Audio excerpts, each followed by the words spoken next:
just a bloke in a bar. What is up, ladies and gentlemen? Welcome to another episode of Bloke in a Bar, brought to you by the best beer in all the land, Bloke Beer. Get down to your local, grab a case of Bloke Beer. She was going down well. Even when I got home after the grand final and my tears were rolling down my face as I cried into the depths of my despair, Guru, the beer still tasted good. So it passed a grand final loss test.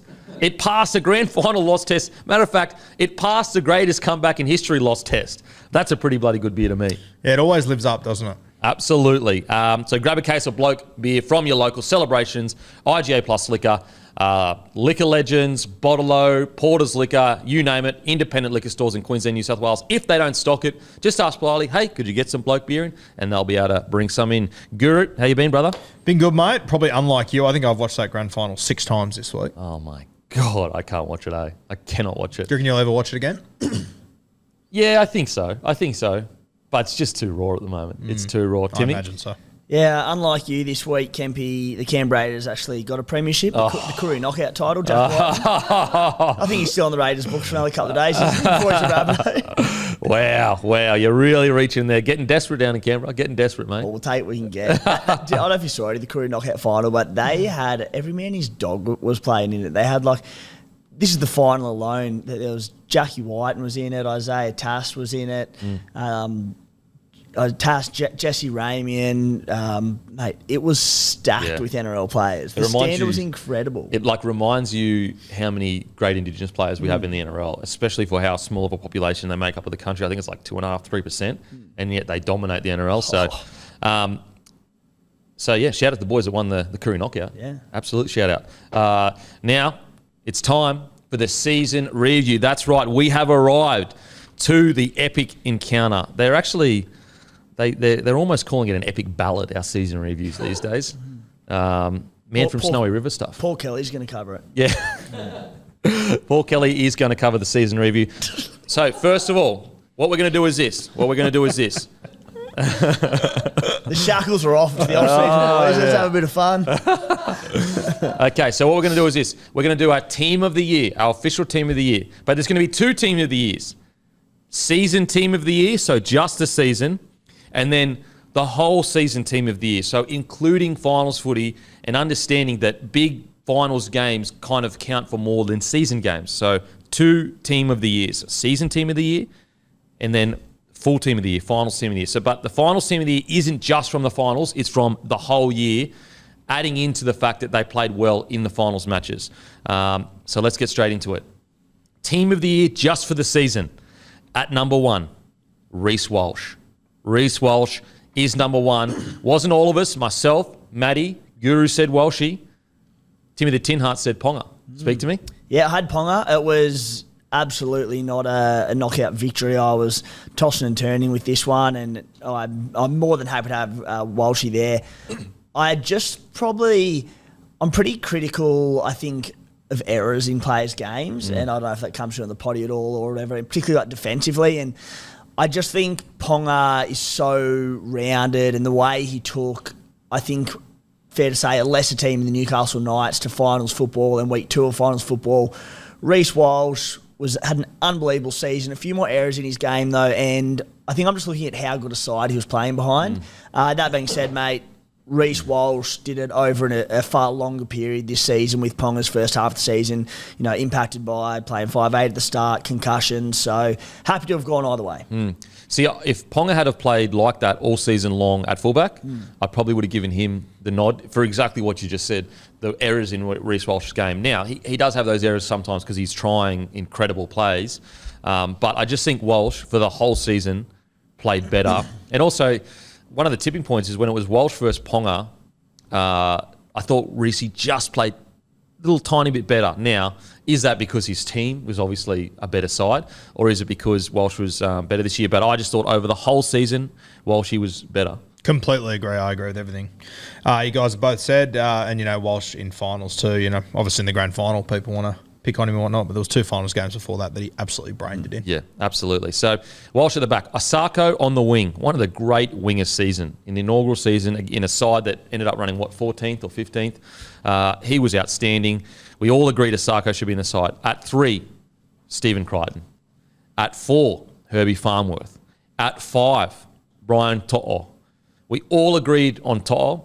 There was an argument for Dallin Watene-Zelezniak. It was very close for all of us, but we just felt that To'o's consistency across the board in attack and defence was just too hard. And Asako doing it in a side that ran so low got them across the line, boys. Yeah, I think especially like with Osako, when you talk about him, you got to keep in mind, obviously a new franchise won. His ball player on that edge was a teenager that hadn't played first grade before. Branko Lee was there for the first half of the season. He then fell out of the side. Tafade came in. He fell out of the side. Like, he did it with 4 or 5 different centres inside him, a young ball player in a new franchise. I think it had to be Osako. And To'o, mate, this is the first, he missed out on, I think he missed out on the RLPA team of the year, and he missed out on the Dally M team of the year simply because he is too consistent. Yeah, agreed. At 6, Ezra Mann. At 7, Sean Johnson. At 8, Payne Haas. At 9, Harry Grant. I actually had Wade Egan.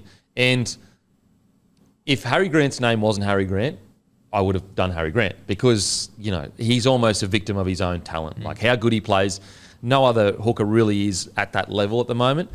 But I just felt it weighed a lot for me that Egan has gone from a guy that, maybe he's definitely a first grader, but is he a mainstay, part of a spine that can challenge for a premiership?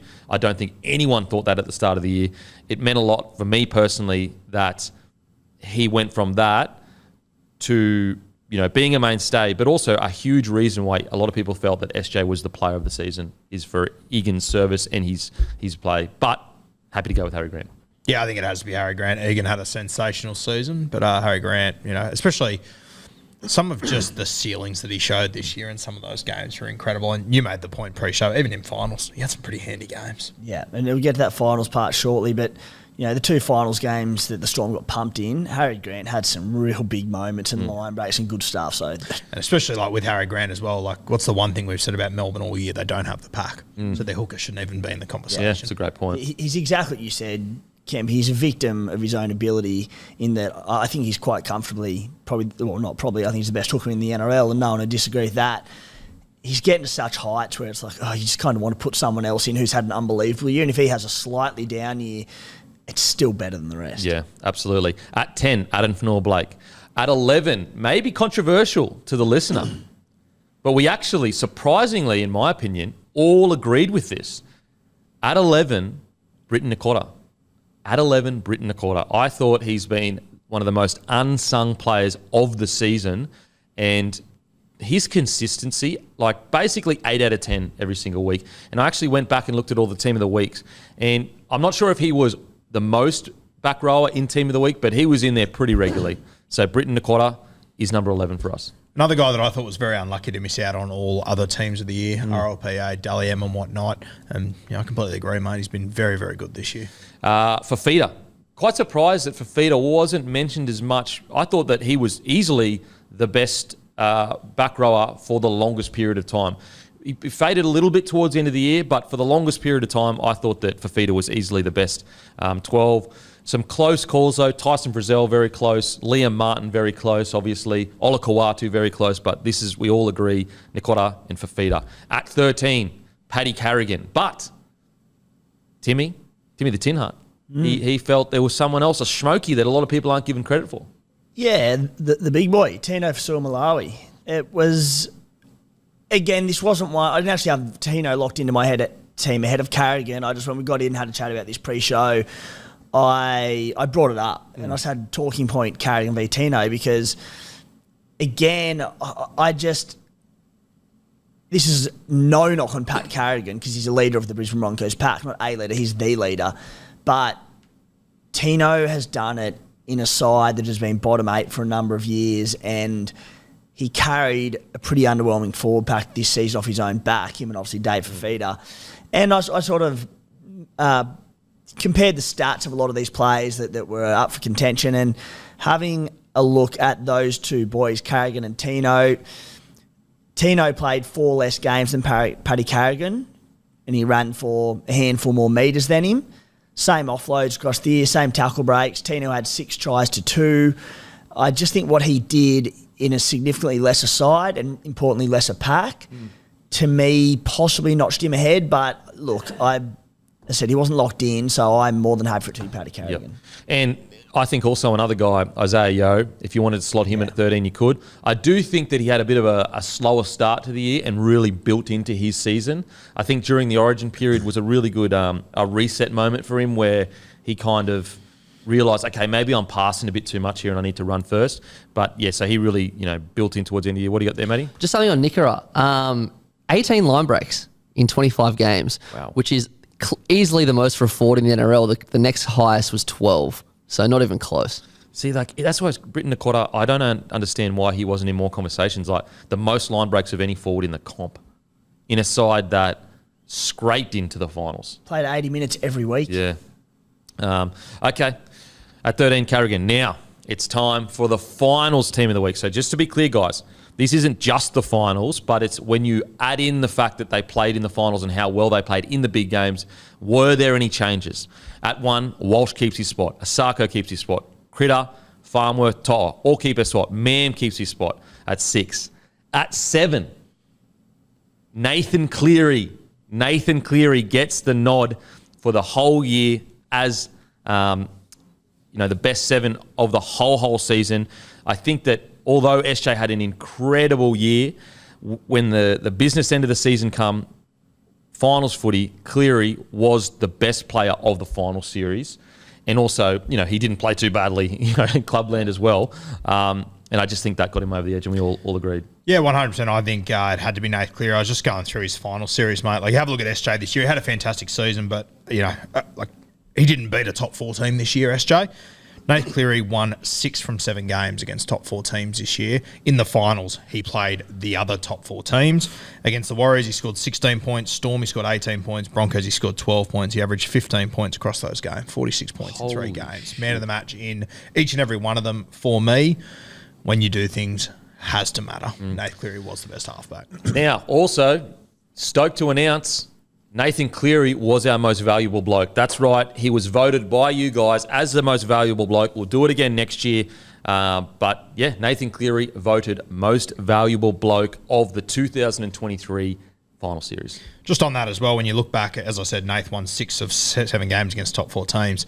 The last game that he lost against the top 4 team was round 1 against the Broncos. Yep. And how did that finish? Yeah, and it was, 1 point or something that they won by? Or 13-12 when the Penrith Panthers were in all sorts. They looked awful. And then, of course, he plays that same team in the last game of the season. And just, did something sad. Okay, at 8, Haas keeps his spot. 9, Grant keeps his spot. At 10, Leota gets the nod. I just think that, he's flown under the radar all season, but he's still been really good all season. But his final series, every forward pack they went up against, he absolutely was the leader and dominated their opposition. Boys, why a really big grand final performance? But I would argue in the first 20 minutes that when they were up 8-0 Penrith, Fisher Harris was probably slightly better. Leota, when he came back on, had those massive moments. Across the finals, and this isn't a disagreement, I'm just curious, why Leota over Fisher Harris, who are, in a lot of ways, pretty similar players? Once again, for me, when you do things has to matter, and he was the best forward on the field in the grand final for me. For me, it's their defence. Like, he is their defensive heart and soul. And I think that over the final series, if you take out the grand final, what are you looking at? What do they get scored against them? Very 6 little. points or something? Yeah, 6 points. But I put it this way, they are so close. If you put Fisher Harris instead of Leota, I would say, yep, sweet, all good. If we had a bench, Fisher Harris would be the front row on the bench. So little between them, and they work in tandem. Yeah, exactly. It's a great point. You can't have one without the other because they work so well off each other. For me, it's just that grand final really put it over the line. Like, his performance was nothing short of incredible. At 11, Martin. That is right. Martin is in the team of the year. So important in the finals games. Brought so much aggression. And at 12, Fafita keeps his spot. At 13, Carrigan keeps his spot. So the only changes in the final, a whole series, is Cleary, Martin, and Leota. So 3 changes. So there you go, guys. There you go. Let us know in the comments section what you think of our team of the year. Now it is time to get to the season reviews. We will be starting with the Tigers. Let's get into it. Tigers, points per game, 16. Line breaks, averaged 4.1. 16th in the comps. They had the worst points per game. Tackle breaks, 33.7 per game, which was 8th. Meters per game, they were 10th. Offloads per game, they were 2nd with 12 per game. Try assists per game, 2.2, which was 17th. Tackles per game, which was 9th. Missed tackles per game, they were 14th with 33 per game. Errors, 11.4, which made them 3rd, which is what 3rd as in that's bad, like the 3rd worst side. Penalties per game, 5.5, which was 8. The Tigers season, a disaster.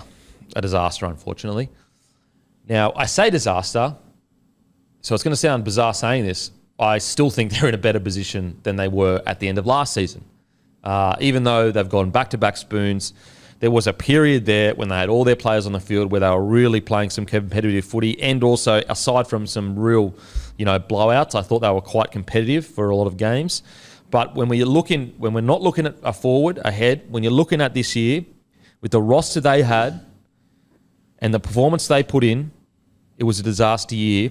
And I think that I know a lot of some listeners get frustrated when I constantly talk about off-field.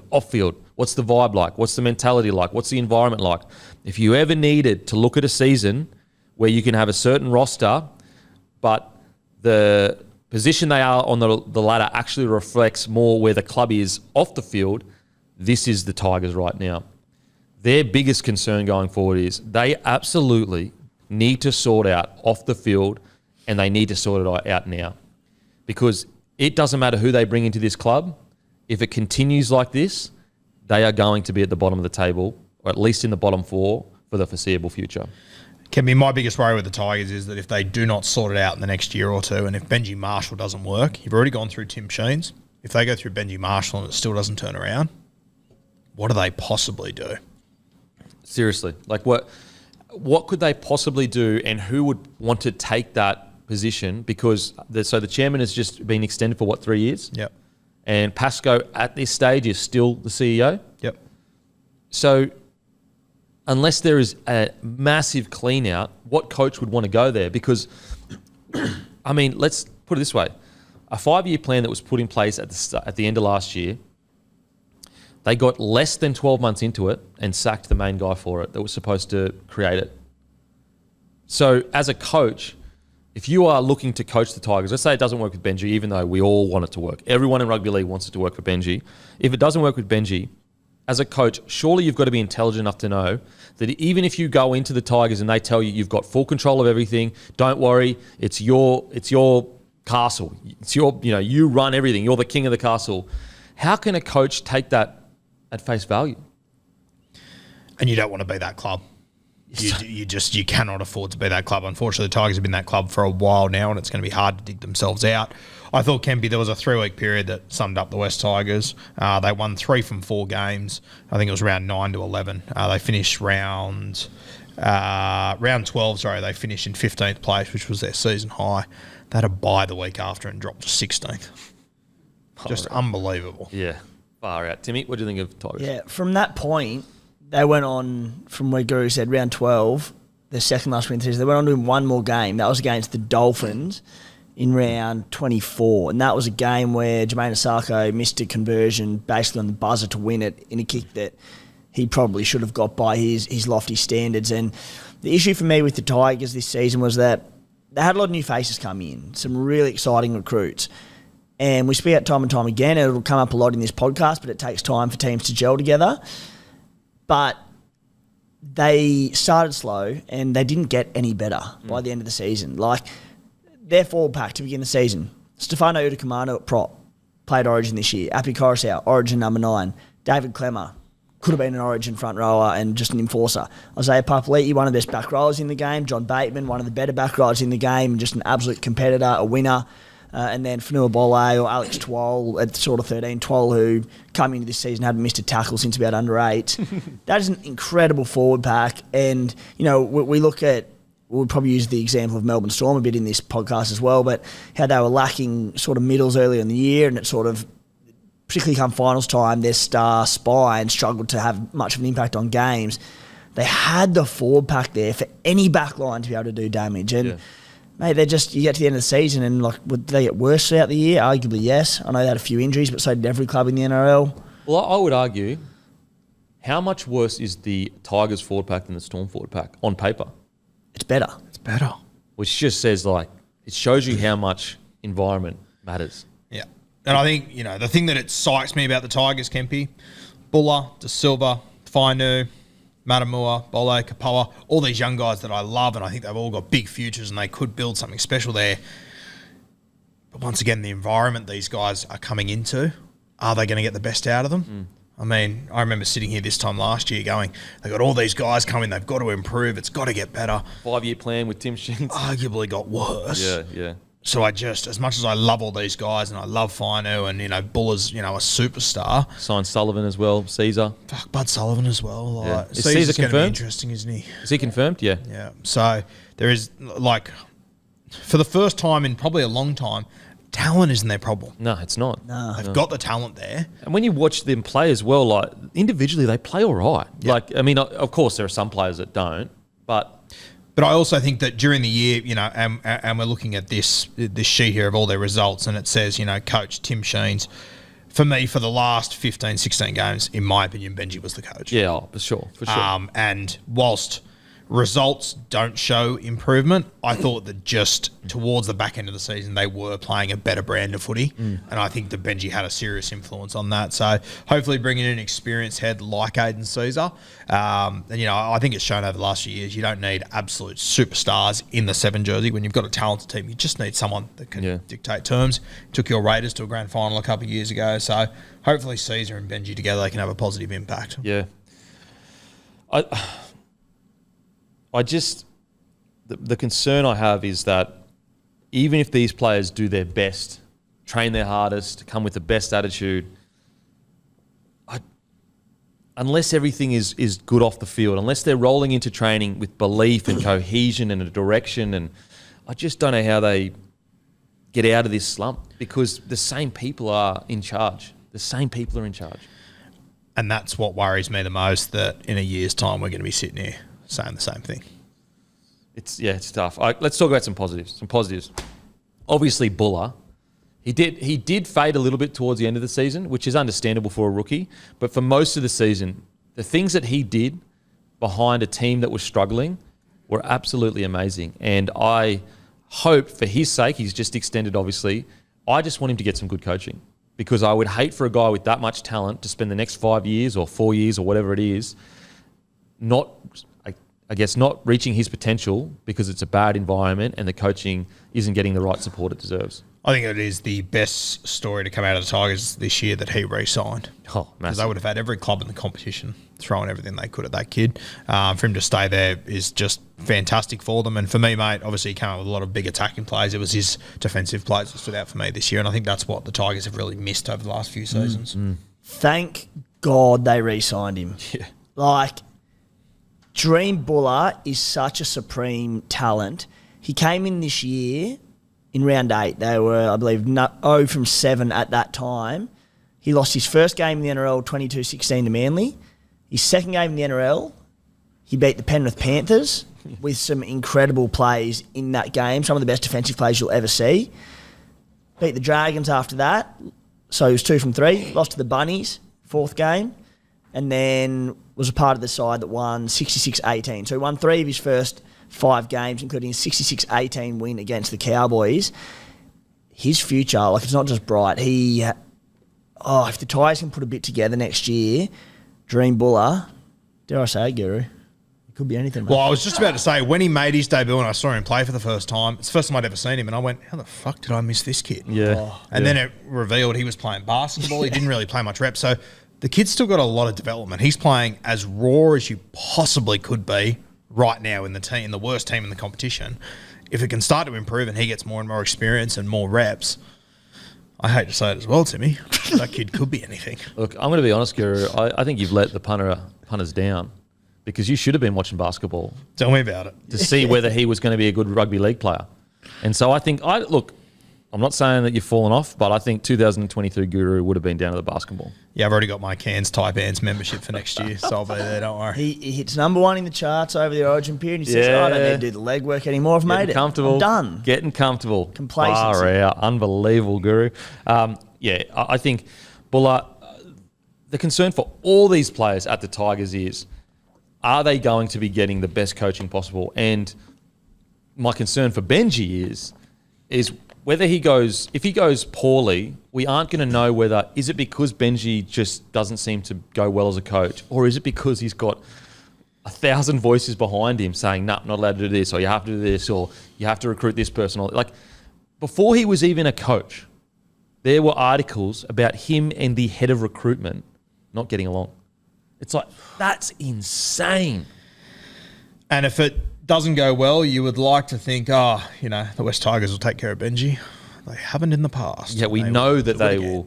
We know that if they don't go well, the first person that's getting put on the sword is Benji Marshall. The first person that's getting knifed in the back is going to be Benji Marshall. So, first of all, I think Benji deserves massive praise, and I guess his bravery needs to be appreciated here, because Benji doesn't need to do this. Benji could be a media pundit. It's Benji Marshall we're talking about here. But he clearly has a very special place in his heart for the Tigers to get knifed, come back, get knifed again pretty much, come back, and then already before he's even coaching, there's drama going on, and he's like, nah, I'm going to stick it out and I'm going to try and make this work. You might have even skimmed over another knifing there. Probably. And it is something I would say to people out there, like, if this doesn't go well next year, when you are reading the articles and all that stuff about Benji, just keep it in mind. Just keep it in mind that you will probably be reading something with a purpose that has come from a certain direction. So I really hope Benji can turn it around. I really do, because there's so much young talent here, and it's Benji Marshall. That's the beauty of Benji. Like, those kids that are coming through at the Tigers now, Benji is their guy. Yeah. Tim Sheens was never their guy. Tim Sheens was our guy. Yeah. These young guys wouldn't have known Tim Sheens from a bar of soap. Well, I remember we spoke about it when they made the appointment. We said, a worry with Tim Sheens is this generation, he doesn't have the same magic as he did to the last generation. I just cannot wrap my hand around it, is that the agreement to bring Tim Sheens on, Benji and that coaching staff, that was all a part of the agreement. So Tim Sheens and Benji would have sat down and gone, this is the plan. And Benji would have said, I'm on board, let's do it. And then that plan was cut short, literally, 6 months into it? 6 months into that plan. And then there were stories coming out about the assistant coaches of Benji that were part of the team. Now they're not. It says Dave Ferner, I think. He's not there. It's just like far out. There is so much drama at that club all the time. It's impossible to know whether, are they finally starting afresh? Is it turning over? You know what I mean? A new page? I just don't know. Now, in regards to performance of recruitment, I actually have had some disagreements with some people in the comments section. I personally thought their recruits in Bateman and Papali'i, and Appy when he was on the field, and even Clemmer, played well. Especially, I thought Papali'i and Bateman, did they reach the heights at other clubs? Well, of course not. Those other clubs were going really well at the time. I thought their recruits actually went really well, which again, that's the worry, is even when the recruits came in and played well, they got worse, as in their position got worse. Yeah, and it's just tough, especially when you're watching, Jacko Hastings playing halfback for the Knights, taking them into finals. You're watching Jock Madden when he gets an opportunity with Brisbane, be pretty good as well. Meanwhile, we got to the back end of the season, I think Will Smith, and I can't even remember who the other ball player was they had there, and you just sat there and went... Dane Laurie, who was killing it, and he's gone. Started killing it at 6, and then now he's at the Panthers. Very good point, yeah. Jeez, he's going to be... Let's not talk about the Panthers anymore, but... Yeah, it's just, I agree with you, mate. I think some of those recruits came in and played well, but it's as always, it's the decisions surrounding that that are just always alarming. Kemi, there's one guy that I'm really excited about next year that I can't wait to watch, and it's this young Matamua. Yeah. I really, really like him as I reckon he'll be a very good 13, and I reckon Benji can have a very positive influence on him. Yeah. That's what's exciting for Tigers, is talent is not a concern for them at the moment. Now, you could look at their halves and go, okay, Caesar is a little bit older, but look, Bud Sullivan is one of the best young sevens coming through the grades, or halves coming through the grades. So the question of Bud Sullivan isn't talent. Like, he has all the talent. It's about, making sure that he has the right programs in place to get him on the field to play good footy. So that's the exciting thing for the Tigers. For the first time in quite a while, talent's not a concern. Whereas you go back a couple of years and you're looking at that roster going, it's just not at the standard of other rosters on paper. And we'll get to a few teams shortly, but like you look at rosters that will go into previews next year and later on in the off-season, toward the pre-season, and you go, they're not very hard to see them playing finals football with that roster.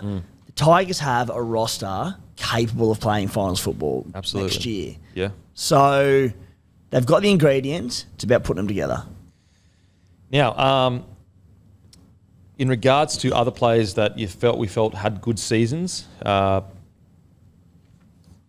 Laurie is such an interesting one because we were already hearing whispers before the season started that Charlie Staines was going to get that fullback spot. And then obviously Charlie Staines goes back there for one game. He moves to the wing and then, gets then it's Buller that comes in and kills it. But then Laurie comes in at 6 and kills it. Is there a concern that they're going to not give Bud Sullivan, Caesar enough time to do their thing? Is there a concern that the Tigers won't make the right decision? Fucking oath, there's a concern the Tigers won't make the right decision. I just hope that Benji has enough control over this entire thing to just let them allow him just to do it his way. But yeah, I think we get the piss taken out of us all the time and whatnot, but they are going to have to be patient, Tigers fans. They really are with this side. Mate, because Guru, they are actually below the stay patient line for me. Because doggies, I'm saying stay patient because at least I think the club is going to be run well. My concern with the Tigers is that you can stay as patient as you want with that roster. The higher ups. And that's the whole thing. I almost think if I'm Benji, I'm going in there to have a siege mentality with my players to go, hey, just let them do their fucking thing. We control what's here. But you can talk more about it, Kempy. Is that how good clubs are run? No, they're not. They're not. I mean, I understand if Benji takes that approach. I get it 100%. Oh, for sure. I think it's pretty much the only approach he can take. Yeah. Because how many years has it been now where they leak the most information of any club in the NRL? This is the bottom of the table team that is in the news cycle every single week. Every week.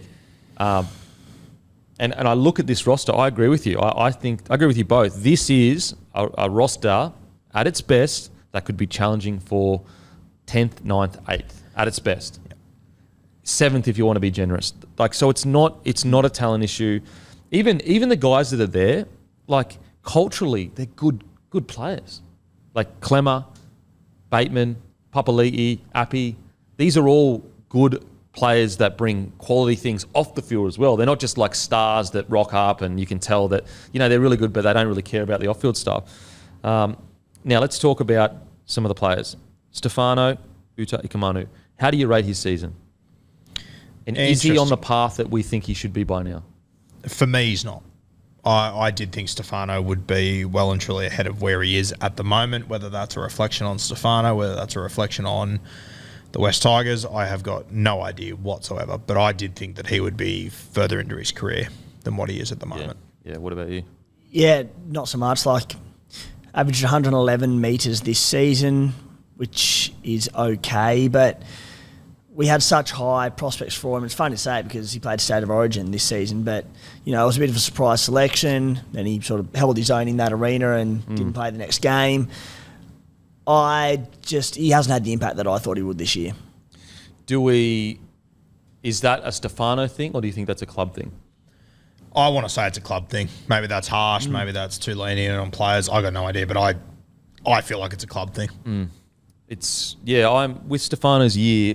I don't think he played poorly, but at the same time, I think that he is an Origin caliber player, and I just don't know whether the West Tigers are going to be the place where he reaches his full potential. Well, the thing that says it for me and what makes me lean towards the club's fault, he went into Origin camp last year for a week, came out and played his best 4 weeks of footy we've seen and showed us what he is capable of doing.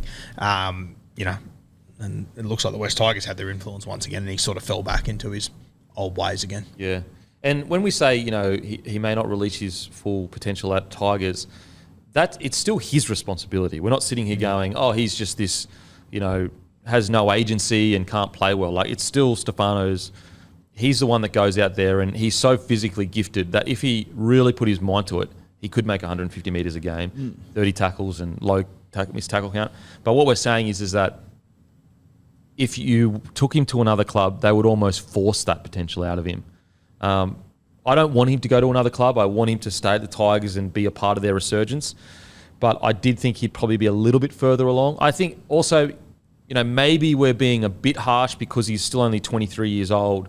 He's a front rower, and maybe we're comparing him to guys like Haas, Tino, and their outliers. Usually it's not till you...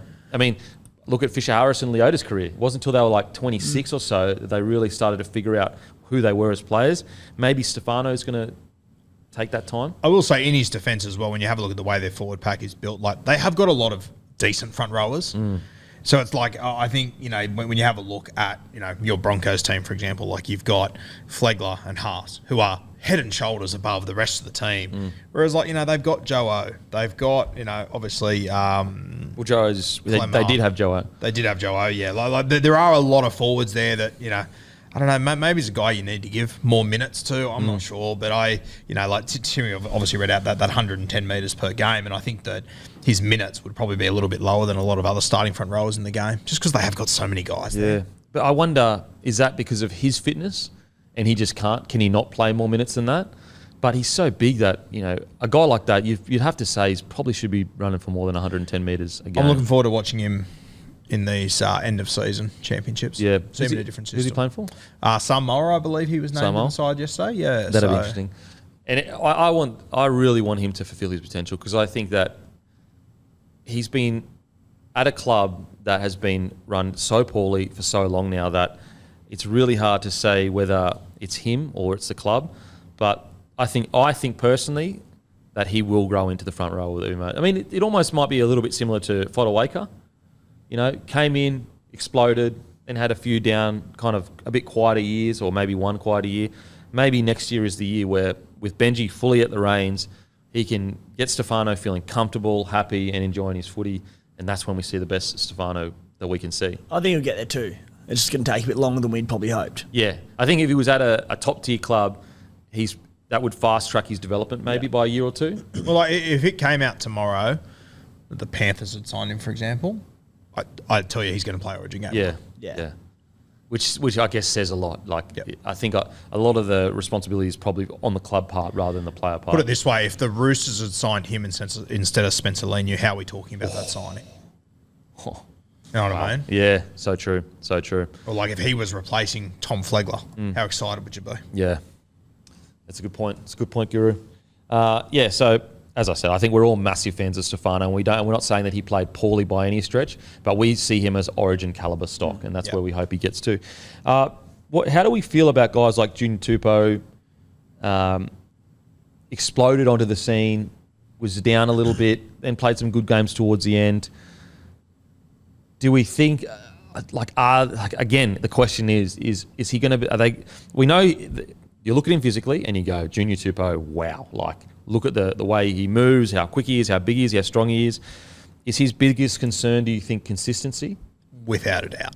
Yeah, he's got all the ability. And there's a lot of guys in this team that I think have got a lot of ability that they're in other teams. I always like, coming off the bench, Alex Seyfarth. He's always a very, very talented kid as well. They just need to find that consistency in that side. And hopefully Benji can provide it. But it's like... such a big portion of this team, isn't it? And it's what I was sort of thinking before, that Junior Tupou, Stafford Toa had some incredible moments. Jake Simpkin had some nice moments this season. Arsu Kapeo had some decent moments this season. And you sort of, every time you're thinking, yes, how good is this player? They've got themselves a talent. But it has to be the coaching staff. The coaching staff can't get the best out of them each and every week. And not even 2 out of 3 weeks. It's like 1 week they look like superstars and you can see they've got the talent. Why can't they replicate it even more often than not? Yeah. And again, it shows that they've got the ability and they've got the roster, but they just need consistency. Yeah. And literally all the guys you just named were the guys in that position as they were coming through. They were the guys. Yeah. Yeah, I think really, really disappointing year. But strangely, I do think they're in a better position heading into 2024 than they were a couple of years ago.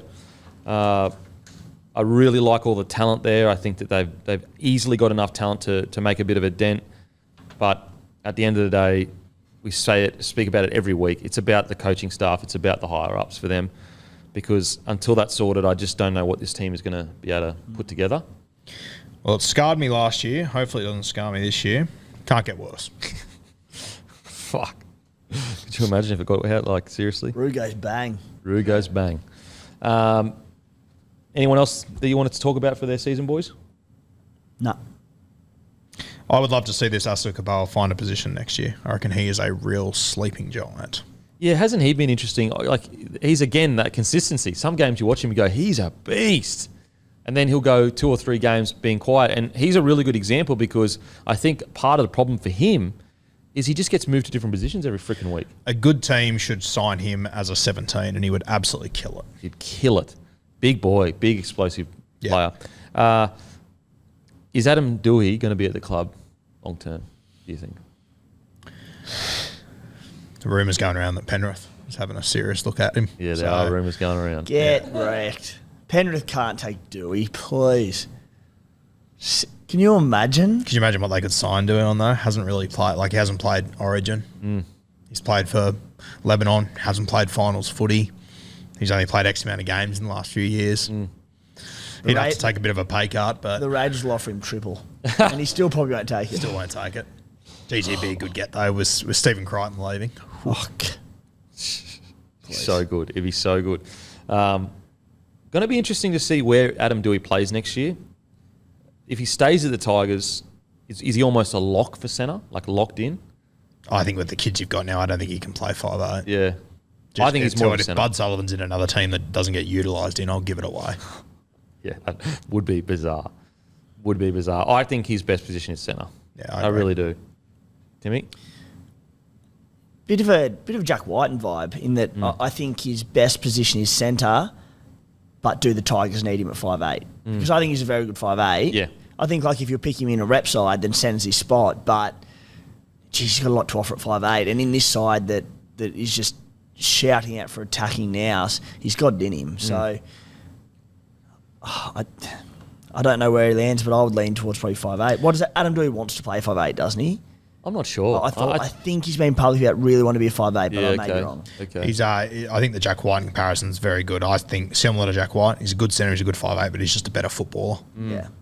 I think Adam Doueihi, with Sullivan at the club, you play Sullivan at 6, you play Caesar at 7, and you play Doueihi at centre, and you almost give him a bit of a roaming role. As long as he complements Caesar and Sullivan's game plan, I just think at 5'8", sometimes he's probably sometimes could be hard to work with because he's such a dominant 5'8", and that as a half, it's hard to steer a team around when he's calling the ball and calling the shots. And the tough thing for Doueihi is that there was a period where Tigers needed that because they had, Brooks didn't seem like, he wasn't playing that great footy, and Doueihi was the only one having a fucking dig. Well, not the only one having a dig, but he was out and out, standout, effort on effort guy. Like, he really showed his passion. And that's one, like, you cut him a bit of slack. And again, every team has injuries, but if you said at the start of the year, who's the one bloke we can't afford to go down this year? I mean, you maybe start with Appy, but Adam Doueihi is so important to that team. They lost him, round 3 or 4 or something? And they're not going to get him back until mid-season, are they? Yeah. So, like, big blow. Big blow. Okay, yeah, so Tigers, really, really disappointing year, unfortunately, and hopefully this roster, this squad heading into 2024 are given the best opportunity to be the best they can be. Now, let's get into it. Dragons. They finished 14th on points. So it was in their 19.8 games points per game. Line breaks, 4.3 per game, which was 14th. Tackle breaks, they finished 11th in the comp. Meters, they finished 16th in the comp. Offloads, they finished 11th. Tackles, they finished 8th. Missed tackles, they finished 8th. Errors, they finished 10th. And penalties, they finished 6th. The Dragon season, disaster. absolute disaster, unfortunately. Even though I still kind of felt that, they're that kind of side that could fight around the 8th, 9th, 10th if they play their best footy. My concern for the Dragons is everything that happened off the field this year for them. And we're heading into a new season with their key player basically saying that I would rather be somewhere else. And they haven't really recruited that much where I sit back and go, wow, look out. Outside of Shane Flanagan, but let's just speak about the year in review first. I think that they're another example of, although their roster isn't that great, when you see all this stuff going off higher up in the office, it just leaks all the way down every time. I think the handling of Anthony Griffin being sacked was really, really poorly handled. I think that the Dragons showed a lot of fight towards the end of the year, and they should be commended for that. But they just didn't give themselves, as a club, I think, the best opportunity to be the best they can be. And unfortunately, it's going to take Shane Flanagan a bit to make the club appealing enough to sign some big names. So really disappointing year for the Dragons. No shock whatsoever. The first two teams we talk about are the noisiest teams. That's what stands out to me straight away. And, mate, some of the stories coming out of the Dragons this year was just ridiculous. You even go back to, they played that Charity Shield at the start of the year, and even then they looked like they weren't even interested. First time they got to play footy this year, and they didn't even look like they wanted to be there. Since then, as you said, the captain's been very vocal. That might be the biggest red flag I have ever seen in rugby league. That your captain, he's a State of Origin player. He is a goer, Ben Hunt. Even seemingly it's just so toxic that he's got no interest in it. Yeah, and look, I understand the argument of he's contracted, he's paid a lot of money. Yeah, for sure. I get it, and I wouldn't say you're wrong for having that argument. But I think there's also another argument. If a guy like Benny Hunt is so keen to get out of there, geez, it must be bad. Imagine what we're not hearing about. Yeah. And for a guy like Ben Hunt to be like that, mate, could you imagine? He's going to spend the next 5 or 6 weeks with the other Kangaroos players. Give you a red hot tip. There's no other Dragons players in that squad. If he wants to leave now, imagine when he goes into that for 5 weeks. Yeah, he's carried them for a couple of seasons now for mediocre finishes for the Dragons. Obviously, 5 wins to their name this season. This year, he scored 8 tries. He had 19 try assists. He had 17 line break assists. His numbers are brilliant, and he's your club captain, and he doesn't want to be there. Oof. He's on a massive wicket and he was willing to pay to leave. Yeah, and it's like Ben Hunt is such an ultimate professional, and he goes out there, and we saw this year in the back end of the year when he said he didn't want to be there, he goes out and he tries his ass off every single game. However, if he's going into next year and he's still there, and even an ounce of him doesn't want to be there, everything changes. Yeah. So it's so concerning for them, and you don't want to be talking about a club and bring it down to one player, but that's what it feels like it is with the Dragons. One player. I cannot believe they're going to go into next season with him. I really can't. I think it's another example of poor management. Yeah. If he comes and says, boys, I desperately don't want to be here, so much so I'm willing to pay to leave, and you've gone, you know what, we're just going to convince him. It's like, so you're going to convince a guy and he's still said, nah, not keen. Why not say, okay, let's make the best of a bad situation? Because the problem now is heading into preseason, how can that team possibly look across to each other and say, we're all willing to go to the nth degree to get a win, when we know our captain has openly said he would rather be somewhere else? Imagine round 1 when they're standing behind the post after conceding their first try, and it's normally your captain that would talk. Yeah. Fuck's going to listen to Ben Hunt now? And so it's gotten so bad, and there must have been so much that's happened to Ben Hunt from the club that he's gone, I just cannot be here. I don't want to be here. You just got to make the best of a bad situation. Start working on replacements. From the Dragons' perspective, though, that's the thing. There might not be a replacement. And not even there might not be. I don't think there is anyone on the market they can get. We just said how important Ben Hunt is to this team. If they say, all right, mate, you don't want to be here, we'll let you go. And then they end up with some absolute spud in the halves, partnering a rookie in Talatau Moan. Could it get that much worse? They're second last. And look, okay, they could win a spoon, but I'm sure they could get someone obviously not as good as Benny Hunt, but good. Maybe not in the 7 or 6 role. It might be in the front row role. It might be in the fullback role, whatever it is. And so you just bite the bullet and go, okay, let's start building towards the future. What I just surprises me is that they had Bud Sullivan and Amon there. I guess if you taking the approach of like a trade and a swap, and you go, all right, Ben Hunt doesn't want to be here. We will swap him for someone else's best player who's disgruntled at the club, or they don't know him, whatever it might be. Maybe that was the approach, but now you've got a captain that doesn't want to be there. Like the alternative isn't Ben Hunt goes, oh, okay, I want to stay and I'm happy to be here. Yeah. The alternative is him going, I fucking want out. And I completely agree with on all fronts on the way it's panned out. I wish he wasn't there next year. Do you know how there's that awkward sort of 1 month period where is he staying, is he going, what's happening? In that period, do you think the Dragons tried this and they contacted every club and they tried to find a replacement, they couldn't find one? Do we think, like I'm only speculating, surely would have heard whispers, because you always hear whispers. Like if they were contacting, a manager would use it to get a bigger deal from the club. You know what I mean? Like let's say they've reached out to Titans and said, we want, I don't know, Tino. And Tino was about to re-sign. The manager leaks it so that the Titans up their offer. Like surely it would have gotten out that they were shopping for a swap. I mean, Ben Hunt's manager probably would have leaked it. Yeah. To push along the narrative of, all right, this is happening. And the fact that we're having this conversation and we don't know, like if he's going to, we assume he's going to be there next year, but you touched on it. Culture. It says it all, the way the club's managed. So it's just so messy. And this is the other thing, like I think sometimes we forget, like this is the Red V. These are the Dragons. They're one of the most famous clubs in our game. They're one of the proudest clubs in our game, and they are complete and utter shambles. Like to think that one of them, you know, the Red V is going into a season with a captain who has said, "I don't want to be here," and they're going, "Oh, we'll just make it work." Yeah, it's just sends the worst message ever. Like you're willing to cop that from a player, and I know it's easier said than done. They've got jobs and they need the best players there, and you know their fans would be even more angry if they're finishing 17th. But it's like, at what point do you stand for something? Yeah.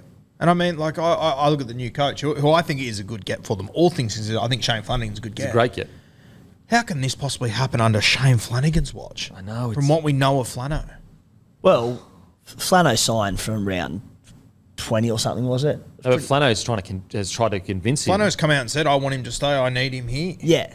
And so since then, Hunt's gone, yeah, I'm staying, but I'd probably prefer to be somewhere else. Well, maybe the reason that he has accepted that he will stay, aside from a contract, is Shane Flanagan. Because that's the thing that's changed, isn't it? Since he said, I want out, and now he's saying, okay, I'll be there next year. But he said also, I'd prefer to be somewhere else. He didn't even finish his sentence with, I want to stay here. Yeah, he finished with like, I'll be here next season, looks like. But I think, could you get the quote up, please, Maddie? I think the quote is like, but my preference would be to be in Queensland or something like that. The Dragons signings for next year are Kyle Flanagan and Harm Saleh. No knock on either of them, but like... I think Harm Saleh is a really good signing, but it's not enough. Yeah, but like you look and just go, how are they improving? Yeah. And that's where I go, okay, the Ben Hunt situation, he's got 2 more years on his contract, it's $1 million or whatever it is. Surely you just pay some superstar overs to get you there and begin the rebuild. Because what I'm not understanding with the plan with the Dragons is that it doesn't look like there's the beginning of a rebuild there. It looks like we're just going to try and scrape together a maybe top 8 if Ben Hunt can play the best he can play. You know what I mean? It feels like a stagnant pond for the last 4 or 5 years where nothing's... You have to remember, under Mary, Paul McGregor, they had the most Origin players of any team in the comp. It's like 5 or 6. And you know what? There was a brief period under Mary where they had a lot of players, but I feel like since Wayne left, it has either been, hey, we need Ben Hunt to play a 10 out of 10, or hey, we need Gareth Widdop to play a 10 out of 10. Yeah. If either of those two aren't the best player on the field, we're in trouble. Okay, now let's get into some individual performances. I thought DeBellin had a really, really good year. I thought he was super consistent, worked his absolute arse off. I think that... Who else can we look like? I think that I like Flanagan's idea of giving Lomax the first shot at fullback in the pre-season, in the off-season. I'm just looking at it. Who else really stood out for you guys and had a good year in that? We saw some young guys come in and play well. These Couchman boys. Yeah? They look the goods to me. I think I read somewhere that Couchman... I won't say it. You guys keep talking and I'll just see if I can find it. Where they're from? No, that maybe that they haven't got a contract coming up. Don't break Guru's heart. I reckon if they leave, that'll be Jackson Ford all over again. Mate, you got the Couchmans, you got the Fang guys who are both all very, very talented. Mate, I thought the standout player for them this year was Blake Laurie, though. I thought he really went to a new level this year. He was tremendous for them. Apologies. They extended. They did extend. So I think there was a period there where they hadn't re-signed yet, and they extended them both till 2025. Same shit, different club. On that Zach Lomax stuff, though, mate, like, I would love to see him given an opportunity to fullback, but I think at the start of the season, he needs to say to Lomax, you're in the one until Origin. Then we'll reassess. We're not giving you 3 weeks. Like, the last time they picked him at fullback, I think he lasted 1 week. One game. Yeah. 1 game. Ridiculous. Yeah. And I'd also be quite strong in my chat. And look, Lomax is still only 23 years old, which is crazy. But I'd be like, to Lomax, you're a gun. You're on a massive wicket. We know that you can be one of the best outside backs in the comp. But if you don't deliver this year, it's going to be really hard for us to justify paying such huge amount for you. Because when I look at Lomax, I just think if he was at a top tier club, he would be one of the best backs in the competition. Genuinely believe that. Now, is that a Lomax problem? Is that a club problem? I'm less inclined to say it's a club problem than I am, say, for the Tigers, because Lomax does deliver good performances every now and then at the Dragons. So it's not like he can't do it at that club. He can. And when he was given an opportunity at fullback for periods there, or just a roaming centre to a degree, he killed it. So I would be basically saying to Lomax, mate, like, we think you're a gun. We love you. We want you here. But as a team, with you on so much money, we need you to impact the game consistently, more regularly. Otherwise, it doesn't work in our salary cap to be paying you as much as we are. He is so goddamn talented. Fucking unbelievable. Just need to put it together. What does Freddie call him, Matty? The chosen one or the gifted something? one. The gifted one. Zach Lomax exploding at fullback could change this team entirely. Absolutely. And we know he's good enough to... I don't know if he's good enough, I should say, to do it at fullback, because we haven't seen enough of him there, but we know he's got the talent to do it. We know he's got every attribute to succeed at fullback. But I completely agree with what Guru said. Give him till Origin 1. Absolutely. Give him a fair crack. It's going to take time. Yeah. And if they go in and they're 1 from 5 and he's been only okay at fullback and they flip it, it's like, well, what's the point? But like, genuinely, like, if they get to week 5 and he's the worst fullback in the NRL, still back it in. Yeah, back it into... I mean, what else do you got? Like, what else are you going to do? What else have you got? Yeah.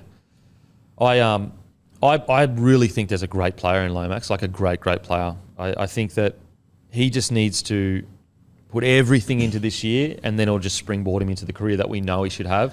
And look, in Lomax's defence, this club has just been so up and down for quite a while now. So has any of their young stars really hit the straps that we thought they would? Probably not. I mean, if anything, it's a testament to how good Lomax is that he did play as well as he has had, periods of really good footy, because unfortunately some of the other stars just really haven't gotten close to where we think they are. But it is I wouldn't say it's a make or break year for Lomax, but I do think it's a make or break for both parties, where if, let's say, it doesn't work out this year, I think Lomax needs to consider what's best for his rugby league career.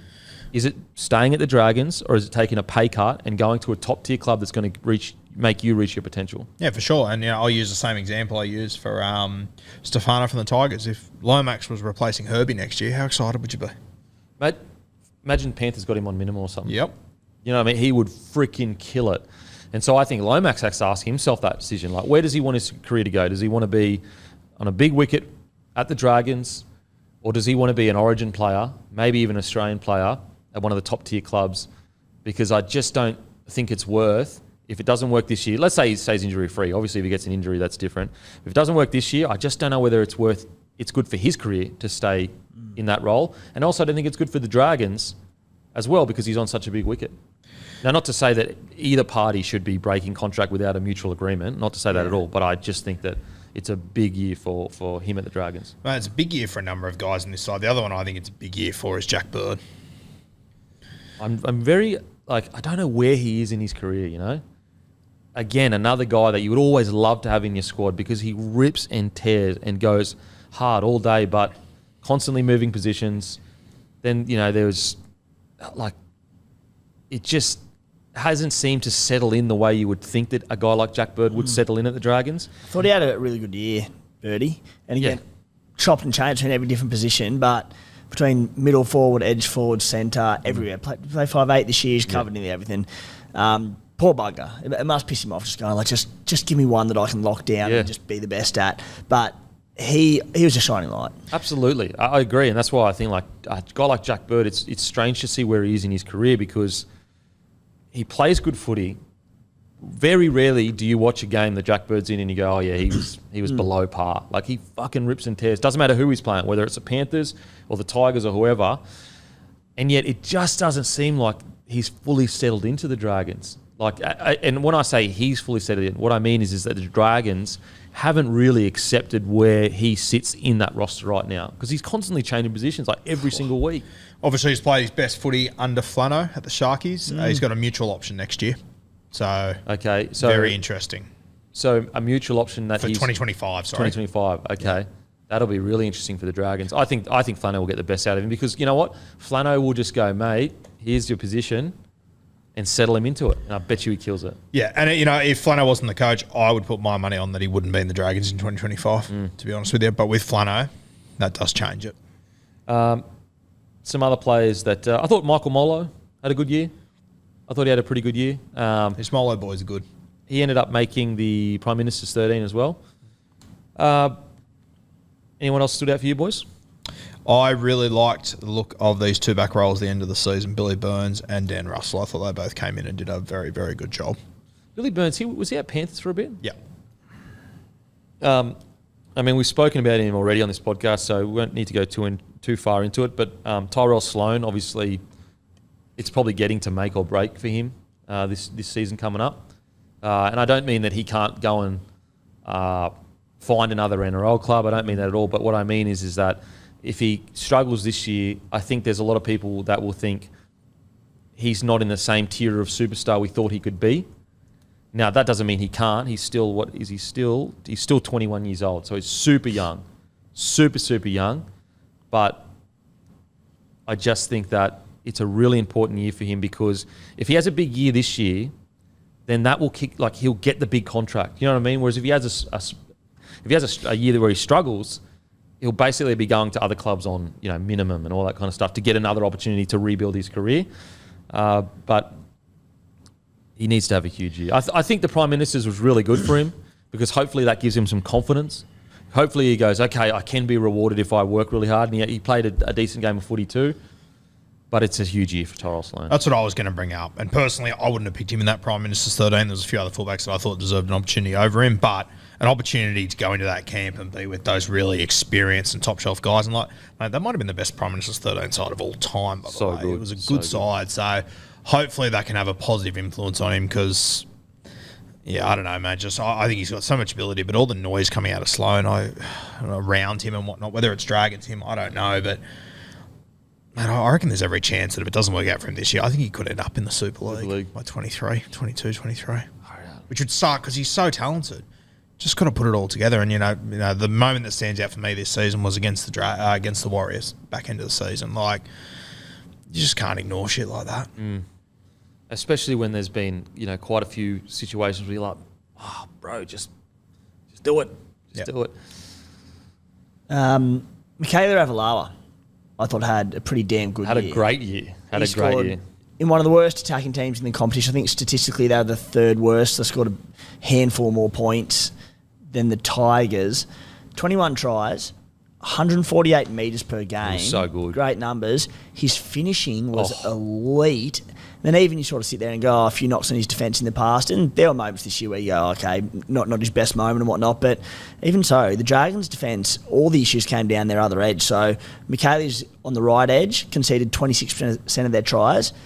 The left edge conceded 54% of tries. So, mate, I thought he was terrific this year. Yeah, I agree. I thought he was absolutely outstanding and really showed his potential. You know, how many years did we sit there and go, geez, he could really, really damage some other wingers. And also just the way he went about some of his tries, there aren't many wingers that could have done like such an explosive, aggressive player. I thought he was outstanding. He lands in the Blake Laurie areas for me where you go, guys that you always wondered, are they just going to be good, solid NRL players, but you won't really remember them that much to reaching their potential. And I think Ravalawa, as long as he has a big off-season, he could become one of those real, like almost like a bogey winger where it's like he doesn't necessarily have the superstar name attached to him, but wingers know, oh shit, I've got Ravalawa this week. I've got to try and tackle this bastard. Yeah. Not a chance. And it's almost like Blake Laurie, I reckon. I do think there are forward packs out there now going to play the Dragons going, oof, Blake Laurie this week. And I know that people like to make jokes and whatever, but I tell you what, he fucking ripped and teared this year, and he took it to nearly every forward pack he played. Yeah. I think another forward that's going to be really key for Flanner to get the best out of is Jaden Sewer. Yeah. This is his 10th year of first grade. Wow. It's weird. You still see him as a young player, So right? I see him as young all the time. This is year 10. Year 10. These guys at the Broncos, eh? And then the Rabbitohs. He debuted for the Broncos. Probably giving it away. Yeah, insane. What, he's 25? So it must have been less than 10 years. Must be like 8. Debuted at 14, Roo. They were at 15. 16, 17, 18, 19. Oh, sorry. No, take that back. I was counting his seasons, but he's because he's changed clubs a few times. He spent years at 2 teams. So he's like year 7, year 8. Year 7, year 8, which is still, he's still only 25. Yeah. Well, he debuted in 2016 for the Bronx. Oh, actually, I think I remember there was a lot of hype. I think he was like 17 or 18 when he debuted, so he was really young. And he was playing Origin not that long ago, and he looked like he was going to be a staple of the Maroons. I remember sitting there going, fuck, this guy's going to terrorise this year. Yeah, so look, if they can sort the Ben Hunt thing out, I do have a little bit of belief for the Dragons. Just the Ben Hunt situation So much to sort out. so weird. Flano's the shining light. Deliver, sir. Yeah, Shane Flanagan, absolutely the shining light for him. What do you got there, Eddie? Oh no, the quote was from Ben Hunt. The more recent quote from 2 weeks ago was, "It's not my first choice." God. Ouch. Ouch, that hurts. And the thing is, like, it's just not even a comment he has to make. I know. That's what makes it so, like, there is no question you could possibly ask that forces him to make a response to that. And also, like, he must, like, to say that, he must be so far over it. Yeah. Like, because think about how many players feel that, but don't say it because they're, like, not worth the drama. Yeah. You know, whereas, like, to actually go, I'm almost like I'm being forced to stay here contractually. It's like, oh. I could give you 30 cliches he could say to get out of that question. And he just goes, nah, fuck it. Yeah, we'll see what happens. Yeah. You know, I'm contracted here. But I'd love to know what happened. Because a bloke like that, who's gone his whole career ripping and tearing, just does, anyway. Queenslanders. Oh, wow. That is so low, Roo. That is so, on this week as well, after everything that happened to us poor Queenslanders, you fucking put the boot in. Us poor Queenslanders. Jeez Louise, we're just battlers, mate. Tiny little saw a quote during the week. Queenslanders just don't get finals football. Alrighty, the Doggies. Wow, what a bizarre year to kind of judge. Start of the year, first 12 rounds, I'm thinking, stay patient, Bulldogs fans. The next, 15 rounds or whatever, I'm going, holy shit, what happened? There was so much promise at the start of the year. I thought that even though they weren't winning that many games, they basically, in the first 12 rounds, they won 1, 2, 3, 4, 5. So basically 7 losses, 5 wins. As a Doggies fan, being reasonable, you'd go, yep, I'll take that. Like, I'll take that. Win against Melbourne, win against Tigers, win against North Queensland, win against Dragons, win against Gold Coast. Then basically they had a win against a terrible South and a win against the Dolphins. And then all the drama happened at the end of the year. I believe that this is growing pains, and I know that's really annoying for Bulldogs fans. Very disappointing year. Absolutely. Like, even the fact that Serraldo's in his rookie year, I still don't think that this is good enough. Extremely disappointing year, but I do believe that the back end of the year showed that it seemed to be around growing pains. It seemed to be around a roster that wasn't really buying into what Serraldo was, putting down. And so the people that he's now recruited, if I'm crystal ball, I do think that they will buy in. It's almost like when a new CEO comes in or whatever, all these people get fired and you go, well, why would you fire that person? He's done a really good job or she's done a really good job. It really has nothing to do with whether they do a good or bad job and everything to do with they're not my people. They're the people before. So if anything goes wrong, they're going to sit there and go, oh, we used to do it this way under this and this is a better way to do it. And so with the doggies, I think we saw on the back end of the year that was really about growing pains. The biggest concern though is that guys like Burton, guys like Reed Marnie started the year really well and then really dropped off towards the end. Guys like Kickout came back, really dropped off as well. So an extremely disappointing year for the Dogs, but I'm not as concerned as I am with the Dragons and the Tigers. I do think that Ciraldo has the ability to turn this around. Boys, what do you reckon? It was an interesting start to this season. I sort of forgot about this, but like you go back to round one, they got played off the park by Manly. But my recollection of that game is there was a few controversial moments in that. I think there was a sin bin that had a big influence on that. Flano got sin bin for holding back. Flano got sin bin, that's Jake right. George, They then go to Melbourne to play at Amy Park. They win that one 26-12, and you just sit there and go, what the fuck just happened? They then beat the West Tigers at home. And then the next week, like they went to New Zealand at Mount Smart and got beat by 2 points. And we didn't know that this was the New Look Warriors. New Look Warriors, yep. Then they played the Cowboys the week after we were at that game. They won that one 15 points to 14. And from that point on, it just went belly up, didn't it? Yeah. There was a bit of promise to start that season. And obviously, I think the kick-out injury really hurt them. But they just, similar to the other two clubs, just a lot of noise the back end of the season. They were just in the headlines all the time. And, you know, there was a lot of growing pains in there as well. You got to remember, like, they pulled Carl Olawapu from nowhere. He was their starting 5'8". And they had so many freaking injuries. Yeah, So it was a tough year. And I want to be really clear. I'm not excusing the year. Yeah. I'm just saying they had a lot go against them this year. There's a reality to it, yeah. I think you boys have described it really well, summed it up well in growing pains. And, first and foremost, a disappointing year. Of course it was. They got a handful of wins. They dropped off throughout the season after that real promising start. But I think it's the year one of a rebuild. And while it didn't hit the height, anywhere near the heights they wanted, I think at the same time that Ciraldo's come in, Gus Gould sort of come in, and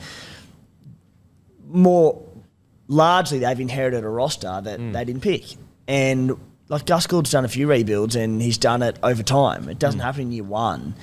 And he said, you keep getting laughed at, can be first, stay patient. But I think it rings completely true. And I think there are a lot of people who will be departing either over this off-season or next that don't fit into the mould of football that Ciraldo wants, but certainly Gus Gould wants when he's building a culture and he has his long-term plans for clubs, and it takes time and you have to get the right heads in for that. So I think you're going to see over the next 12 to 24 months, they'll get the right people in to build this culture up, and I don't think they had all of that 25, 30-man squad there this year.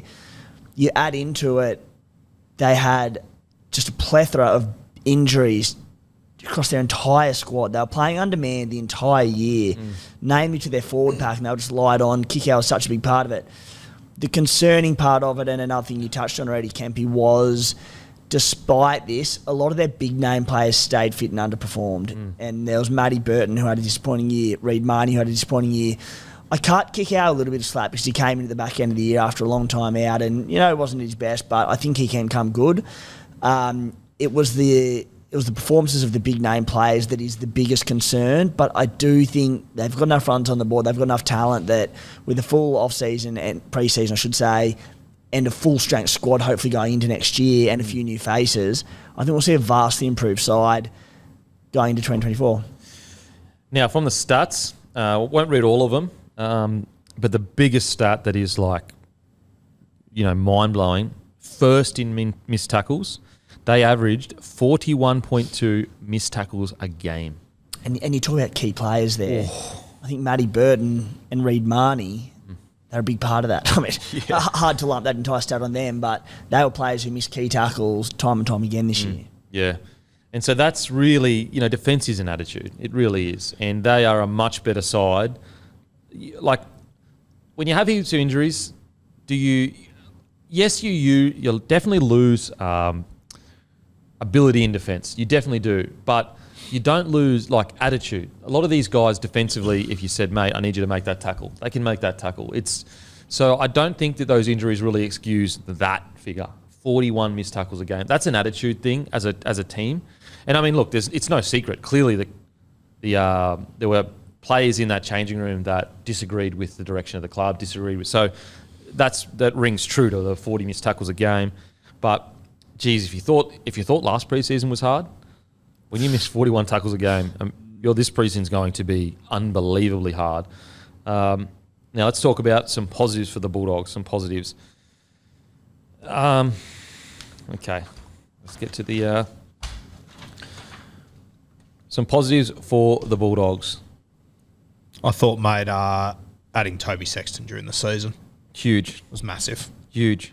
Yeah, him with a pre-season under his belt there, getting used to these guys, getting used to playing with Matty Burton, that can only have a positive outcome in my opinion. I think, and this is going to sound really freaking harsh, I think it's a positive that Tavita Pangai Jr. made the call and said, I'm done. Yep. Because he's on a massive wicket and he said himself that he didn't want to play rugby league. So good on him for, going, I don't want to take that money next year. That frees up so much money in the cap. He would have been their highest paid front row, I'd assume anyway. I think that that's a huge win for himself and the club. I completely agree. And yeah, shout out to Vita for just owning up to it, say he doesn't want to be. Because I mean, for me, I think like when you look at what he's capable of doing and what he has been doing, like his actions have been saying that for a while. Yeah, I think. Yeah. So I think it's best for all parties all round. Some other positives. It sounds a bit, but I thought Jake Averillo this year was really, really good for him.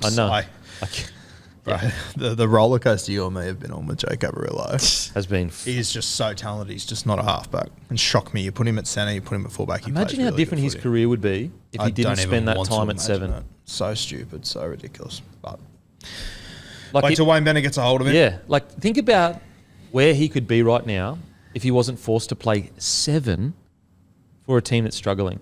Came third last this year. He played 24 games. He scored 12 tries. And he was a centre. Josh Adams, yeah. And a fullback. Unbelievable.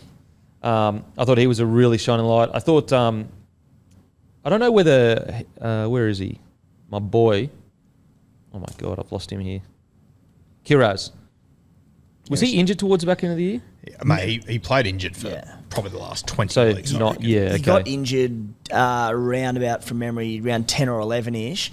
Had a stint out. It looked to the eye that he came back early because they're in such a dour situation and just so short on troops. Came back and just looked underdone and then sort of got back sort of full fitness back end of the year. He's a goer. I reckon he carried an injury into round 10 or 11. Yeah. I reckon he was not 100%. Yeah, because I reckon his first 10 rounds he was unbelievable. Yeah. He's so good for him. Good Kiraz. And then I think he did fade a little bit in the back end of the year, but it definitely obviously because of injury. I think he's a really good clubman. I think he's going to be really important to that squad going forward and drive culture. Prior to injury, his run meters were first sort of even 6 games, 155, 235, 283, 192, 239 to start the year.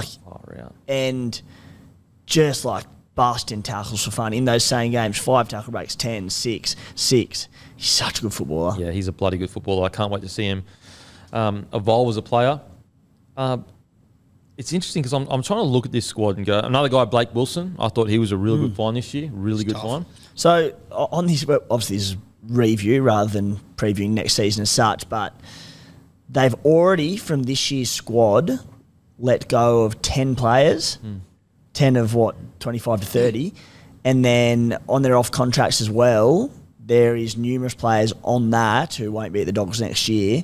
So they're looking at a turnover of about anywhere from 10 to 15 players from their squad. So that ties into your stay patient, mate, because it does take time to get the squad that Ciraldo wants and that Gus Gould want. Well, Gus came out a while ago and said, I actually told Ciraldo to wait a year. Don't come and coach the Bulldogs this year, coach us the next year. And Ciraldo said, nah, I want to get in. I know it's going to be tough. I know it's going to be hard. I want to get in and fucking get the job done. Which is fucking fair play to Ciraldo. Credit to him. Yeah. Because he could have another bloody premiership right now.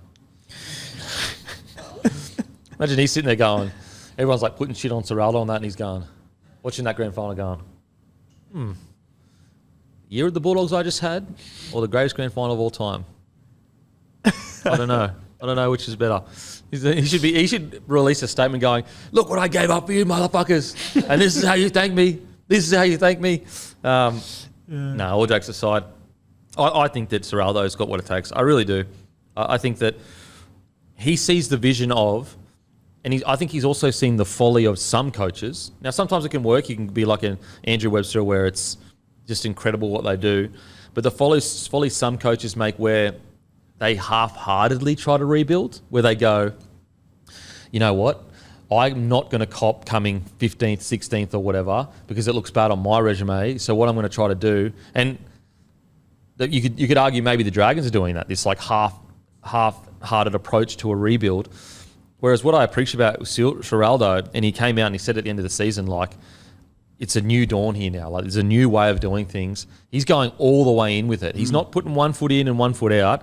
He's going, I'm willing to come to this club a year early, cop all the criticism, all the negativity, the 15th on the ladder, because I'm going to do a full rebuild to a premiership, not a little tiny rebuild to we finished 8th, how good. I think the Tigers, you could argue, have been guilty of that as well, where they go, we just want to make finals footy. Whereas it looks like Serraldo, he's trying to win a premiership in the next 5 years. That's what he's, not within that 5 year period, but maybe at the 5 year mark, they're fighting for comps, premierships. And so I respect that with Serraldo, because it's a live by the sword, die by the sword mentality. It's all right, if it doesn't work, fuck, that method didn't work, I'm willing to put my hand up and walk it. Whereas this like halfway point, it's like pointing fingers, it was his fault. Like, you're just never going to get anywhere with that. Just having a look through the list of players here, and obviously Tim just said they've let go of 10 old players. It could be up to 15. I was just having a look through this list and just going through names like this: Alamotti, New Brown, Davey, Flanagan, Ockenbaugh, Tavita Pango Jr., Josh Reynolds. Of those guys, if they were staying at Canterbury, which of them would you tip to improve next season at Canterbury? Yeah, like probably not any. Probably not. Canterbury is not in a position to improve Paul Alamotti for me at the moment. Penrith might be, and then everyone will say, what a stupid decision by Canterbury, but I don't think it was going to improve anytime soon, realistically. Yeah, Alamotti, we're going to speak about him a little bit. We'll speak about him now. He's super interesting because, as you know, Guru, killed it coming through the grades.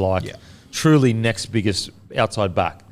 And then came into first grade, and I was really surprised when I heard whispers that he wasn't going to get re-signed to the Dogs because he's 19 years old. So he played a lot of the year at 18. And the fact that he's already been moved on, it's really surprised me. But at the same time, I do think it's probably best for his career, because sometimes if you're a young gun that's the next big thing, you come into a team and you've always been the big thing at that club. Very hard to change your mindset of you are the big thing. Whereas him going to Penrith, and has that been confirmed? Yep. Him going to Penrith, he is a tiny little tadpole in a fucking huge ocean. You need us, we don't need you. Yeah, and so all of a sudden his whole mindset will shift. And not to say that he had a poor mindset, like he was tough, he played hard, it just didn't seem to be working. Whereas when you go to Penrith, now all of a sudden he's the superstar player going to a superstar system, and all of a sudden he's not a superstar player, he's just a guy that will be lucky to get a shot. And that's exciting for me with Alamotti. Based on when you watched him come through the grades, like, if you would have said to me, like, what's he going to struggle with, I would have said the last thing he's going to struggle with is physicality. That was what he struggled with the most. And you pointed it out very, very early, and I went, no, he'll come good.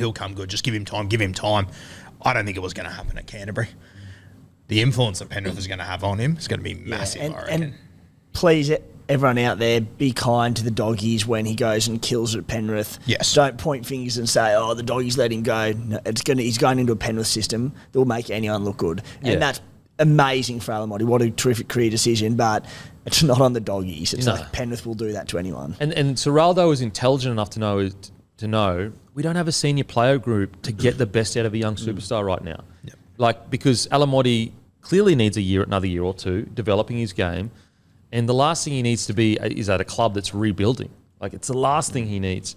So I think he's still got an incredible future. I think that his future is probably in the forwards, if I'm being honest.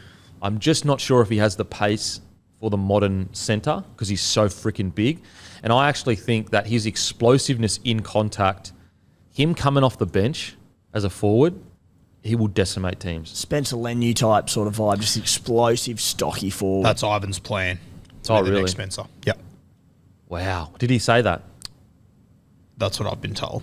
Birdies. That's Pretty confident. Birdies. That's what Guru told Ivan, and when Guru tells Ivan something, Ivan listens. Put him up against a wall. That's what Guru heard Ivan say whilst hiding in a cupboard at Panthers headquarters. So yeah, I'm excited for Alamotti, and it is one of those things where, for sure, as a Bulldogs fan, you'd be disappointed that a young junior, he's a junior, yes. Doggies, yeah. It didn't work out, but when you look at these kids, and he's still a kid, he's 19 years old, you want the best for him.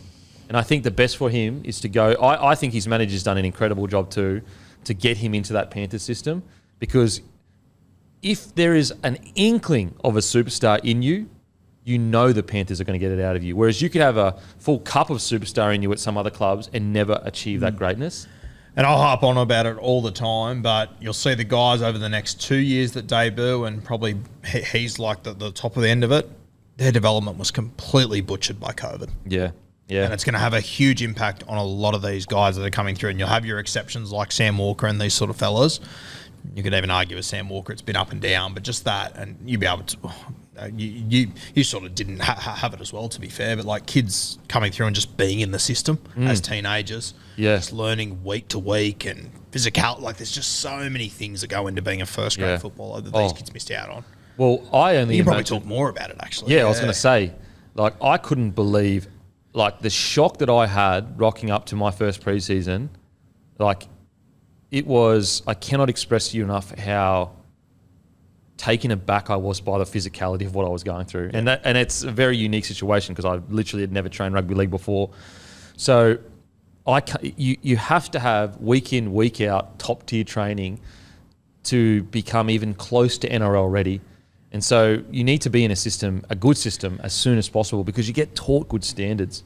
It just gets drilled into you. Yep. It just gets drilled into you. I'll never forget the shock of like, what the hell is going on here? Like, my first preseason, I put on 12 kilos in 3 months. 12 kilos in 3 months of muscle mass. I've done that a few times.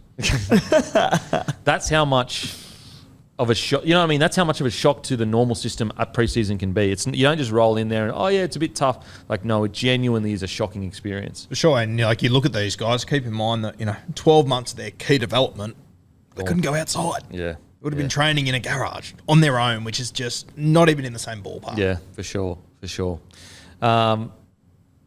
So, yeah, Doggies, definitely a really disappointing year. I don't think anyone expected... Well, we didn't really expect them to make the 8, did we? We said stay patient. So, we stick with that. So, we nailed it. What about the could be anything of the year in the back row? Oh, we haven't even spoken about him. Yeah, Far out. Let's talk about him. Great save. Could you imagine if we didn't speak about? I was trying to piss him off. It was his fine, not mine. I don't like to talk. I thought we all agreed that it was my fine. I'm happy to run with that. That's what I thought was the agreement. It's been fun. Let's talk about him. Jacob Preston. He played so well that genuinely when I was thinking of my team of the year, I was like, maybe? That's how good he played. And we just talked about all these young superstars all these young players that it's maybe not the best time for them to be at the Bulldogs because they're at a rebuild. But for all the knocks Ciraldo has received and the Bulldogs have received for the negatives that have happened this year, boy, they've got to get some raps for the way Preston has come through. And clearly there's a certain system that certain players react to.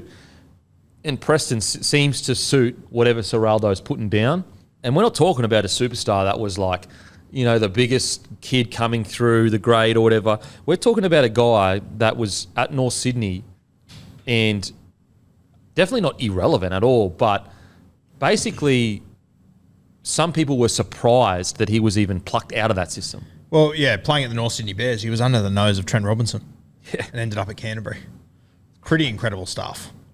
And he's like just the way he played as well, like the toughness he showed. We're talking about a kid in his first year of first grade, did not struggle with the physicality of it. And I get he's a tall player, but he's not actually physically that big yet.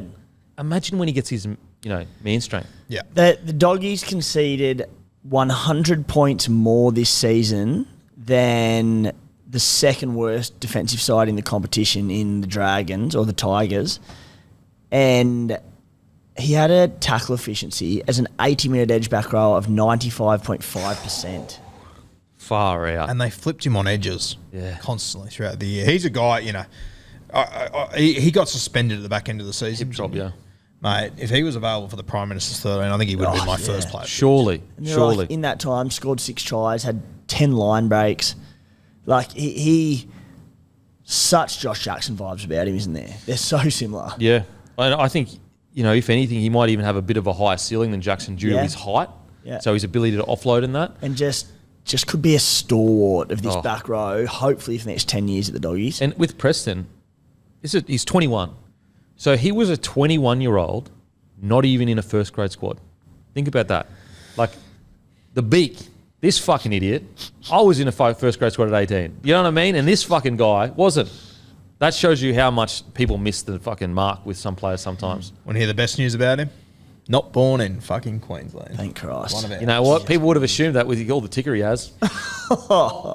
Jesus. I'm also a huge fan of anyone that looks like the Cougar. Yeah. I tell you what, speaking of New South Wales, I swear you guys showed the most New South Wales spirit ever in the lead up to the Broncos Panthers grand final. It's the most I've ever seen New South Wales united in hating a side. Against Brisbane, fucking shocking. Yeah. Far out we're against it, mate. Yeah. Coming into your backyard at Panthers' essential home ground. Just got no calls, mate. No calls. Typical. Very typical. Is it the New South Wales Rugby League or is it the bloody NRL? I don't know these days, mate. But yeah, anything else? Good thing we lent you that front row forward. Oh, yeah. Now, anything else that stood out for you guys? No. Nah, nothing huge there. Mate, I did notice the other day, I think I saw something on social media, Luke Thompson's going home. I think they had a bit of a farewell for him the other day. Yeah, I didn't actually realise that. Yeah, sure he's gone. So he's not officially in the out, but he's one of the ones that's gone. So okay, so that's 11. Jeez, that's disappointing. It's awful how that's played out. Yeah, far out. That's disappointing because he would fit the Sorrel. Like he's tough. He works his ass off. He's just been so unlucky with injury. Yeah. And when he did play, prior to his injury, he played bloody well. Yep, bloody well. And the fans loved him. Jeez, that's disappointing. He's a legend of a bloke too. So I'm surprised he didn't get picked up. I mean, maybe it's the injury. It might just be body. Like, I'm only guessing, but he's had such a tough run. Maybe they've just gone, we need blokes on to field. And he's on a big contract, I'm pretty sure, too. Man, I hope he's all sorted. But yeah, it's a true leader. Oh, mate. And just a legend of a bloke. Alrighty, let's get into it. Titans. Key stats. We won't go through all of them. I'm just trying to look at something that is impressive. Probably the tackle breaks. They ranked 5th. Concerning one, missed tackles 3rd, which means like 3rd worst. Now, the Titans for me, people are going to probably say Queensland bias, but I actually am so excited about them as a club. I actually think we saw quite a big turnaround in their attitude. Now, they may have missed a lot of tackles, but I think the difference is their ability to scramble was very different to yesteryear. I think Kieran Foran's brought a lot. Extremely disappointing end to the season because when you look at the first 15 rounds, they had 6 wins. So 6 wins and 9 losses? Anyway, much more wins. And then you look at the last 17 to 27 rounds, 10 rounds, they only managed 3 wins. So the start of the year, I really felt that they were turn a new corner. When you look at some of these scores, they look a lot closer than maybe towards the end of the year or a bit of a period. But as I said, it's super hard. They finished 14th or 13th? 14th or 13th? 14th. 14th. Yeah, 14th. Yeah, 14th, and they were 13th. So they finished 14th. So it's super hard to not say it is a disappointing year, but I do think the letting go of Holbrook probably derailed their season quite a bit because they were sitting 9th. What round did they release him? So anyway, let's just look at it. So by round 10, they were 7th. By round 15, they were 8th. He was gone the next week after the bye.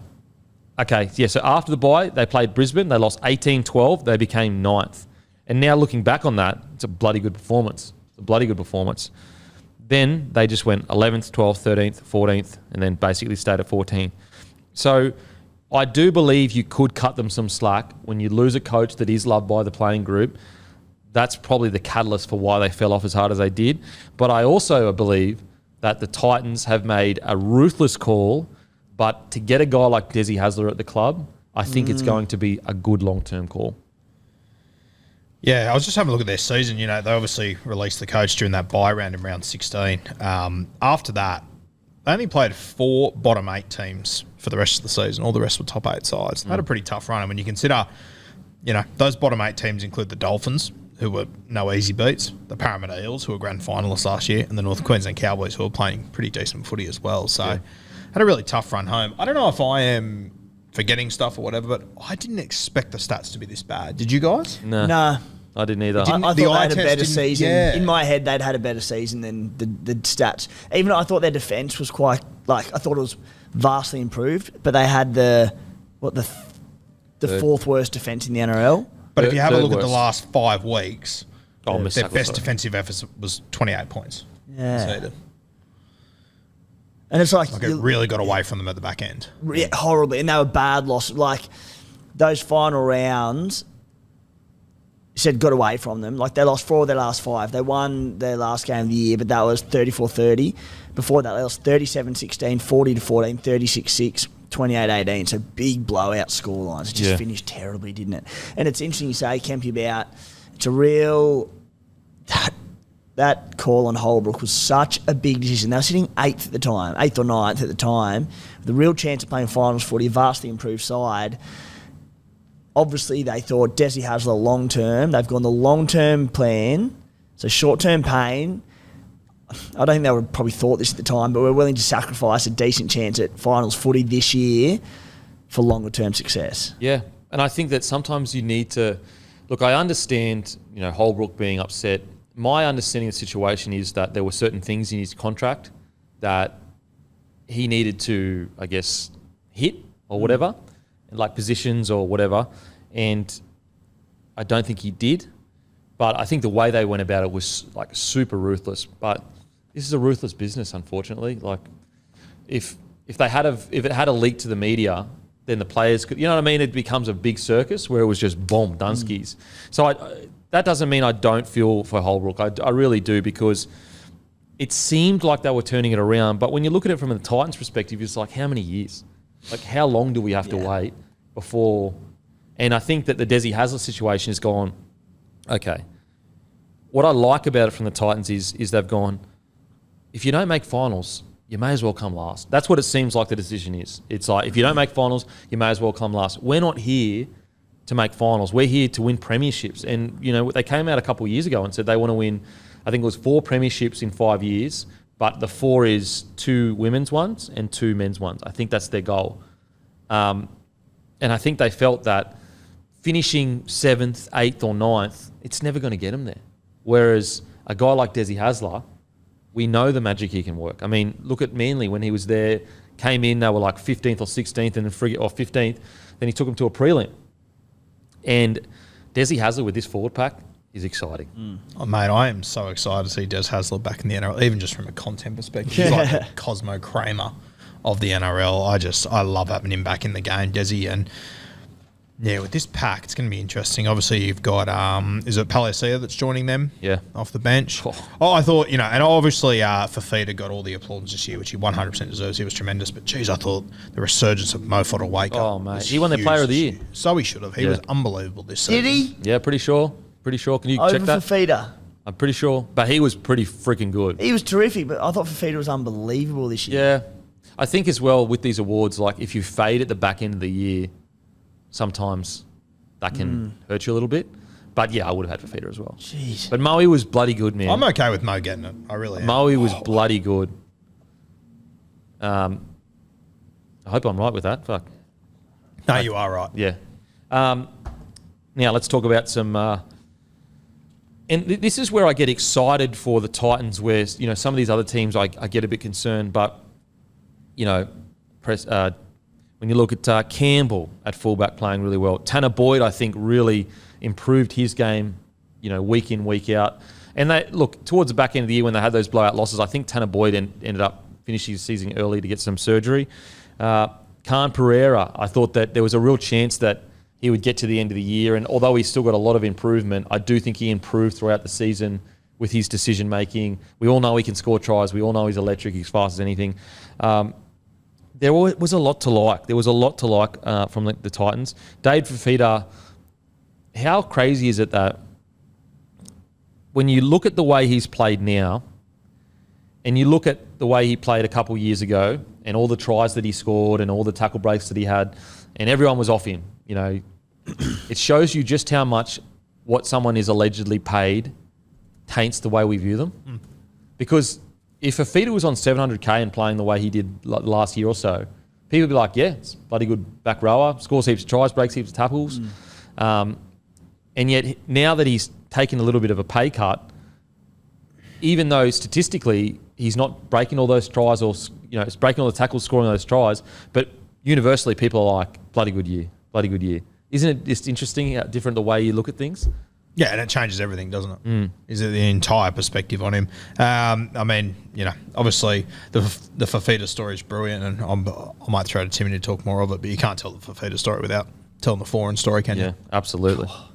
Jesus, we sort of chatted on all year about how hyped we were about the impact of Foz on Fafita, and 12 months on, weren't we just blown away? We probably went unders. We went enormous unders, and this year, to me, like, it's funny to say about a team that finished 14th, but geez, that added a notch to Kieran Foran's legacy when he retires. Like, for what he's done at a lesser club in the NRL, I know he's been around the traps, obviously been well around the traps, been to a lot of clubs, but just really the way he was the first person to finally unlock, or first half, I should say, to unlock Dave Fafita.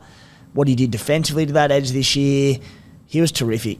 Dave Fafita also, far out. Like, he had nine line breaks, average 145 metres per game, 11 line break assists, 8 tries, 10 try assists for a back rower. And boys rolled up the sleeves this year, didn't he? Just straightened up. Just straightened everything up. And chose his moments when to start crabbing across field and breaking tackles. So, averaged 145 running metres per game, up from 112 last year. That's substantial.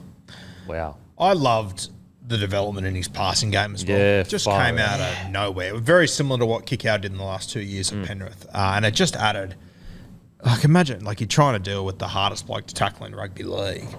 And now all of a sudden he's so much more dangerous when he doesn't have the ball. Well, imagine if he starts fucking ball playing at the edge there. Like, as in, you know, we just said ball playing, but I mean, like, used as the guy that's making the last decision of whether to hit short or hit long, rather than sometimes just doing a great tip on. Yeah. Like, that's a scary thought. I can't believe he didn't get picked in the Kangaroo squad. Yeah, I was thinking about it before, and I agree. I would have picked him in there. But, geez, if you're the Titans, how stoked are you? Oh. Yeah. Like, put it this way. I am with, like, Paddy Carrigan. I want him to take a break, him and Payne Haas.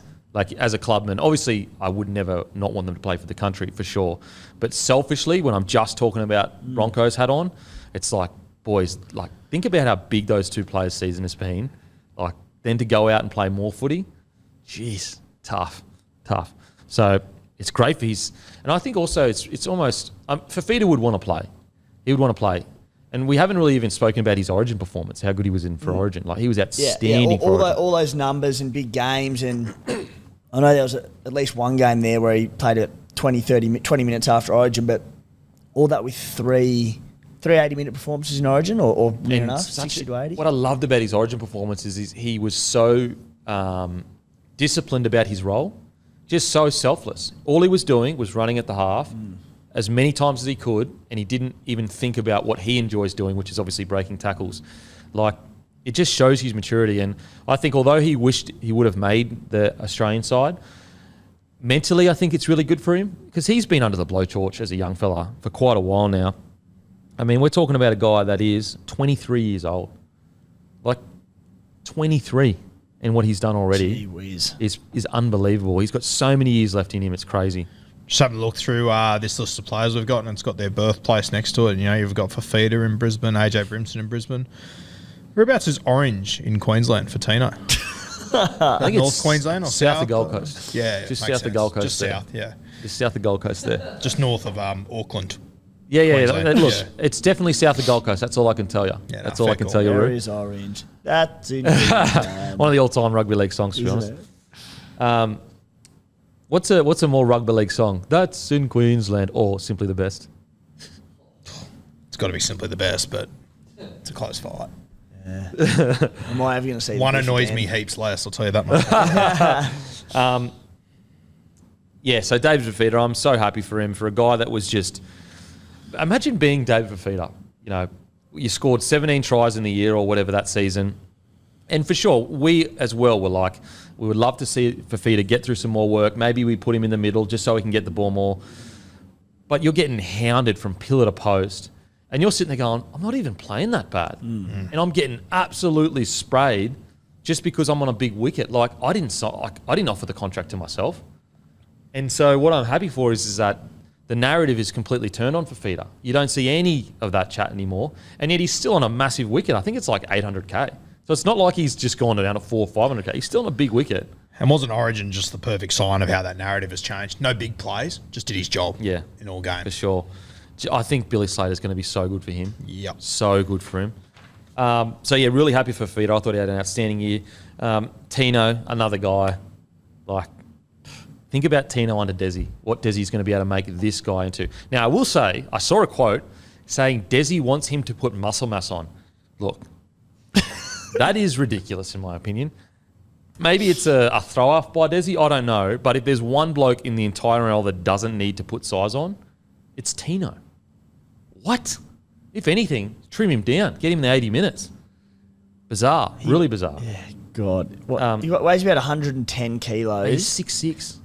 And he averaged 62 minutes per game this season. But, like, you know, he came back from that late season suspension, missed 3 games, and he played 68 minutes, 59, 68, 69. There were games during the year he played 74, 72 at that size.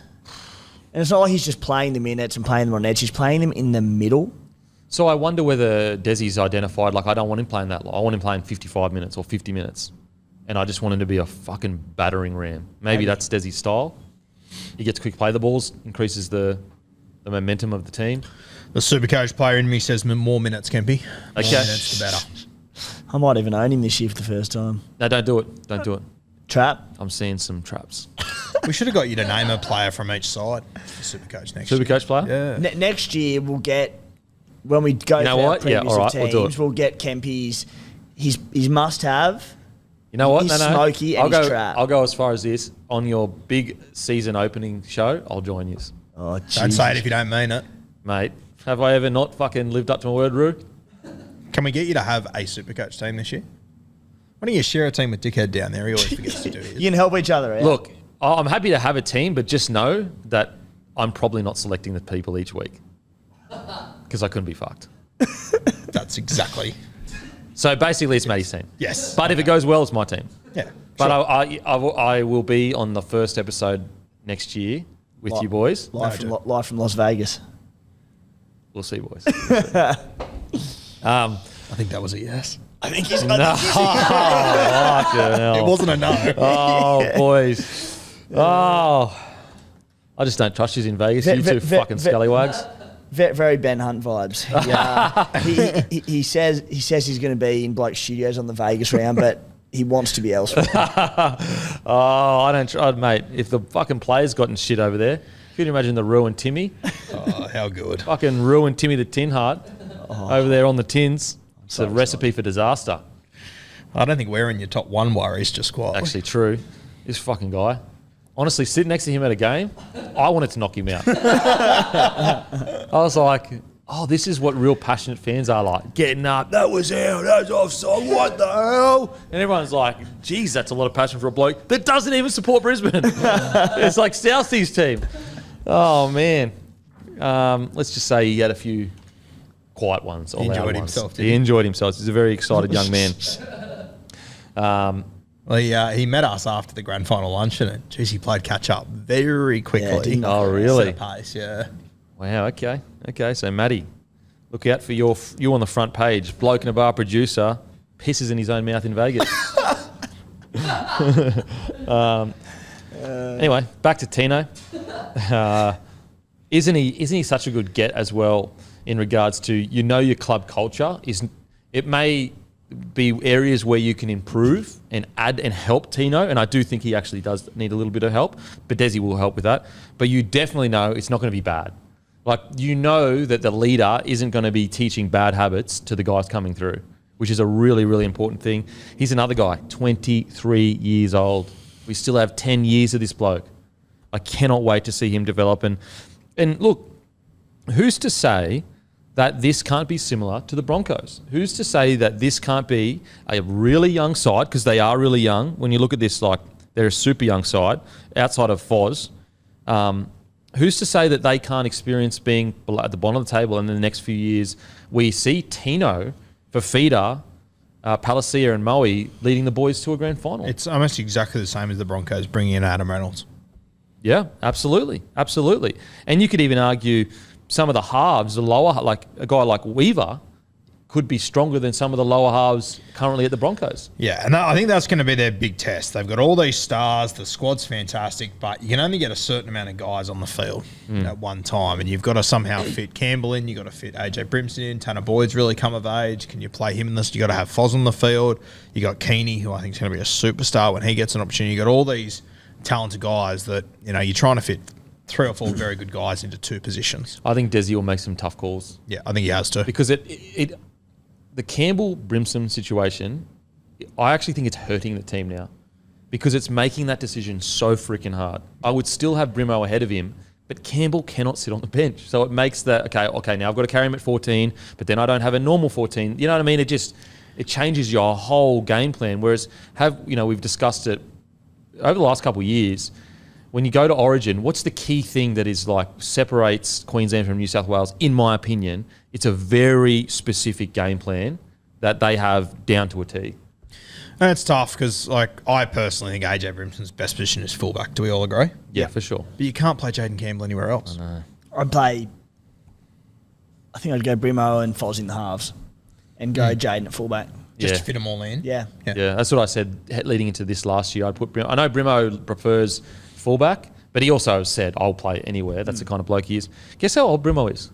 He's 24. Jesus. Yeah.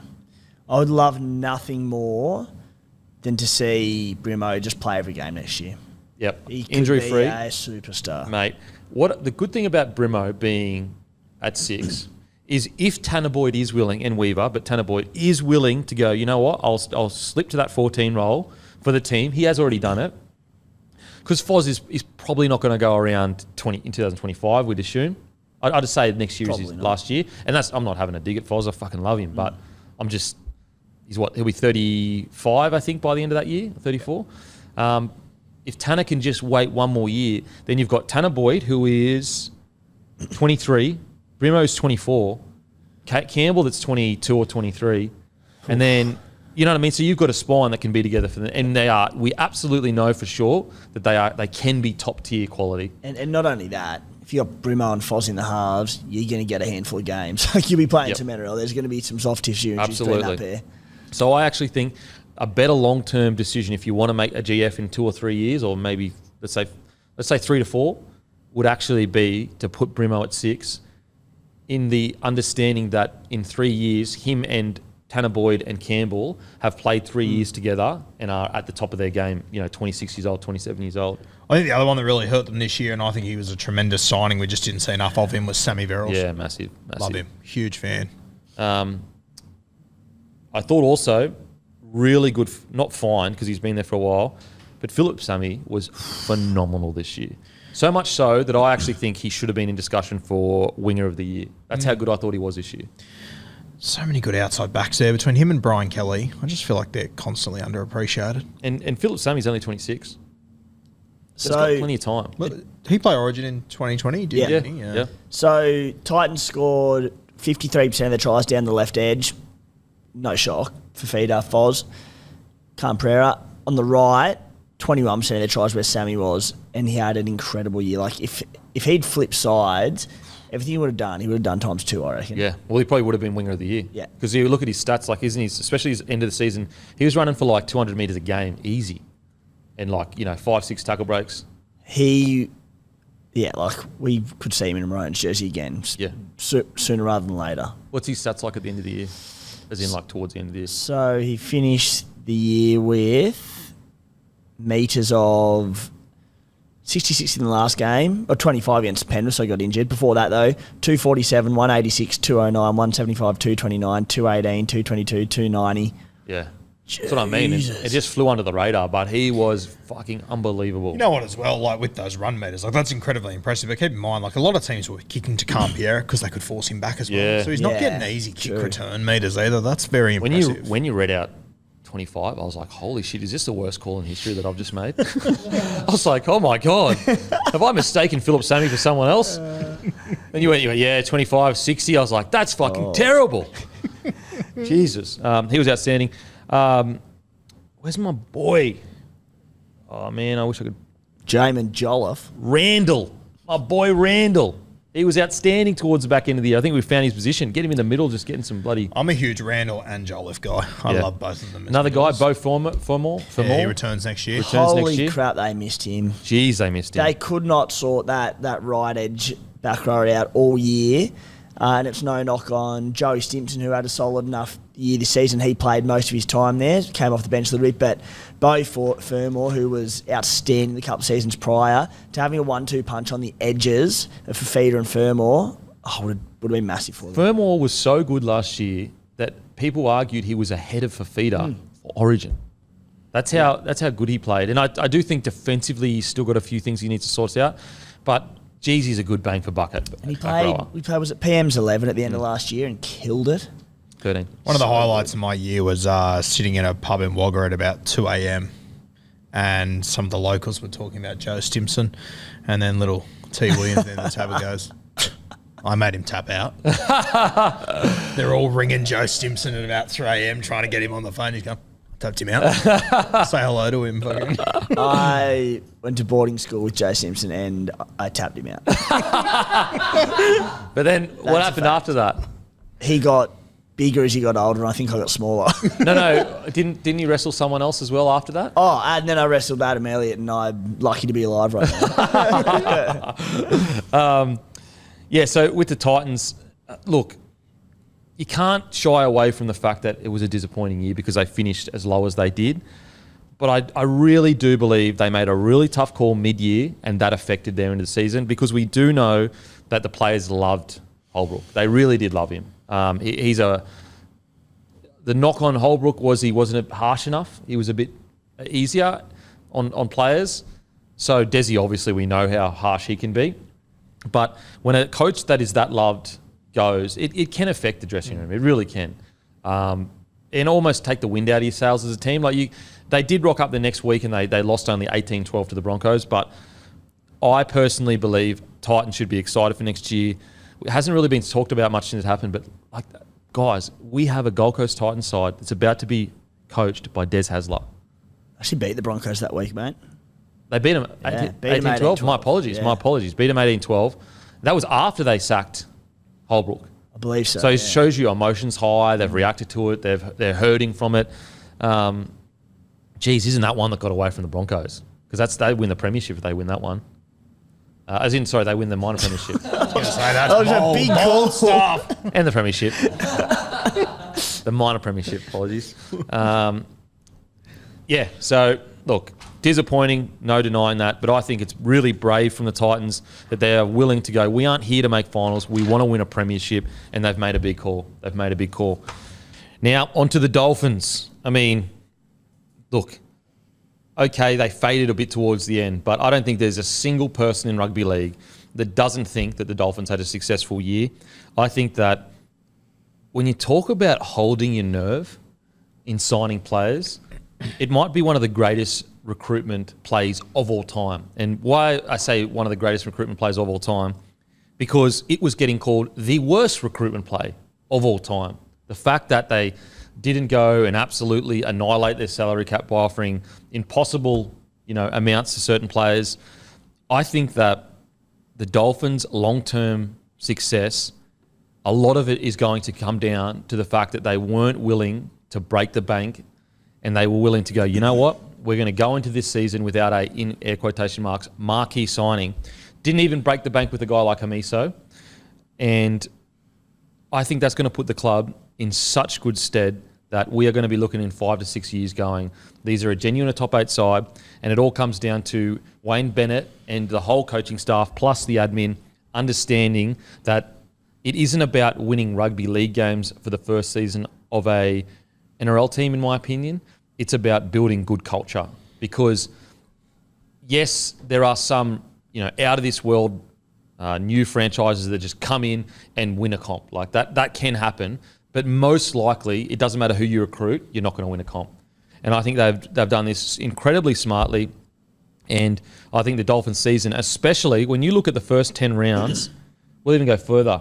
The first 13 rounds, they opened the season with 3 wins: Canberra, Roosters, Newcastle. Lost to Brisbane by 6 points. Lost to the Dragons, which I think they had some key players out for that one. Then they beat North Queensland, lost to South, beat Gold Coast, lost to Canberra by a point. Then they beat Cronulla substantially, and then they lost to Melbourne by less than 10 points, so 8 points, and then they beat St. George. That's your first 13 rounds of an organisation. It's honestly incredible. Yeah, and I think, pre-season, I think every one of us just about had the Dolphins finishing bottom 4, bottom 6, something along those lines. And respectfully to those out there, if you look at the Dolphins sitting in 13th place and say, I told you so, you're a dickhead. Yeah, agreed. It just finishing in 13th just doesn't tell the story at all. And for me, I cannot believe I am sitting here, and I cannot imagine another world where I'm sitting here saying about a team that won 3 of their last 14 games that I'm incredibly impressed with their season. Yeah, agreed. Even among those games, winning 3 of their last 14, they lost 2 of them by a point and another one by 2 points. Few little things chop and change. All of a sudden they're 11th in the first season. I know you can say that about a million clubs, but they were in contest. Even when what we said earlier on in the year, when they'd had their hot start to the season, you go, okay, this is great. But what's probably going to get them is depth when the injuries start to hit, and they did in the back end of the year, and they were impacted like a lot of clubs. But the resilience was there through the whole time, wasn't it? Yeah. Have a look at the 4 teams ahead of them on the ladder, 12th, 11th, 10th, 9th. They've all played in grand finals or prelims in the last 3 years. Jeez. Yeah, I mean, that's not... Manly, Cowboys, Eels, Rabbits. Yeah. Yeah. And to think the Dolphins are, within striking distance of those clubs, it's amazing. It's absolutely amazing. And I think it's one of the best recruitment calls ever. Like, obviously, they did go after these players, but clearly they didn't offer so much that it made it almost impossible for these guys to say no to. Didn't sell their soul for them. Exactly. And now they find themselves recruiting the Dally M Centre of the Year and Flegler, a future Origin for the next probably 10 years player, just in a grand final. And he played incredibly well in a grand final, in one of the highest standards grand finals we've seen in a very long time. They are set up for something special. Then you add into the fact that they're one of the richest clubs in the competition with, heaps of land, obviously the huge Leagues club. Then you also look at that part of Queensland, their junior system is akin to the Penrith Panthers junior system. It's a dominant area for the Dolphins, and they have been dominant for a very long time. I believe that the Dolphins are going to be a powerhouse in the next 5 years. If I had to bet one way or the other of, are they going to go on to be a finals footy side, or are they going to go on and struggle around that 10th to 14th place? I think that in the next 5 years, we're going to see them more regularly than not in the 8. And in that 5th year, there is a real chance that we could see them challenging for the top 4. Yeah, I completely agree. I think it'll just depend how they go. Wayne Bennett's obviously not going to be there forever, but Christian Wolford's coming through. Everyone seems to rave about him. Yeah, I think he's good. So, I was just having a look at their results. You get to the end of round 10. They're sitting in 4th place. They have a bye that week. The other big event that happens that week that I think had a huge impact of them, Tommy Gilbert got injured for the rest of the season. And then JMK went down and not long after that as well. Yep, Sean O'Sullivan was already out by that point. And I think that's sort of, we obviously spoke about Jermaine Asako early in the episode, how well he went this year. And I think for the start of the season, Branko Lee's ball playing there at centre was very good. He fell off as well. So they had a lot of things go against them this year, the Dolphins, all things considered, not, obviously, not to mention being a brand new franchise. Yeah. I think Dolphins fans should think about it as well. They went into a season with Sean O'Sullivan, Katoa, Jeremy Marshall-King and Hamiso, who we have to remember, heading into this season, couldn't get a start at the Cowboys. So Cody Nikorima couldn't get a bait at South Sydney either. yeah, so it's like, it's not even like they had this great recruitment pool, but they just didn't play well because they hadn't played together. They recruited guys that were unsure even about their positions. You have a look, like for the vast majority of the season, they're in, like their first choice back five. You know, Branko couldn't get a start in first grade. Osaka couldn't get a start in first grade. Hamiso couldn't get a start in first grade. Tessineau was he sort of in and out of Brisbane, but he wasn't in their best. Yeah. And I can't remember who the other centre was that I was thinking of before, but another one that couldn't really get a start there. And they had Tafado. Yeah, and like Lemuelu moved from the centre to the back row. He couldn't get a start at the Cowboys either. And then you talk about like the signings for next year. You mentioned obviously Farnworth and Flegler being the two big ones, but I don't know what money they got them on, but I can't imagine they broke the bank for them either in that how their credentials, 3, 4, 5 months after they signed them. Yep. Like when they signed them, they weren't NRL grand finalists. Tommy Flegler, I don't know if they got him before or after Origin, but he obviously played a game or two prior to this year in Origin, but at the most. I don't think it would be as much as people think. I actually just think that maybe the Broncos probably didn't offer Flegler what he deserved, rather than them just getting blown out of the water by a huge. And that's what I mean. Like, whatever they paid for them, 3-4 months down the track, Herbie and Tommy Flegler, they've gone from here to here, and they'd pay more for them now than they would have 4 or 5 months ago. 100%. So, like, how good a position are they in? Like, put it this way, I honestly reckon Flegler could get 800K at a lot of the lower tier clubs that need a front rower. I reckon Herbie could get as high as 700K at a team that really, really needs an outside back. Now, would I pay 700K? No, I wouldn't. But that's how much I think he could get. And if you ended up with two teams that really needed someone, he could get more than 700K. Yeah, absolutely. You could end up in a big bidding war for him, I reckon. Yeah, and maybe you got a team that needs a fullback and they believe Herbie can be a fullback because he wants to be a fullback. I think you saw on the weekend, the best team I've seen in a very long time built an entire game plan out of trying to shut down Herbie. They weren't able to. Yeah. Look at their game before that they lost. I think Herbie ran for 240 metres. Yeah. Like Dally M Centre of the Year, and also delivered massively in that grand final. Like for him to have an impact on the grand final when they had barely any ball for that first half, it's incredible. It's actually incredible. I think the Dolphins are truly set up for, I'd go even as far to say is in the next maybe even 10 years, I think that their battle with Brisbane is going to become like genuinely spiteful. And because like right now, Brisbane have the comfort of going, we've got all this money, all this success. I know we haven't won a premiership in a while, but you understand what I'm saying. But in 10 years' time, when you're a young kid coming up and you've got the Dolphins who also have all this money, also have all these juniors, and they've got all these junior pathways coming through, maybe the question for that 10-year-old that didn't see the Broncos win all those premierships when in the early 2000s, maybe he goes, the Dolphins they're my team. They're my team. Now maybe that might change if the Broncos go on to win a few premierships in the next few years, which they could. But if they don't, that's a possibility. That's a real possibility because this isn't just a small club that's kind of limped their way into NRL. They're a bigger club than a lot of Sydney clubs when it comes to money, when it comes to junior base. Like in a lot of the areas, they're actually bigger than a lot of the NRL clubs. So it's exciting. It's exciting. Just having a look through Herbie's stats. Obviously, he's going to be arriving here. Very exciting. He's only played 79 games. He's scored 34 tries. Considering his team has been bottom 4 for half of his career, pretty impressive. And he's played good footy in a bottom tier side as well. Yeah. Imagine how good he'll be when he learns to pass the ball. Oh wow. No, I was looking at. So again, I was doing the team of the year last night. I went through so many stats of players. It was great. I was having a real nerd out with it. And I got to Herbie, and he had how many tries did he score this year? I'm in the process of getting it. 15 or something. He had like 15 tries. And it was 1 try assist. There was 15 tries, 1 try assist. He's a ball runner. He's a ball runner. He's a ball runner. So I think they're great signings. In regards to who played well for the Dolphins, we didn't really see it as much towards the end of the year, but I think Jeremy Marshall-King, for when he was fit, was an absolute revelation.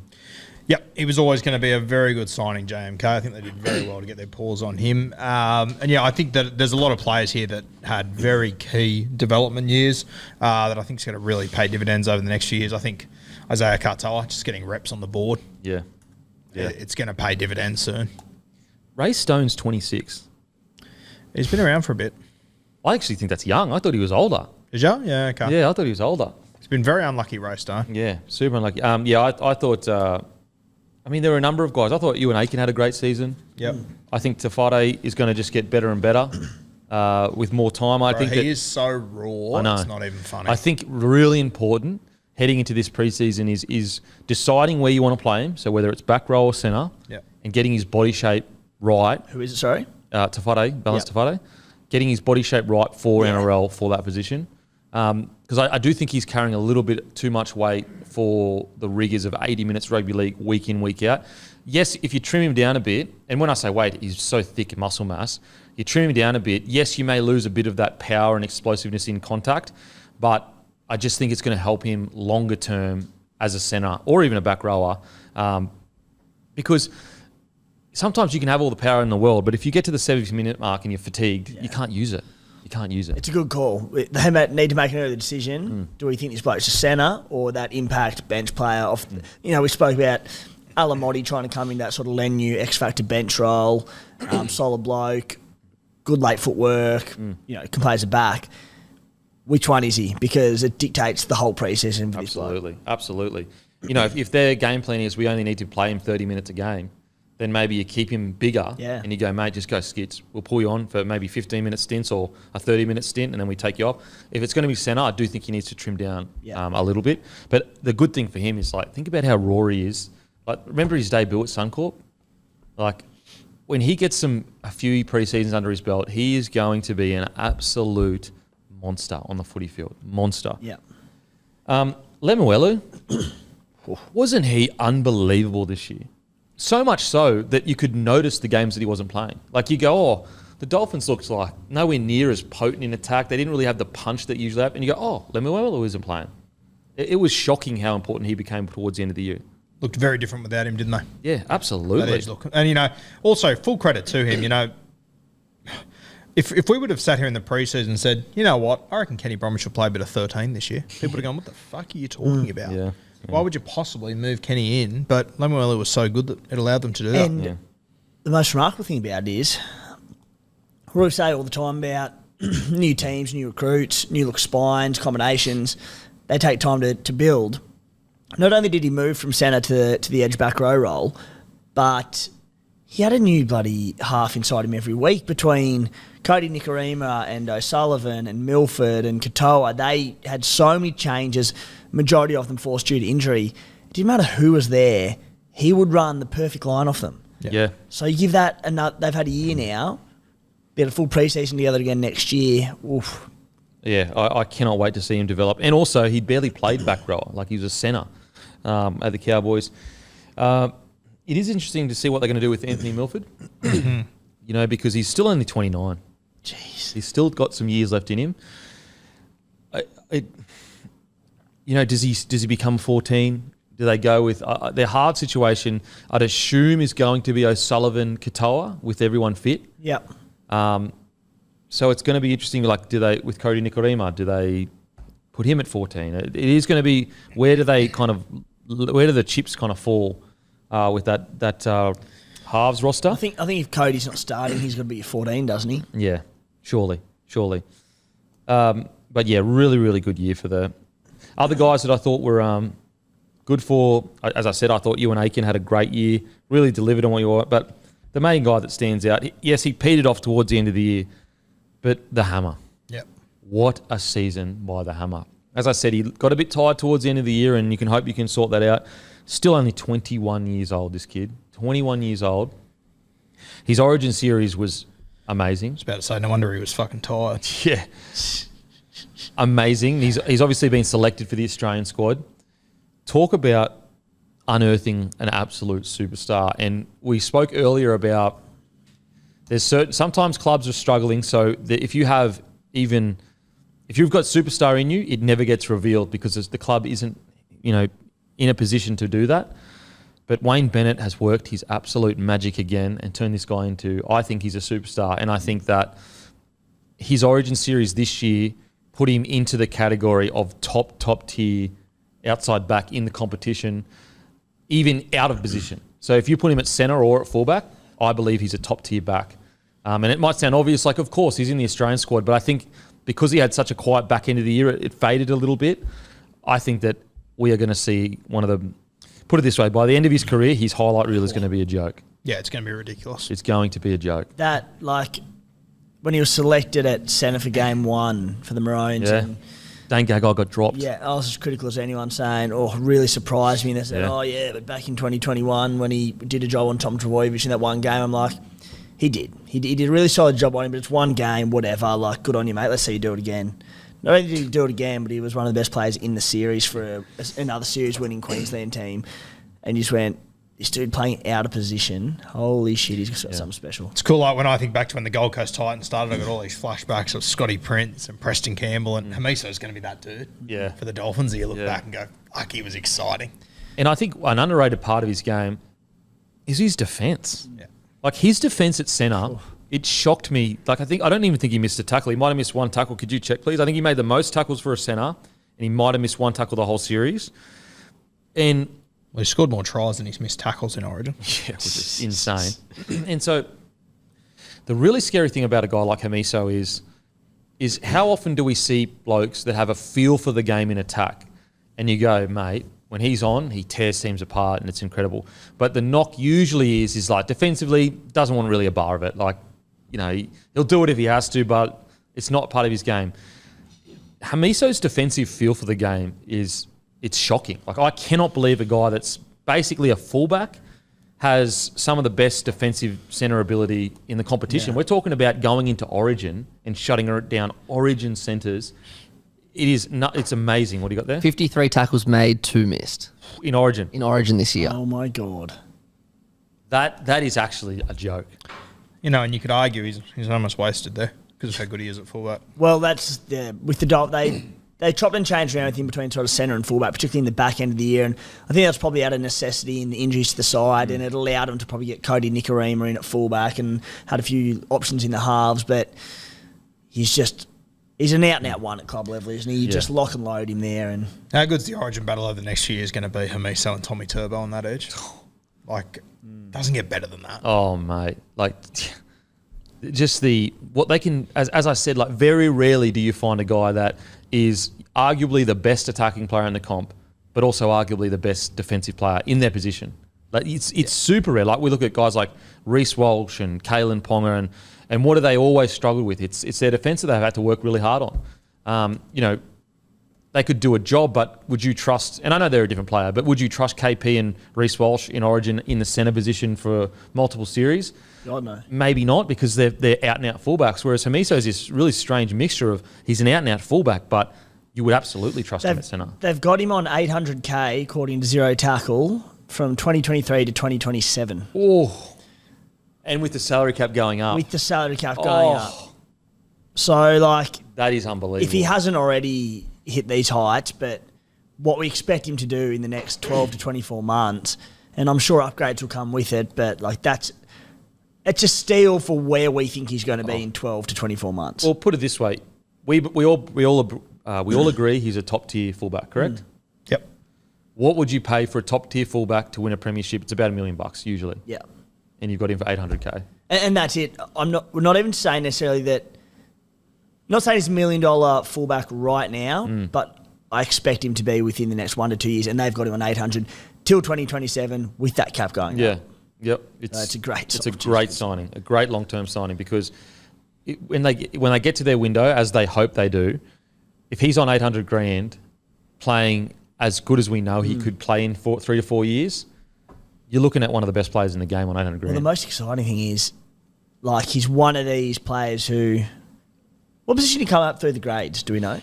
Fullback, I think. Wing centre. Was he playing fullback? I think in the lower grades more just because he like hands on the ball more. Yeah, and even so, going between those positions, but to my knowledge, probably a heavy ball running. Lent on his ball running, I should say. But we saw, you know, the slow evolution of his ball playing this season, and it came on quicker than I thought. But when that gets better and better and better... Oof. He's 21. He's 21. Before we move on, some quick shout-outs. I thought Mark Nichols and Jared Wallace were incredible this year for the Dolphins. Jared Wallace, I was going to give a big shout out to. Mate, talk about, he got let go from the Titans or couldn't get a start, but he was phenomenal this year, Jared Wallace. Tell you the other one that I think will come good next year, just with full preseason under Wayne and with Wayne Bennett, he'll get the best out of him. I reckon Josh Kerr. Yeah, for sure. Agreed. Yeah. Agreed. I really like the Josh Kerr signing. Big mobile fella. Yeah. I reckon he's going to be great. All right, now on to Manly. Okay, just looking at some key stats here. Tackle breaks, 13th. Errors, 9th. So all of their stats, really middle of the road. Where they were the best, line breaks was 8th. I think that has a lot to do with DCE. But as a season, really disappointing as a season. I know they lost Tom Trbojevic for sure. And I know they were fighting for the 8. But my concern with Manly is that it's been a couple years now where they've struggled, and DCE is playing arguably the best footy of his career, and there was a period there where he was the best 7 in the game this year, and they still were struggling to get into that 8. And then I look at some of the recruits, and I do think Brooks is a good recruit, but outside of that, I'm just a little bit unsure on some of the other recruits. But when we're just talking about this year specifically, it's definitely a disappointing. Is it a disaster? No, it's definitely not a disaster. But I do think it's a disappointing year for Manly. I reckon my last 3 years on the trot of Manly reviews have been exactly the same. Low par, Turbo got injured. If he's fit next year, they'll be a top 8 side. They're such a hard team to analyse, aren't they? Yeah. I think they need to move past this. I know you're not saying this, but this idea of if he's fit or if he's not fit, they've just got to find a way to move around it. I know he's worth $1 million in their cap. I get it. But it's kind of like, at what point do you build a B plan? It's interesting because it's not like they're a club where they don't have backup fullback options or even class ones. Like they started the year when he first got injured, Turbo, or wasn't playing. KO Weeks went there and was a little bit underwhelming early on in his career. But then Garrick went there, and Garrick is a really, really solid player at fullback. Love what he does there. KO Weeks got an opportunity there at the end of the season and just blitzed him. Kohler. What did I say? KO Weeks. Sorry, Kohler, albeit against weak opposition who'd sort of thrown in the towel a little bit by that stage of the season. But it's not like it's be all and end all if Tommy's injured in terms of at fullback. They have options. So I think as well, the one thing that I'm fully on board, they probably make 8 with Tommy Trbojevic for sure. But this season, he played all the way till round 11 or 12, correct? It was about around 12, I reckon. So round 12, they were still sitting 11th. And so this idea that, it was just because of Tom Trbojevic. Now, as I said, to be really clear, if Tom Trbojevic plays the whole season, I do think they're fighting for the 8 spot. But at the end of the day, when he got injured, they were sitting as low round as 15 12. he played too. Remember he blew the Dolphins away that night. We're in Canberra. The Dolphins, to get him back. Yep. So by after the week after, they played Para. And they were 12th. Yeah. So that's my concern with Manly, is that even when Tommy was playing, they were still not in the 8. And I just think that that's what makes this a really disappointing year. Now, look, if they were sitting 5th, 6th or 7th, or 5th or 6th, and then Tommy gets injured and they go boom straight down to 12th or whatever, that's when I could be like, yeah, for sure, Tommy. But even with Tommy in the side, they weren't looking like a top tier side, which they should. With Tom Trbojevic in that side, with Jake Trbojevic, Olakau'atu, DCE, they should be a top tier side. It was honestly almost frustrating watching them in the last 2 weeks. Because, it was such entertaining footy. They were so hard to handle. You're playing against the bottom sides, and you just sat there and went, where was this? Yeah, but you're just like, so? So, yeah. Yeah, okay. We know that you can bash the bottom sides. Yeah. It's, look, if I'm going to defend Manly, the games before that was Sydney, Roosters, Penrith, Warriors. So those 3 teams, Sydney had just hit their run. Penrith, they only lost by 12 points. So say that's probably about where that's a good loss. And then Warriors, really controversial call. But again, I feel that, I'm kind of in your camp, Guru. It's kind of like, so what? Like, how much leeway do we have to give before we go, it's just not good enough, unfortunately. Like, you come out and absolutely spank the Bulldogs and then spank the Tigers. It's like, well, unfortunately, for a few years now, they've kind of had the tag of being a team that beats teams below them by a lot and then struggles against teams above them. I believe the term is flat track bullies, Kempy. Well, I didn't want to say it. Also known as downhill skiers. Downhill skiers. Oh, wow. I was trying to be couth. I was just... I didn't say it. They're your words. I was just helping you out, mate. I was trying to do it in a polite way, Timmy. You're so mean to Manly. I was trying to politely say that they... But isn't it just so frustrating? Like, and I agree with everything you both just said. They had a draw against Newcastle during the season. Let's say they win that game. They're 1 win out of the 8. But again, that's like, how many things do we have to go, oh, yeah, that's... Oh, yeah, for sure. Yeah. You go... Fuck. But once again, I looked at them throughout the year and I was not impressed with them in the last 10 weeks at any point except the last 2 weeks. And I go, fuck, weren't that far off again. Yeah. But they always do well enough to not be criticised too heavily. Yeah. But they never achieve where they should. Yeah, for sure. Especially with a guy like DC leading around the park. And it was exactly the same as that year that they blew it away. Turbo broke all these records. It was incredible. They got to the finals against the best team. Didn't fire a shot. But they did well enough against the other teams. Yeah. That you couldn't, what could you say? Unless your name was Ryan Girdler. I just think, though, like, DCE plays so well that he hides a lot of their criticism. Because if he started playing poorly, it would be a pour on. Like, let's say they finished 12th and DCE struggled. I feel like then it would be like pour on Manly. But when you see DCE play so well, it's like, oh, like, there's something to like here. There's something to move that's going forward with this club. DC had an incredible year. So good. And, like, it's frustrating. And, look, I don't have a soft spot for Manly as such, but I like a lot of their players and I love seeing them when they are fully fit and firing. They're such a good team to watch. And DCE, one of the best halfbacks in the game, and then Tommy Trbojevic, when he's fit and firing, them two in the same team at full fitness, they doesn't get much better. They promise so much, but we just haven't seen anything new. Like Tommy's last 5 seasons played 11 games, 7 games, 15, 7 games, 12 games. What about, like I just said then, this Manly side, like they always just do enough not to criticise over a period of time. Since 2016, and I'll just take DCE's numbers, he's the main guy there. 2016, they won 36% of their games. The next year, 56. The next year, 29. The next year, 61. The next year, 35. The next year, 64. The next year, 31. This year, 50. So it just goes 30% to a pass mark, 30% to a pass mark, 30% pass mark. And it just keeps happening. And that's what I mean with, like, DCE. When you look at the results of the club, there probably should be a little bit more pressure on him. But because he plays so freaking well, you can't really, like, how could any sane person be like, DCE needs to be better? Especially when you go, this side that's, according to all the pundits out there, ourselves included, that they lean so heavily on Tom Trbojevic and he hasn't been there half the time and Ches still does it. And Turbo's taken up $1 million worth of a cap, plays half the games at best each season. Ches just simply going, well, far out, I can't do this all on my own. Yeah, it's a tough one. I do think DCE's club career is a really interesting look at. So interesting. Because when you go, how much times has he really fired a shot since 2000? Well, like if you look at his whole career and you write down all of his achievements, they're really impressive. Yeah. But they all happen in the first 3 years of his career. And then you look at his club since 2013 pretty much, or 15 or 14, whatever. His performances have been amazing. And then you watch him go to Origin and you go, far out. He plays so well that people say that he should be the Australian half over Cleary.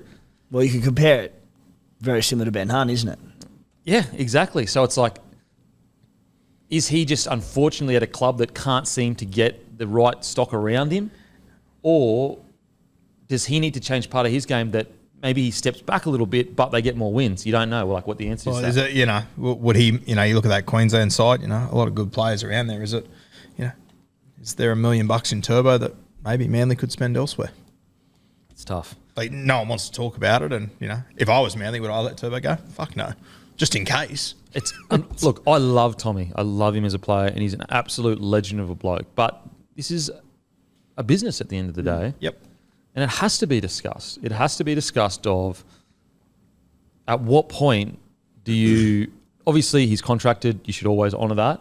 But at what point do you start building plans around the fact that he does struggle to stay on the field for a whole season? Well, if he has another season-ending one next season, God, I hope it doesn't happen, but he plays 8 or 9 games, and that's outside of that 2020 COVID-impacted season, you know, he's not even looked like finishing a season. That's where, like, if it happens again next year, there's going to be a huge... I reckon we'll say the same. If it happens again, I reckon we'll say the same thing next He's season. so If good. it happens one more year... Yeah, he's so how good. many, like... Yeah. How old is he? Like, you've got to arguably the best player in 26, rugby league 25, sitting there. 26. You get like... I personally, and I said it definitely at the start of this show, I might have even said it as far back as 2 years ago, put him at centre. I know he tore his pec and that's what held him out at centre, but if you put him at centre, you're reducing the likelihood of him doing these soft tissue injuries because he's not having to run as many Ks, he's not having to hit top speed as much. Just get some games and just try and keep him on the field for a bit. And then once he gets that where you feel like, yep, confident, good to go, boom, straight back to fullback. You've got guys like Cooler. Give him a whole preseason at fullback. See what he does. Like, we saw what he did towards the back end of the season, Cooler. Like, it was genuinely electric. I'll tell you what, if we get to round 6 next year and Cole's having 8 touches of the football in the game, I'm going to lose my mind. Yeah. Yeah. I genuinely believe you put Tommy at centre and you just ease him into it. And you go, mate, at centre, we're just trying to keep you on the field for now. Once you feel confident and your body's good to go, we'll chuck you straight back to fullback and never look back. And I'm with you 100%, Kempy. I'd do the same, at least for the first part of the season. But then even this year, like, he actually got through games at fullback. He's at centre in Origin, does his pec, making a tackle or in the run, whatever. He's like, It's a bad timing, but the more I'm more looking at it from a bird's eye view of his whole career rather than, you know, when you look at the history of all the injuries that have happened at fullback, you just hammy. Right. I know you had some pretty disappointing moments this week, but geez, when Turbo got injured in Origin, Yeah. I was an absolute shell of a man. You know what's crazy in that first game is I thought he had a quiet game. Watching the game, I just thought, pretty quiet game from Tommy. I don't know if he's like up to it. Like, I think that he's still trying to find his body again. And then I looked at the stats. I was like, holy shit. He killed it. He absolutely killed it. Could you get his stats up, please, for that game one? Like, he was outstanding. So that's how good he is that he can have a good game, but because it's not great, we go... Anyway, other players, I think that Saab had an outstanding year. I think Cooler has really shown that I agree with you. They must go, okay, let's hope that Tom Trbojevic goes the whole season. But we have this other weapon here. Is he Tom Trbojevic? No. Can he break the line and get us points? Absolutely. Let's try to build some game plans around Cooler, because if Tommy does or doesn't work out, we can always fall back on the fastest friggin' player in the game, arguably, him or Saab, and that's how we get points. That's how we break games open. I really think he's unearthed himself. He only played 68 minutes because he got HI, remember? But he made 137 metres from centre, 2 tackle breaks and 14 tackles. Like, in Origin, it's a great knock. And like, if you put Kohler at fullback and he does, again, don't get expectations too high because of the opposition for those last 2 games and where it was in the season. But if you start him at fullback and he gets anything close to that, and he's one of the better fullbacks in the NRL, which he could be, and Tommy's playing centre, Tommy can do his roaming centre role. Yeah. If Kohler's gone that good, and all of a sudden, hopefully you've got a fit and firing Tommy. And you've got a backup plan. You know, if Tommy gets injured from centre, you can replace that much more easily in the game plan. You know, so that's exciting for Manly. But look, I mean, I think we all agree we want Tommy on the field as many games as possible for as long as possible. It would be one of the most heartbreaking rugby league stories there is if he can't get back on the field, because it is not hyperbolic to say a fit Tom Trbojevic for, I don't know, a 10-year career could genuinely be the greatest player of all time. Yeah, like, that's not hyperbolic. Definitely. Yeah. And so to be robbed of that for him personally, but also as a game, to be robbed of greatness like that, far out, it'd be devastating.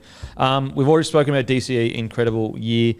Olakau'atu, a little bit patchy, but I do think that so I think in yesteryear, or like not yesteryear, but like last year before, he would have these really good games and then he would drop down and be really quiet. I think he's really shortening the gap between his really good games and his lower games. I think that Very rarely did I see him play this year, and I said, oh, that's probably a 6 out of 10 game from Olakau'atu. I saw some 9 out of 10 games. I saw a few 8 out of 10s and some 7 out of 10 games. And I think that he's slowly building towards minimum 8 out of 10 games. I thought it was overall a good season from Olakau'atu. Yeah, I thought it was too. I found it a little bit frustrating that Olakau'atu started the season really well. As soon as he got into the Origin conversations, I thought that was his worst 2-month period of the entire season. He faded a little bit for me during that period, and maybe that, it's obviously, pressure and eyeballs that he hasn't experienced before. So I'm sure he'll take a lot from it. But that was I remember leading into Origin. It was might even be injuries, man. You never know. Yeah, quite possible. And you know what? That would make complete sense if so. Because I remember as we were 6 weeks away from Origin going, geez, Hudson Young and Olakau'atu. Well, Olakau'atu was nearly a lock. Hudson Young, but I was going Olakau'atu. Yeah, same. And then within 4 weeks, I went, no, it has to be Hudson. Yeah. Yeah, he was a pass mark for me this year. And that sounds ridiculous because he was in the Players Association Team of the Year in the back row. But my expectations for him are so high. Yeah. I want him, game 1 next year, to be the starting Blues edge back rower because he can be. And that's his ceiling. Yeah. And I want to see him hit it. So anything less, as I said, he had every chance this season to be that man, and it didn't happen. That's not saying he had a poor season because he absolutely did not. He scored a ton of tries, had line breaks, try assists, whatever. But he's also running off Daly Cherry-Evans, who you'd argue there's not another halfback in the NRL you'd want to be running off. So he's had every opportunity given, and I thought it was a good season, but I said I want to see him to be the Blues back rower next year. Yeah. I just, for some reason, I look at him and go, if he just gets a fair crack in Origin, I just think he's Origin made. I really do. Maybe defensively, I'm unsure of how he would handle that because it's so high pace. But I just think in attack, oh. Well, that was the worry. In the 4 weeks leading up to Origin selection, his defence for that period fell off a bit of a cliff. Yeah. Sometimes and you never know, but sometimes that can be like you might have an AC injury and then you lose your confidence. And he's an 80-minute back rower.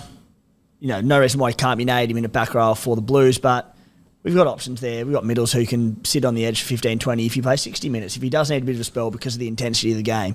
Yeah. Anyway. Isn't he just one of our, I would imagine, Kempy, isn't he one of our few guys that we can pick that as a Queenshead you'd go, oh, fuck, I do not want him. Oh, 100%. Yeah. I mean, I think it's partly why he got picked in that Players Association team. I think it's a big part, Because a lot of teams go, fuck that. Well, think about the amount of, those players didn't pick Fafita, but they picked Olakau'atu. Crazy. It's actually insane. Which shows you how tough he must be to mark. Yeah. So I'm excited. I'm really excited for Olakau'atu's future. Still only 24 years old. Didn't really play rugby league that much growing up. Was more of a basketball player, if I understand correctly. As I said, Saab I thought was outstanding. I really thought Saab matured this year. I thought that he got through some really of the tough stuff. And we have to remember he did his ACL. So for him to come back like that, it shows a mental toughness that I think at the start of his career, that was the question with Saab. Had all the gifts, but did he want to be there? Did he really want to be, everything he could be? And I think he answered a lot of those questions this year. I really do. Some of his games, because he didn't score the 1,000 tries, like he did outside Tommy, it's not going to get appreciated. But some of his games and the tries that he scored, and also some of the tough carries he's done, people are forgetting. When he first came to Manly, under the high ball, he struggled massively because he just would lose concentration. He was safe as houses this year. He really was. Aside from 1 or 2 errors or whatever, he was. So I really like Saab's season. It's hard for Saab because he'll forever be matched up against those 2021 stats. Oh, why can't he hit these heights again? Well, no one in the game probably ever will because of the way the rules were in that one-off season. Yeah. Stats-wise for outside backs, that season. Yeah, never again. It should just be ignored. You know what else is incredible? In that season, 2021? Yeah, 2021. He scored 26 tries. He averaged 116 metres per game. Think about how many runaway tries he had off the back of Tommy that season. He averaged 123 metres this season. Yeah. I really think he's maturing as a player. I really do. We have to speak about it. We won't speak about it long. It's not nowhere near as big as the Tom Trbojevic question, but the future of the club, there is a big question with Schuster because he's on such a big wicket. And he's signed until 27, I think. It's just, he has to come out and just He doesn't have to come out and kill it. He doesn't have to set the world alight. Yeah, 27. 27. He just has to come out and just rip and tear week in, week out because he's so good that everything else will take care of itself. But it's a big question for Manly. Yeah, if he just plays tough and has a crack, the rest will follow. The rest comes easy to him. It's always come easy to him. But am I confident it's going to happen? I can't say I am. I really hope it does, man. So do I, but yeah. I don't know. Yeah. When you're reportedly on, let's go really conservative and say he's on 700k a year, 657. That's a massive wicket for a back rower, especially when Olakau'atu just signed a 6-year deal or something on 800k, and it almost like Manly repeating history where they just pour this money into like 2 or 3 huge players, and it smashes the rest of their team because right now they've got essentially all their money in DCE. Jake Trbojevic, Tom Trbojevic, Schuster, Olakau'atu. And like when you compare that to say the Storm system where they go, all our money is in Cronk, Slater, Smith, you go, yeah, I get that. I get that. But when you've got all your money in, these guys that, Olakau'atu deservedly, I think he is worth 700 to 800k a year. I think that's a good thing. But a guy like Schuster who is still proven, it's just a big question for the club. He re-signed on a 3-year extension worth 800k a season, reportedly. That's Fox Sports. That's Sydney Morning Herald, 800k. Yeah. I just wanted to be conservative, to prove the point of even if it is 700k, it's still a massive wicket. It's just such a gamble. And you know what? This isn't even on Josh Schuster. He didn't say 800, I'm signing for nothing less. It's the club. The club have done it, and so just being critical of the club for doing 100%. Josh Schuster's going, bloody oath, I'll take 800 a season. Absolutely. And, when we've spoken about quite a lot today, is it the best environment? Is the club doing the best by the player to get the best out of him? Now, with Schuster, are they doing the best by him by giving him an 800k contract while he's struggling to get on the field fitness-wise? I don't think they're doing the best by him. It's not only fitness, mate. It's like it's ability as well. Can you imagine going into round 1 next year and you go, geez, we hope Tommy Turbo's on the field and he's had so many injuries and this and that. Our starting fullback and then who was a 5'8" this year, now star back row on 800k season, he might not get picked for first grade if he doesn't turn up to pre-season and have a crack. And I just think with that big contract, it's rewarding. You know what I mean? Like it's not a positive reward for Schuster. He was already contracted for next year, I'm pretty sure. So it's like, I just don't even think it's best for his development to be signing such big contracts. Is he set now? Set. Well, yeah, and he's, to me, reading the writing on the wall, we're all assuming he has to play back row, right? Yeah. Mate, I mean... it was only a year ago we were sitting here because, his management or whatever said, he had to play 5'8". So, is he staying there on a big wicket, playing out of position in his opinion? There's a lot to take in here. There's a lot that doesn't make sense, if I'm being honest. And, once again, this time next year, we're going, fuck, how good's this? Josh Schuster's pulled out of Samoa. He's going to concentrate on club form. He's going to come back $1 million next year. Yeah. This side next year, if the stars align and they've got Tom Trbojevic fit and fine at fullback with Tolutau Kola roaming around as a centre as one of the best strike centres in the competition. They have Luke Brooks who comes in who's not delivered at the Tigers, but he gets his chance in a star-studded side with DCE to run the show. And he can just focus on all the other little aspects of his game. Josh Schuster on 800k a season. Seems like massive overs, but Manly have put their faith in him. We've seen what he can do. If he delivers. If he hits his straps and your 2 back rows are Olakau'atu and Josh Schuster, it's such a serious football side. Yeah. Now, I know there's lots of ifs and buts there. I'm not naive, but it could be something special. Mate, a back row pairing of Schuster and Olakau'atu playing their best footy is the best back row pairing in the comp. Can I add on top of that? I thought Paseka and Toa Sipley had their best seasons yet this year. Yeah. Finally, I love Lockie Croker, but Gordon Chan Kum Tong is going to make a huge difference to this side as well. Yeah, because the good thing, I actually think it's going to help Croker. It's going to help Croker because what he can do is almost just do his role, which is great service, 40-20s here and there, get through the tough stuff, and then he can go on the bench, relax, whilst, was it CKM? What's the initials? CKT. CKT.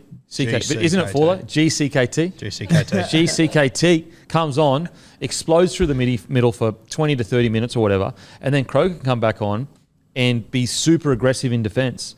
Almost like Mitch Kenny to a degree. I know Mitch Kenny eventually started playing 80, but there was a period there, obviously, last year where Appy would come on and do his job and then Kenny would come back. It also opens up for Manly, if they want to keep Croker on the field, to play in the forwards and be a really good defensive forward. I love it. I think it's going to be good for him. I thought Sipley was outstanding again.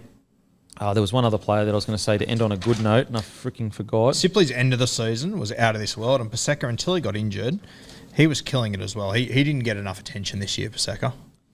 I think because he's so big, you sort of go, oh, that's what he should be doing. But fuck, it's hard. It's still hard in the NRL. Like when you're that big, blokes go at you and they target you. I thought he was great. Yeah. I'm trying to... Let us help you, Kempy. What are you looking for? In their defence, they did lose a lot of front rowers towards the end of the year. Yep. So that did hurt a little bit. Well, Matt Lodge arrived and essentially did an ACL, didn't he? Yeah, far out.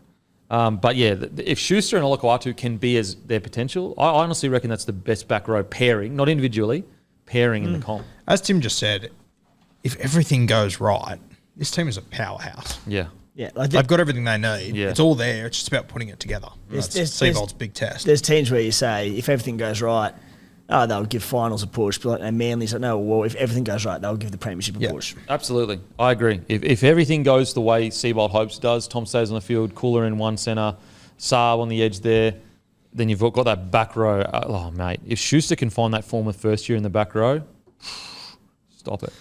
I don't know if I just missed this, but NRL.com have Matt Lodge as a 2024 loss. Loss, yeah, because I think that they said they're going to re-sign him, but I don't even think he's going to play the whole year because it's a 9-month injury. So I'd assume that he's probably going to be signed for the next year. Right. Maybe. How old's Matt Lodge now, Matty? Have you got it there? I think he's like 28 or 28. something. Is he really? Is that it? Nah, he's like, I thought he was older than me. I thought he was like really? 31. 28. Wow, younger. Yeah. Close. Okay, now onto the Cowboys. Unfortunately, super disappointing year. Because I had them as a premiership threat this year. And one real key takeaway for me, or two, was they were second in the comp for missed tackles per game. And they were 15th, which is essentially second last, for errors. I was 15th for errors. The errors were Good. Okay. Because I was saying 9.7, but that's pretty good. But yeah, the big stat for me that's concerning is a 39.5 missed tackles a game. That's only an average less than, I think it's about one, we'll say 1.5 less than the Bulldogs. For a team that was so gritty the year before, I would love to sit down with Todd Payton and ask him what happened here. You know, how did a team go from just on the up, relatively young, superstars coming through, this gritty, tough defense to just like nowhere near themselves. And look, to be fair, you could say the start of their season is really what cost them, because when you go from round 15 onwards, they only lost 4 games from round 15 onwards. And if you have a look, 14 onwards. Yeah, from round 1 to 7, they played That hurt them. Raiders, Brisbane, Warriors, Gold Coast, Canterbury, Dolphins, Warriors. Now, of those teams, in the preseason, I think Brisbane and Canberra were the only two that most people gave a chance to be a top 8 side. So we all thought the Cowboys were going to fly out of the gates. They get to round 7, they're 16th. They've won 2 games of football. Yeah. Yeah. And so you look at that and you go, okay, the end of the year, they did get beaten quite convincingly by Brisbane, by the Sharkies, by Penrith. But outside of that, they beat Penrith. I know Penrith are missing players, but round 16 they beat Penrith in that game up in North Queensland. South they beat convincingly. West they beat 74-0. They beat Melbourne 45-20. And so the back end of the season as a whole, you'd go pretty good. Still not where you would hope they would be, but pretty good. But geez, that start to the season was just cost them everything. It was awful.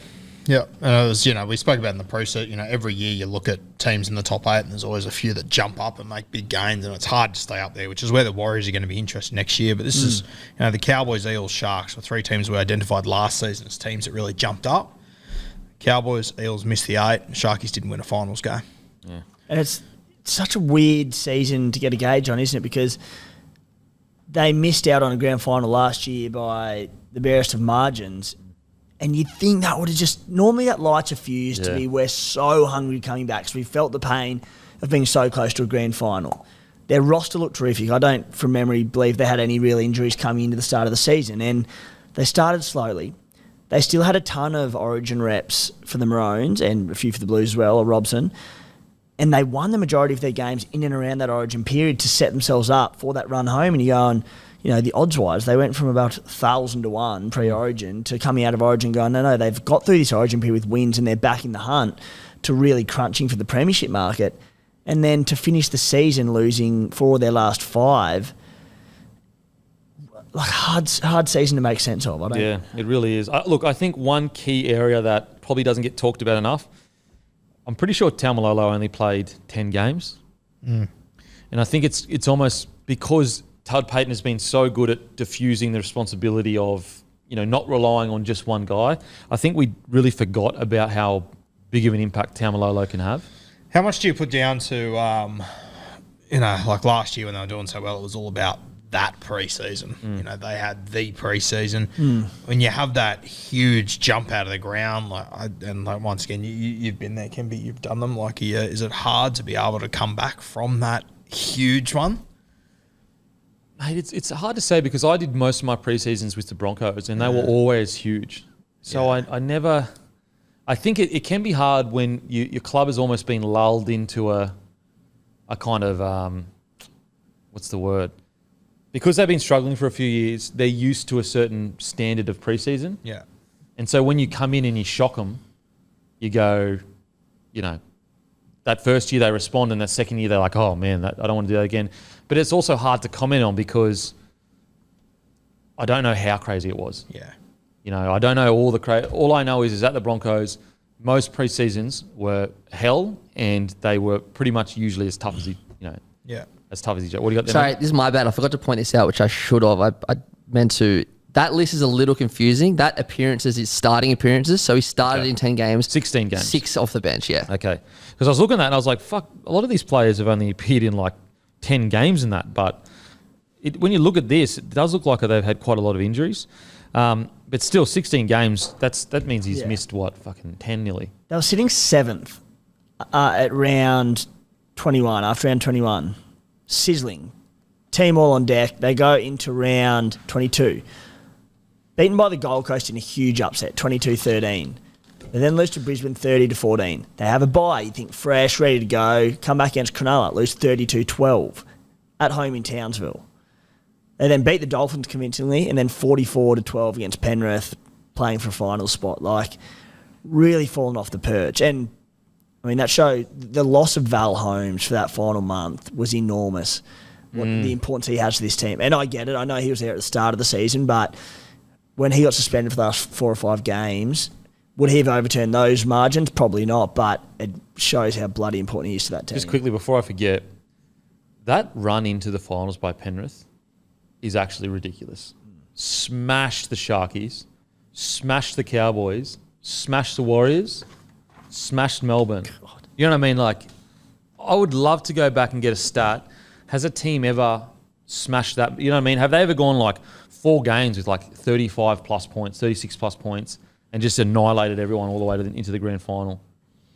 Yeah, it's insane that we just got used they to were the team that just had a hot hand all of a sudden. Yeah. But they've been that team for 3 years. Yeah. But to go in their 3rd season beating teams 44-10. Yeah. And Cowboys are playing for their season. What do you got? And their halfback Cleary scoring in all 5 of them. He scored in their last 5 games. Yeah, 5 games in a row. Fuck. Anyway, back to the Cowboys. Yeah, so look, to be fair, maybe it was the preseason of hell and then the next one they struggled to get up for it. But also maybe it's a mixture of they had a lot of Origin and international players because of their success. Maybe that's partly why they had a shorter preseason. It didn't work out for them. But still a disappointing year. Now, some positives.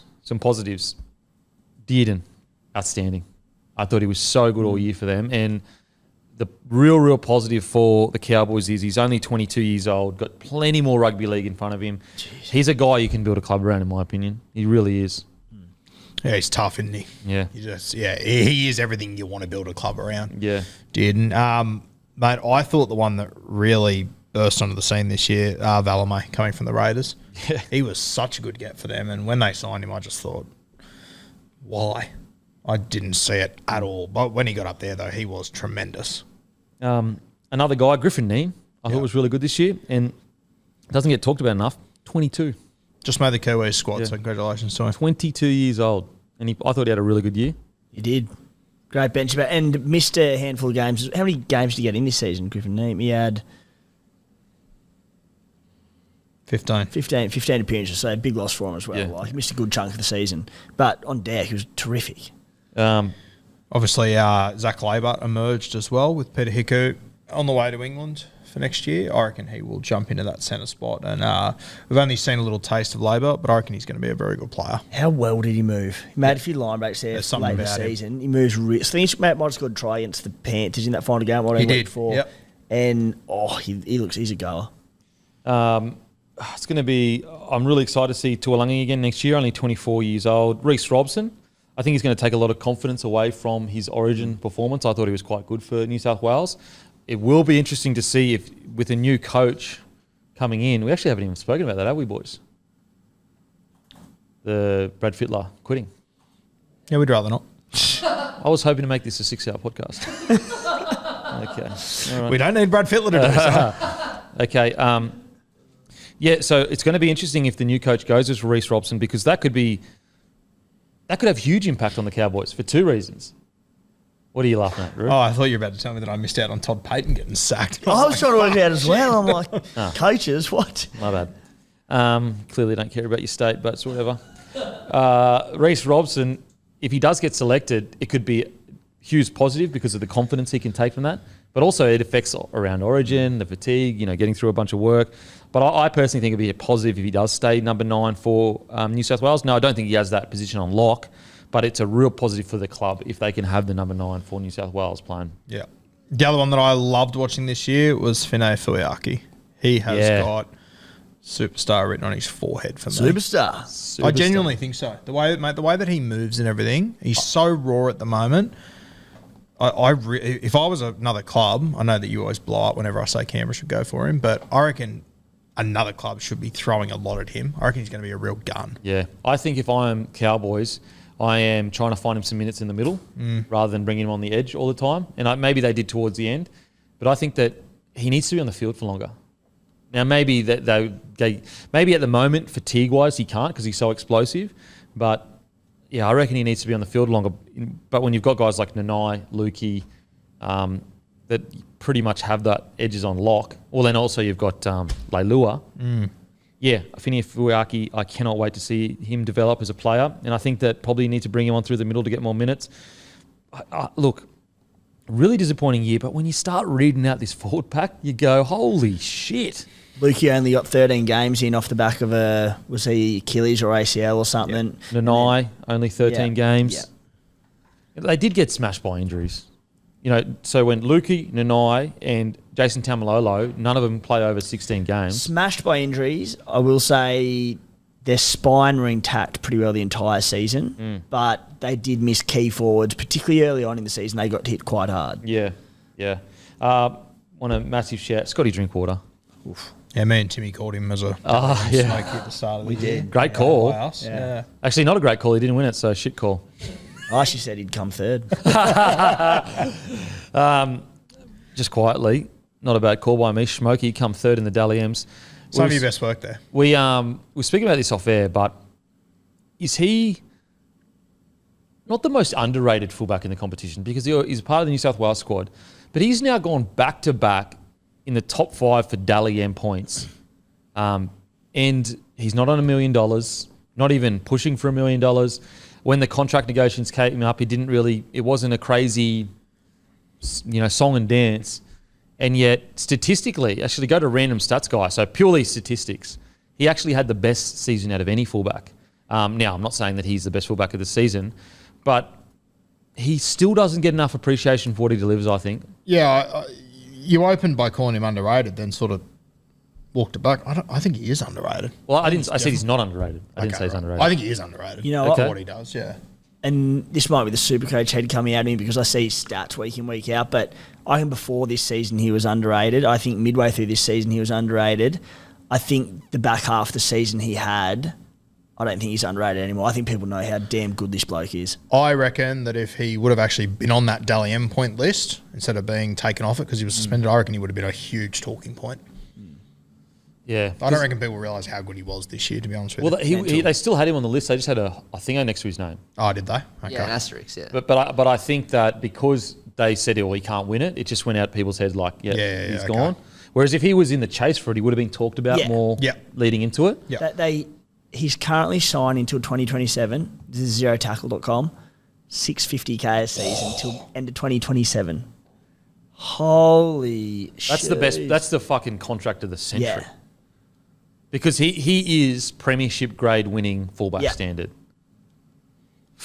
26 years old too, so he's going to be peaking in his career. It's crazy. He's a freak. Wow. 21 games, 11 tries, 25 try assists, 14 line breaks, 96 tackle breaks, 157 average running meters.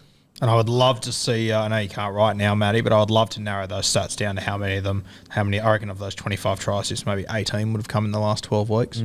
Yeah, he had this crazy run. I'd also love to see his try involvements. Like how many times was he involved in a set where his play got them the line break or whatever. But yeah, he was outstanding this year and, a bit quiet start to the season, but really come on strong towards the end. Well, he got that. 20 since round 11. 20 since round 11? Yeah. That's outrageous. So what's that? That's about 14 games, roughly? Yeah, 11 till 27, couple of buys. So yeah, about 14, yeah. So he had 20 try assists in 14 games. My God. So 14. Good guess. So Fox stats, say time and time again, but they do different NRL stats. Fox stats, which in attack, I think I go off them. I think they're better. In 21 games this year, he had 11 tries, 27 try assists, and 48 total try involvements. Fuck. That is How many tries enormous. did they score? Do they have that, as in this team? Can you check that, please? How many tries they scored? So he had the most total try involvement in the competition. What involvements was he? 48? 48. How many did he score? 11. Yeah. 11, and 27 try assists. Jesus. That's good. What's that, like 40, 30% of all tries for the team were through him pretty much? Jesus. That is actually freaking 650? So did we say how many tries they scored? Did we get No, we that? haven't said that. 93.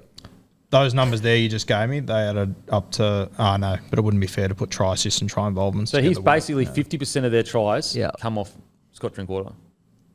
Yeah. Fuck. With a team of Tommy Dearden in it. Yeah. Wow. That is actually hectic.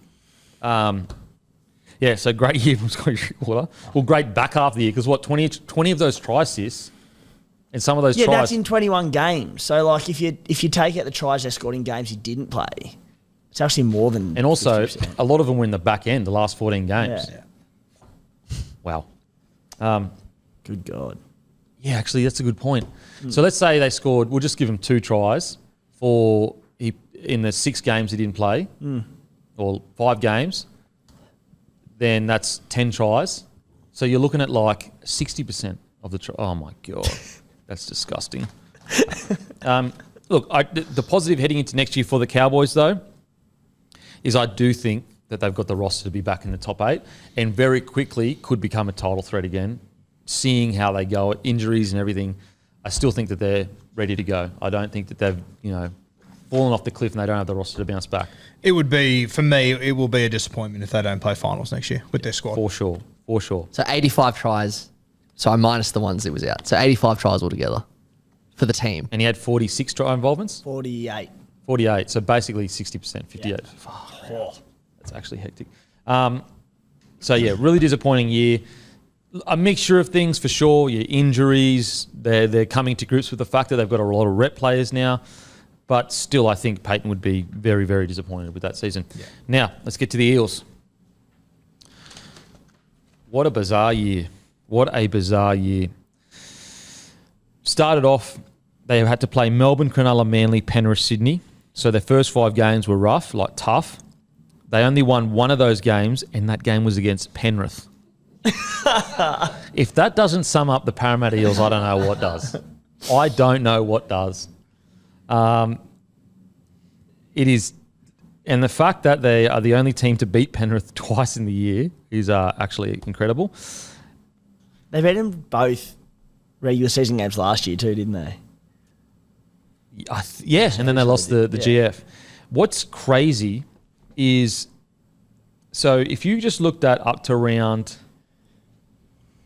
if you looked around 20, sitting 7th, round 17, sitting 5th. So looking like, I don't even think, so Dill Brown had just returned. Could you get Dill Brown's return date, please? Dill Brown, I was about to say this, so I sort of went, oh, geez, the Dill Brown thing, obviously very costly. He was suspended after round 13. At that point, they were coming 10th. He returned in round 23. They were still in 10th. In the period he was away, they actually got as high as 5th. So, wow, that makes this season even more makes even less sense. Yeah. So by round 17, they're sitting 5th. By round 27, so 10 rounds later, and that round 27 was a bye. So basically 9 games later, they're finishing 10th. What's crazy about that is it's almost as big a drop-off as the Broncos of last year. Now, we'll talk about, obviously, Rabbitohs when we get to it, but I don't think it's getting talked about enough that they were sitting 5th and they dropped to 10th in 9 games of rugby league. What were the Broncos sitting? 4th, and they dropped to 9th. So it's basically the same gap to a degree. Yep. And ironically, I know they looked way better when Dylan Brown came back, but in their last, so he came back 23, did you say? I mean, you have a look at their record during that 8-week period. He wasn't playing. What did they win? 4 from 8. He came back. They won 2 from 4.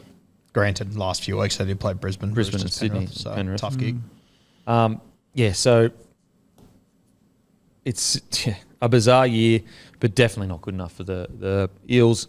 Really disappointing. I think that, we spoke about it during the year, but they just didn't prepare well enough to lose as many players as they did.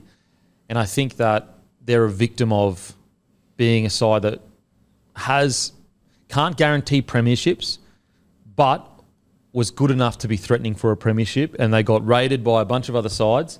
And I don't think that they were prepared enough as an organisation to fill those gaps and also to slowly leak the players away like I won't say a good club, because sometimes you just get raided, there's nothing you can do about it.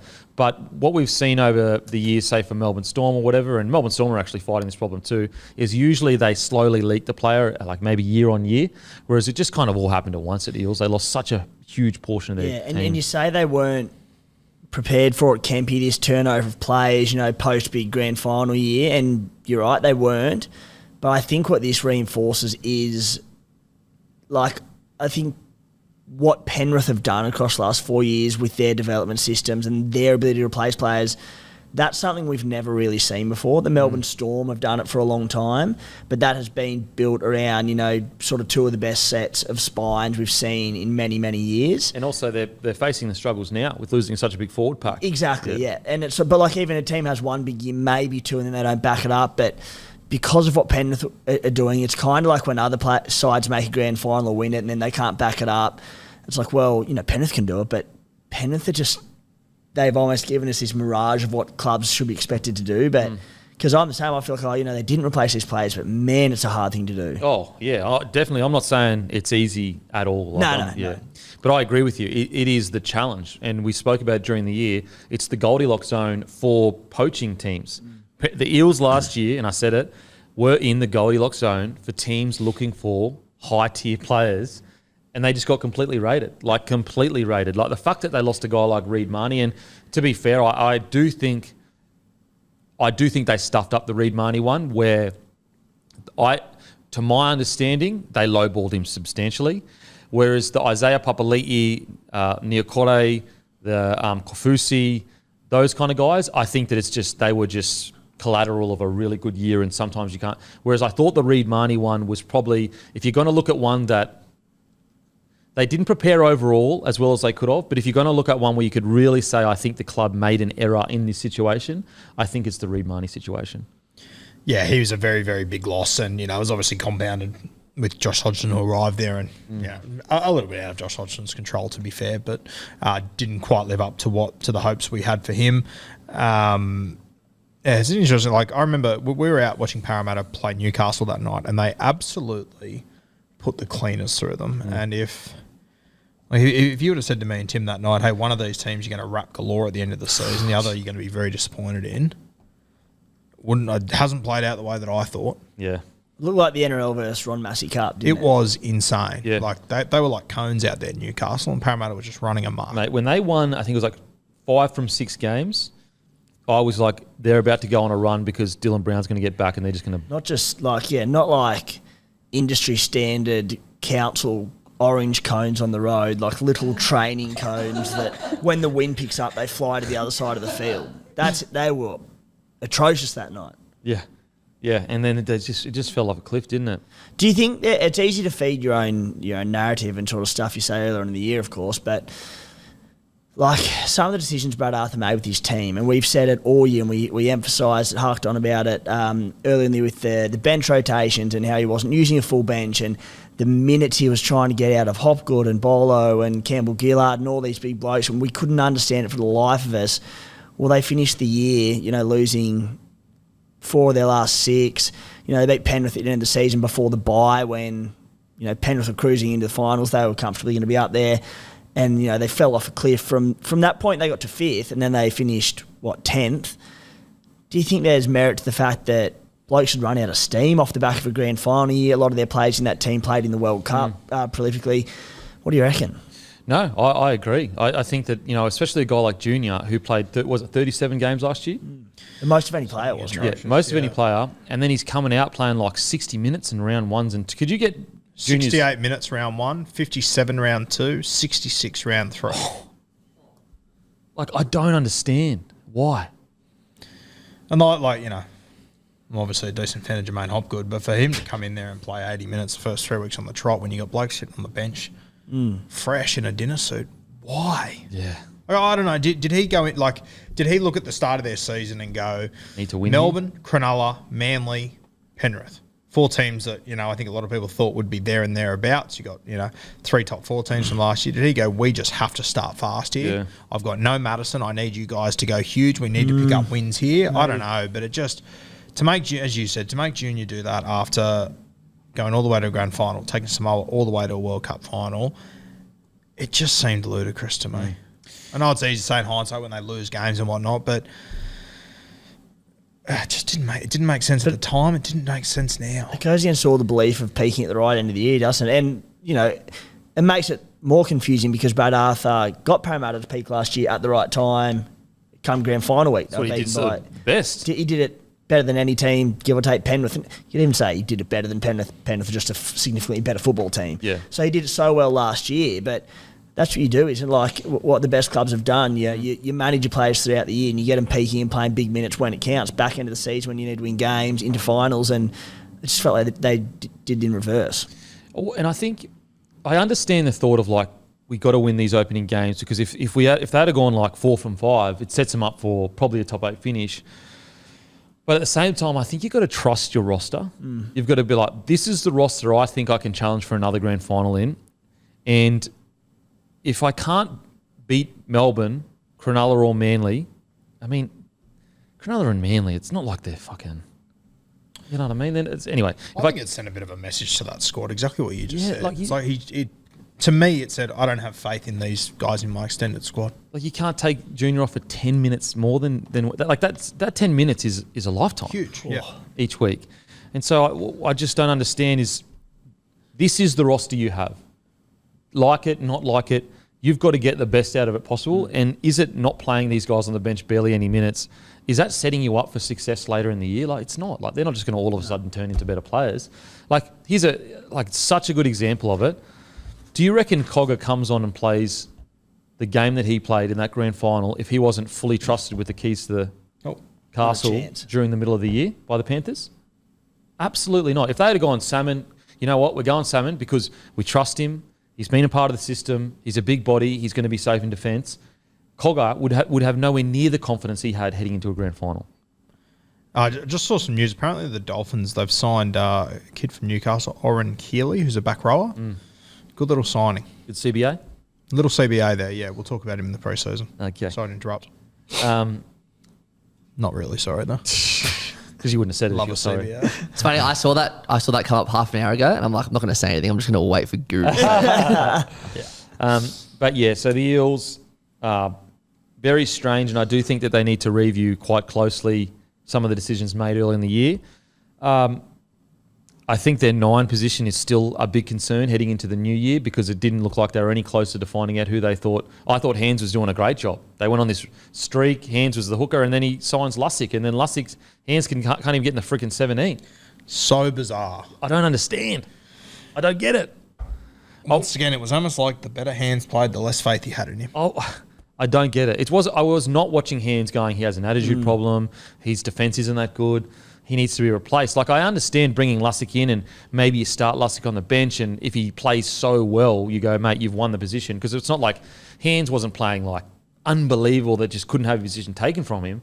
But just to basically within a week or two, it was Hands on the bench and then Hands gone, which is very surprising.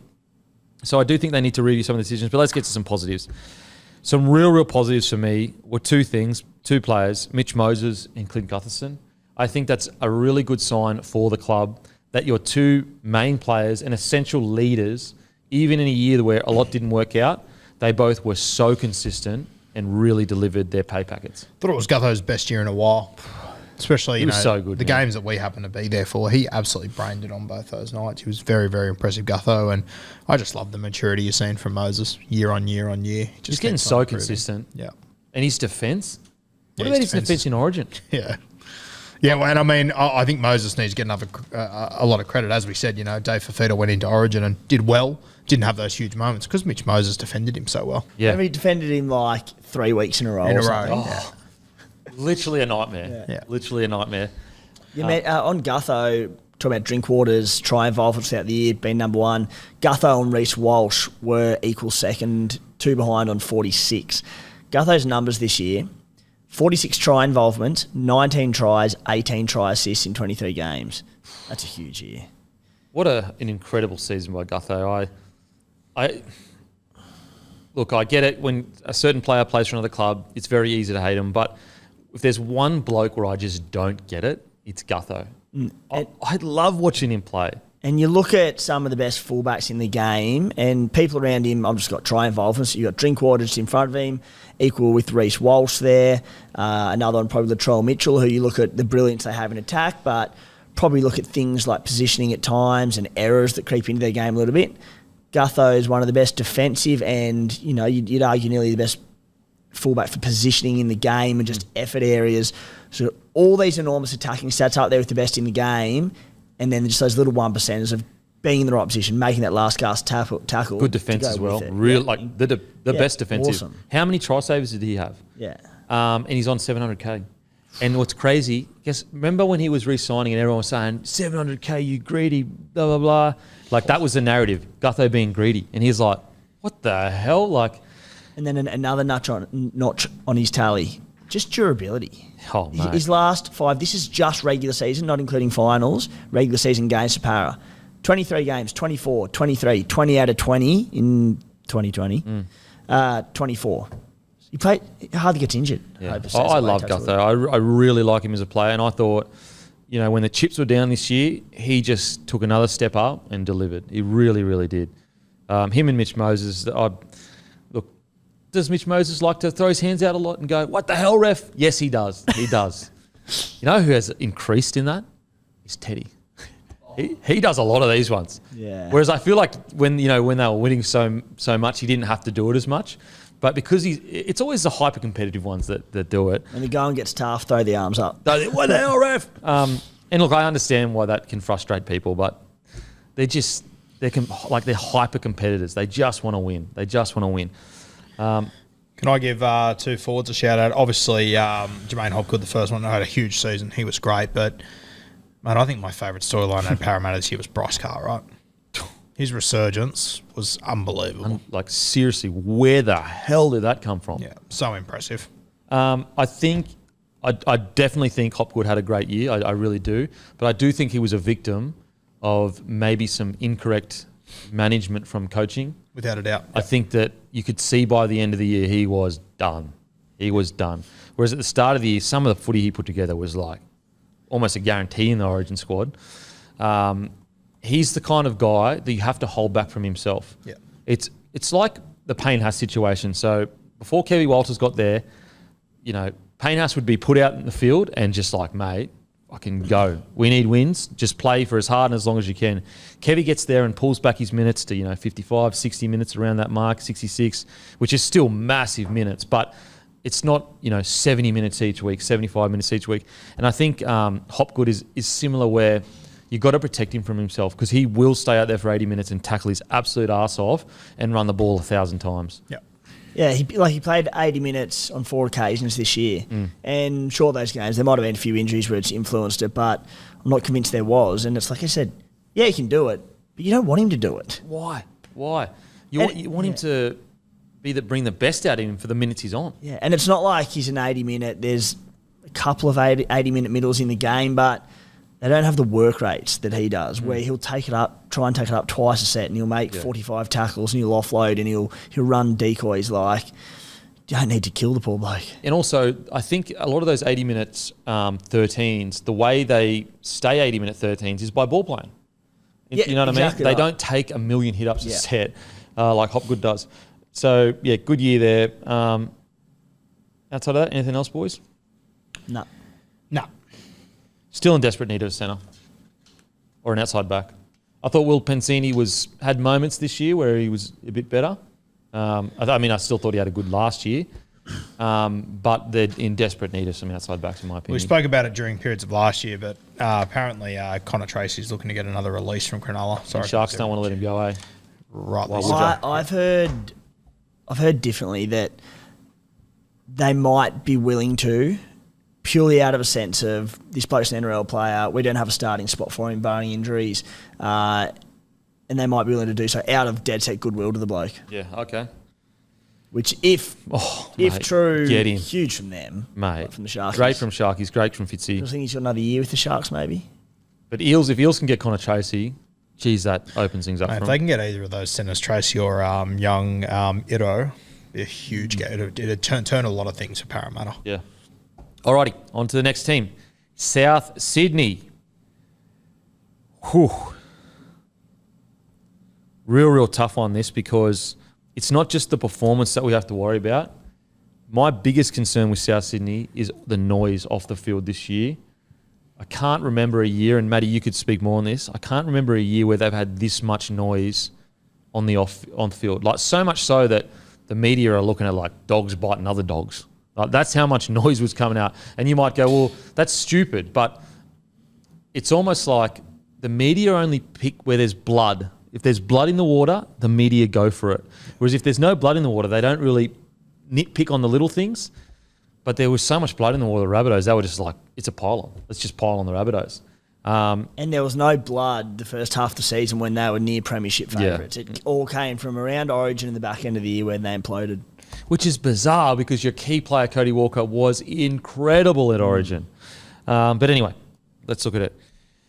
So, in round 15, they were third. By round 27, they were ninth. As late as round 12, they were second.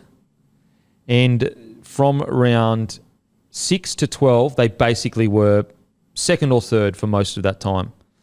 So they had the bye in round 16, and they essentially jumped from third to eighth.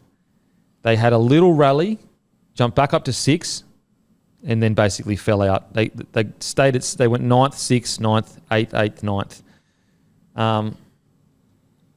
As I said, look, I'm willing to cop sometimes You just have bad years. It doesn't go well for you. Things don't work out. Injuries, whatever. I'm willing to cop that. I mean, they missed Trell for 10 weeks or whatever it was. But my concern at the moment is I don't know if that off-field stuff has been sorted yet. It doesn't feel like it is.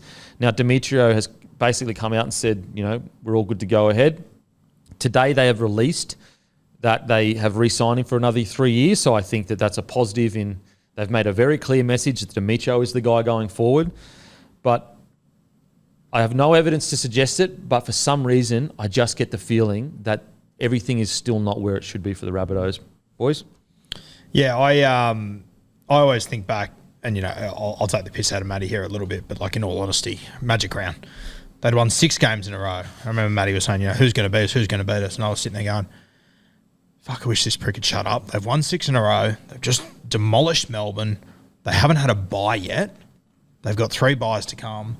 Yeah, who is going to beat this side? Yeah. And then, maybe from a week or two after that, it just fell into a heap. Like, there's a para very loss. few things I've ever seen before. The para loss. What was that? 2 weeks after. Yes. So 36. So they beat the Tigers 20-0. They looked pretty good. Real grindy. Lost to Para substantially 36-16, and it just went off a cliff. Unbelievable. Well, it was like that. Use countless examples over time of, big off-field incidents that tear club seasons apart and the impact that has on the team. We say it all the time, but barbecue gate, all sorts of things, Jersey gate. And the Broncos last year, there wasn't a big off-field incident that derailed them when they went from outside the 4 to outside, in the 4 to outside, that we know of. Yeah, yeah. Maybe there wasn't, maybe not. But there was a lot of rumblings and a lot of noise, and you're like, something's wrong here, something stinks, and they fell out. Same as the Bunnies this year. Didn't seem anything major, but there was just so many different storylines coming out of the club and little things, and that was before they started going downhill. Yeah.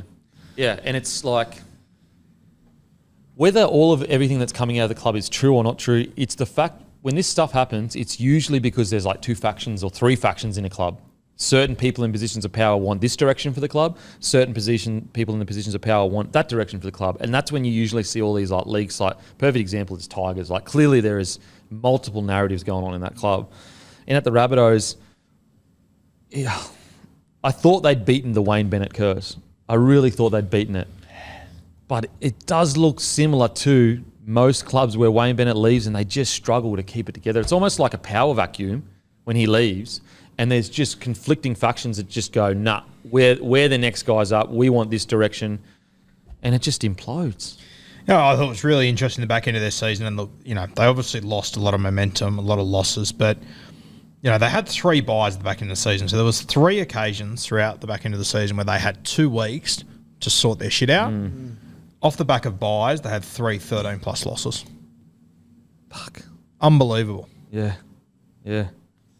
Yes. And I remember during the year we were saying so much, they've had a bye.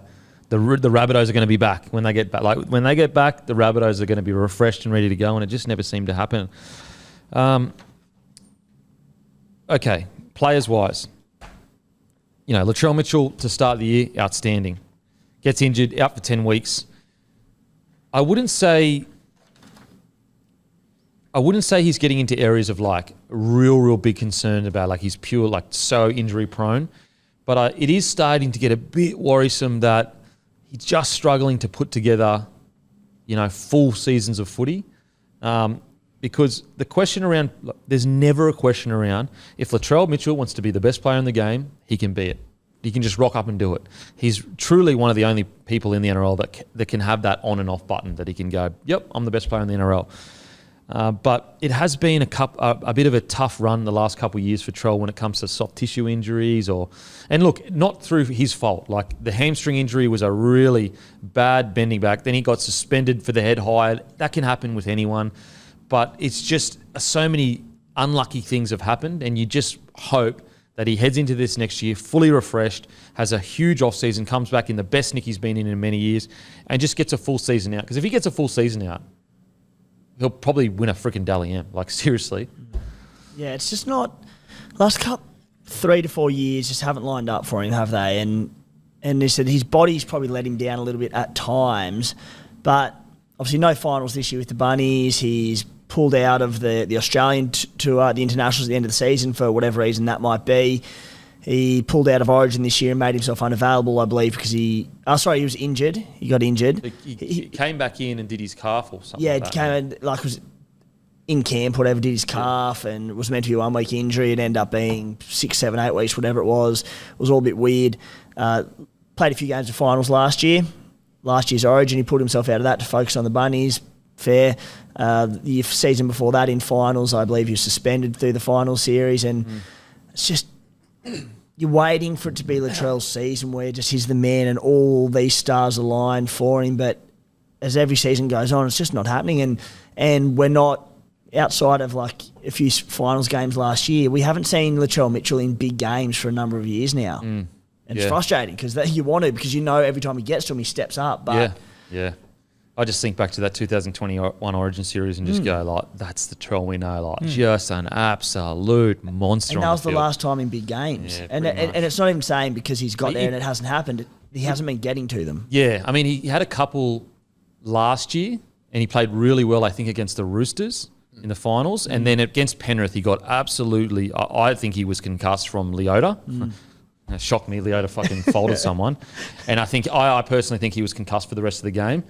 But yeah, you're right. Outside of that, he really hasn't been able to just get on the field for those big games. What do you got there, Matty? So, Latrell has played 4 years at the Roosters. Oh, my mic's fucking up. Latrell's played 4 years at the Roosters, 4 years at South. So, equal amount of years. 96 games for the Roosters, 64 for South. So, obviously a lot less. But what should give South fans hope, if he can pull together a full season for South, he's only played 14, 17, 17, and 16 games. He won 2 comps with the Roosters. His winning percentage was 59%. But at South, it's 70%. So when he gets on the field, they seem to win. Obviously, that Roosters is a little skewed from that first year where they didn't win many games. But still, if he can just manage to stay on the field, which, again, we say it like Tommy, where we're just praying that it happens. But, yeah, he's going to cause a lot of damage if he can stay on that field for a year. If he comes back in the best physical shape that he could come back in, real fit, he'll win a Dally M. Like, I genuinely believe that. If he plays a full season, fully fit, he'll win a Dally M at fullback. Yeah, and the concerning is, he was out for that big stretch, but he played round 22 to round 25, 4 games on the trot. They had the bye round 26, he was out round 27. Suspension? Miss round that one? Yeah. Suspension. And he came back and he looked good. Like, he looked fit enough, his involvements were good. The other one in this is, and we chatted about, I think Matty may have mentioned it a few times, but just that travel they did in the back end of the year. They dropped off significantly, but they went from round 21, went to the Sunshine Coast, Tamworth, Perth, Cairns, Newcastle, bye, and then back to Sydney to face the Roosters. It's a lot of travel, and they won 2 of those 6 games. And the Chili's did so well that no one cared by the time it came around, realistically. Yeah. So I hope he does. I hope he has a massive off-season because I just want to see him kill it. I really do. Now, a really key question from this season for the Rabbitohs, and it is also a question for next season. But Hawkins killed it. As in, I didn't watch the season, but when you look at I did watch, obviously, the New South Wales Cup final and the State Cup. And so, although Lockie Ilias, I think heading into this year, it was almost certainty. This is our 7 for the next 10 years. Even though I still think that it is his 7 jersey and he should get the first crack at it heading into next year, I do think the season that Hawkins has had, again, I didn't watch the whole season, but the fact that he won Player of the Year, the fact that he won the New South Wales Cup and the State Cup, it has to be like, well, if he's doing this in reserve grade, surely it's putting pressure on Lockie Ilias in that 7 jersey. Yeah, he's an interesting one, Hawkins. If I'm completely honest, I wouldn't have expected him to win that award at the start of the year. Oh, agreed. He's a good player, but I didn't think he'd have that in him. So, look, put it this way: I think Lockie Ilias, it seems like he's the better player. Like, he's individually a better player, but it's very hard to ignore the winning of a state championship. Sure. Yeah, and MVP of the season. Yeah, very hard to ignore it for sure. Hawkins, local junior as well, Matcherville Tiger. So South Sydney love their local juniors. So, well, do they? Do they? Got him. Oh, I just had to say it. Sorry. Oh, I enjoyed that. Good stuff. Good stuff. Speaking of another local junior. Oh, sorry. Do you want to keep going with Ilias? It's interesting, isn't it? Well, where do you sit? Do you think there's pressure that wasn't there last year? Yeah, I think there is. Yeah. But I do still think Ilias is the better player. Oh, mate, 100%. Like, I believe as well Ilias is the better player, and I believe that's just a down year. And I know it's a joke, but you do need to be patient. He's a young half. But I do just think that if he comes into this year with the same form, there's a very real possibility by around 10, 11 or 12, you could see Hawkins be getting opportunities. Sure. An interesting one with him is, but no Blake Taff this year. So if Latrell is to go down again, we just spoke about missing games in recent years. He was just looking at his stats from the season, 77% goal kicker. So there's no Taff to come in for Latrell at fullback. They'd need a goal kicker who, that's a big factor. Yeah, massive. I don't know if there's anyone else in the bunny side to kick goals. Well, I thought you were going to say who's going to be the fullback, and I was like, mate, Tyron Munro fucking excites the shit out of me. But goal kicking, you're right. Who is the goal kicker if he's gone? Does Lockie Ilias goal kick? Tane's done a bit of goal kicking. Cookie's 7 from 8 in his career. No, Cookie's not goal Cookie. The Bunnies, New South Wales Cup side, won their last 11 in a row going into finals this year. Wow. They lost one game from round 13 onwards. Far out. And they lost 2 games from round 10 onwards. Far out. Hawkins hardly lost with him because he also missed the first 2 games of the year. Wow. Isn't that crazy? How has he been goal kicking in reserve grade, Hawkins? Oh, yeah. Hawkins definitely kicks. And Ilias did kick in round 27 when Taff went off. Hawkins is actually a good story. You can probably talk about it more, Matty, but when he was a kid, he used to do YouTube videos of himself doing footy tricks in the backyard. That's mad. What was it called? I think it was called Footy Dean or something. Footy Dean. That was it. Yeah. I thought it was called Hot Boy Hawkins. Wasn't called that? It's like 8-year-old going up to the camera and then kicking into a bin and that's mad. Sick. So yeah, it's going to be an interesting fight. Let's speak about some positive. A huge win for the club. Huge win is Tyrone Munro. Yeah, he is going to be special. He really is, and it's what is so unique about a guy like him is, geez, he has his head screwed on correctly when it comes to big plays. How many times do we see, even in first grade, where most young guys with the talent that he has goes for the big play immediately, goes, I'm going for the chip, I'm going for the offload, because I've done it my whole life. The amount of times he just said, no, tuck my ball under, get tackled, we'll go again. He's special. I cannot wait to see him. He's 18 years old. Yeah, there is something special about Ty Munro. And you know what, Timmy, to be honest with you, I agree with you. It's a huge positive when he does those moments. Just from watching him growing up, I'd almost love to see him back himself a little bit. Oh, really? Because he is that good. Matty, you would have seen a bit of him in Cup and stuff, haven't you? Yeah. He just destroys it. Yeah. He is just an unbelievable talent, Ty Munro. And they everyone, not everyone, but there's, occasionally you get players that get the next GI sort of thing. Yeah. Ty's had this for the last 4 years. Yeah, wow. He is so talented. It's crazy. And, he came into this side when they weren't going too good, still scored 3 tries in 3 games. And people are saying the New South Wales Cup Grand Final, he scored the winner there. All he had to do was put the ball down.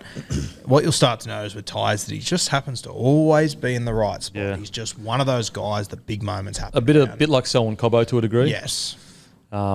I'd love to see them beside each other. Who's bigger? Probably Selwyn a little bit bigger. It'd be Selwyn at the moment, but mate, similar to GI Latrell when they first come in, then you look at them 10 minutes later and you go, oh my god, they're so skinny. Then, mate, there's nothing too Ty at the moment. When Greg Inglis came to South Sydney, I was like, what the hell? He just went massive so quickly. It's not like Tyrone Munro's been playing reserve grade for ages. He's played 10 or 12 games against men, and he's 18. Scored. I think he scored 10 in all his adult games. He scored 10 from 10 tries. Bro, I watched him in January play SG ball. Reminds me of insane. Reminds me of a young beak flying down the wing. Very similar body shapes. And credit to the Bunnies for, it was a bit frustrating. We all wanted to see him in that back end of the year, but they've been very patient with him and could have played him, and they held off. And I mean, from a top grade perspective, it obviously didn't pan out well for them, but for his development, they didn't throw him in as a small little 18-year-old and get him wrecked and beaten up. I think they were trying to get him games in New South Wales Cup, money. Getting him qualified. Back it. Ironic. It sounds really negative when we're talking about the Rabbitohs because, I think it's because of the off-field stuff. Because when I look at this top 30 squad, is bloody great. Like, and I'm not even talking about the mainstays of your Cook, your Walkers, your Trells, guys like Tallis Duncan. Yeah. Even guys like Ben Lovett, Shaq Mitchell. He was outstanding in the New South Wales Cup final. Yeah. And he's been great this year. Davey Moali, he's going to hit his strap soon. Cam Murray, obviously. Like, there's so much. Isaiah Tass. Then they've got Jackie Whiten coming next year. Condolences. Isaac Thompson didn't play that much rugby league this year. Tavita Totola is only 26 years old. Like, there's a lot to love about this squad. If they sort out off-field stuff, in my mind, they're definitely a premiership threat next year. I think it'll be a very big year in the career of Campbell Graham and Colin Muntungi, who, honestly, after 8 rounds, I would have said they're both destined to play for New South Wales this year. And then we got sort of 2 Origin. You look at Campbell Graham. He scored 16 tries this year. I think he scored 2 in his last 9. Yeah. So the way that he started, I was saying to Matty on the way in, like, talking about our team of the week and whatnot, like, I would have put my house on Campbell Graham was going to be the centre of the year. Oh, he would have been $1 at about round 15, wouldn't Yep. he was one of the best players in the comp, regardless of position. As would Cody Walker. He would have been right up there as well. So a lot to take from this season about how it started and how it ended up playing out for them. I think Campbell Graham deserves a massive rap, though, for playing the whole year with a fucking broken sternum. 100%, yeah. Oh, my God. Like, that is unheard of toughness. A broken sternum. Like, the worst spot to have because it's right in the middle of your freaking chest. Yeah. And he played the whole year. I respect guys so much for playing like that through injuries, but fuck, I wish they'd send us a little memo and let us know during the year. Yeah, so we so we why just they're formed. appreciate, like... If I had to be super harsh, though, that's where I go to the coaching staff, pull him out. Just say, mate, you're having a month off footy and get him right for the end of the season. I know I'm a shocker for this, but I've never heard a more Supercoach slanted line from anyone in my life. Yes. Guru bought him with about 9 games to go when he scored those 2 tries, and he's just like, if we knew he was injured, I wouldn't have bought him. I wouldn't have carried on like a tit when I did buy him. I think the one they will miss is Harm Saleh. He has been tremendous for them when he's been on the field, and I think that they'll realise how much they're going to miss Harm Saleh when they have 1 or 2 injuries. Okay, a key for them as well for this year, Cam Murray, as much of a break as possible. Because the amount of work this bloke gets through, Origin as well, I do think that at times he needs more help on the field. At times it does look like he's the only one that is just playing like it's the last game of his life. And I get worried with Cam because he is truly one of the toughest players, in my opinion, we've seen of the modern era. One of the best 13s in the game. I get worried that if he keeps having to do this for another 4 or 5 years, where's his body going to be at? Like by the end of it, I think he needs help. I really do through the middle there. He averaged the most minutes of his career this year, and then with 68 minutes. But there was a couple of injury impacted games as well, which brought that down. So like he played 80 minutes in 3 of the last 5 games of the year. Every game to end the season, last 5, 6, 7 games, 65 minutes plus, and as you said, with Cam Murray, it's not just a bloke notching a few minutes and being out there for extended time. Every minute he's out there, he's busting his ass. Yeah. Like you mentioned before, how you have ball playing locks so he can get through some extra minutes because they are distributing and taking the workload off. He just goes and goes and goes, and you're right, like he needs help there. He needs massive help, and he's not just going to play. He's going to play Origin for the next 10 years, or at least the next 8 years. He's going to play for Australia. They've got to manage it. I was talking to someone at South a few weeks ago who, after the Roosters lost and after this season finished, he was with the team during the week after that. They had like a charity thing or something. And he said that, I said, what was the mood? He goes, pretty disappointed. Not much was said. Everyone was pretty down. I went, yeah, right. And then I saw him about 3 weeks later and he goes, mate, Cam Murray's still fucking got the shits. Everyone else has dealt with it, but he is just beside himself with how it's played out. Of course he is. He's the best. He is so... I fucking love him. I love him. Look, as I said, big concerns around the off-field stuff, but this playing roster, guys like Tallis Duncan, Cody Walker, Latrell Mitchell, Cam Murray, Tyrone Munro, David Moali, like Totola. We haven't even spoken about Burgess yet. Is Tallis Duncan the answer to the question you just asked about giving Cam Murray a bit of help? For sure. I think he's a very good chance to be. For sure. Absolutely. Tell you who else could be a huge part of that answer. I think he needs to get more footballers, Havili. Yeah. He's a gun. So, disappointing year for the Rabbitohs, but the good thing is that the fix is obvious but I don't know how easy that fix is going to be because it's off-field stuff. Let's get into it. The Raiders. I say this out of like respect, massive respect, but huge overachievers this year. I thought that the fact that Jackie Whiten had such a quiet year and they still somehow, some way were a couple minutes away from making the second week of the finals is actually a joke. Like how they managed to do that is incredible. And with the Raiders, it's the culture's right. The roster and the forwards right. They just need one or two key recruits and all of a sudden they're right up there. And it's a negative, but it's also a positive. So the Raiders, I would say, is a good, solid year. When it comes to culture and showing, how much you care about the jersey and how much you care about the club, it's honestly almost an A for me when it comes to that specifically of playing for the jersey. It's honestly almost an A. Timmy, we'll go to you first, mate. Raiders. Mate, for the large part of the year, our spine we're running out with was Sebastian Chris, either Jack Whiten or Matt Frawley. When it got to the business end of the season, Matt Frawley was the preferred 5'8", Jamal Fogarty and Wolford. And it's like you look at that and go, this team is going to go on and play finals football and be within an inch of going to week 2 of the finals. And I'm so proud of them. I thought they had a great, great year. They showed so much ticker. I think to credit to Ricky for getting them into finals football again. Of course, you want to go as deep as you can, but there can only be one winner every year. And their teams, we've just spoken about a ton of teams who have underwhelmed this year, and I think the Raiders played finals football and, yeah, very, very pleased with them. Yeah. And I think that it really summed up a lot where Ricky Stewart was giving Jackie Whiten raps, and he literally said he was only playing 6 because we needed him to. He's a centre. If that doesn't sum up, I guess, where they are as a club, what they're willing to do for each other, I don't know what does. Like, it's, yeah, I'm a real, real fan of what the Raiders have managed to achieve this year. Christ, they're going to miss Jack. Yeah. Big.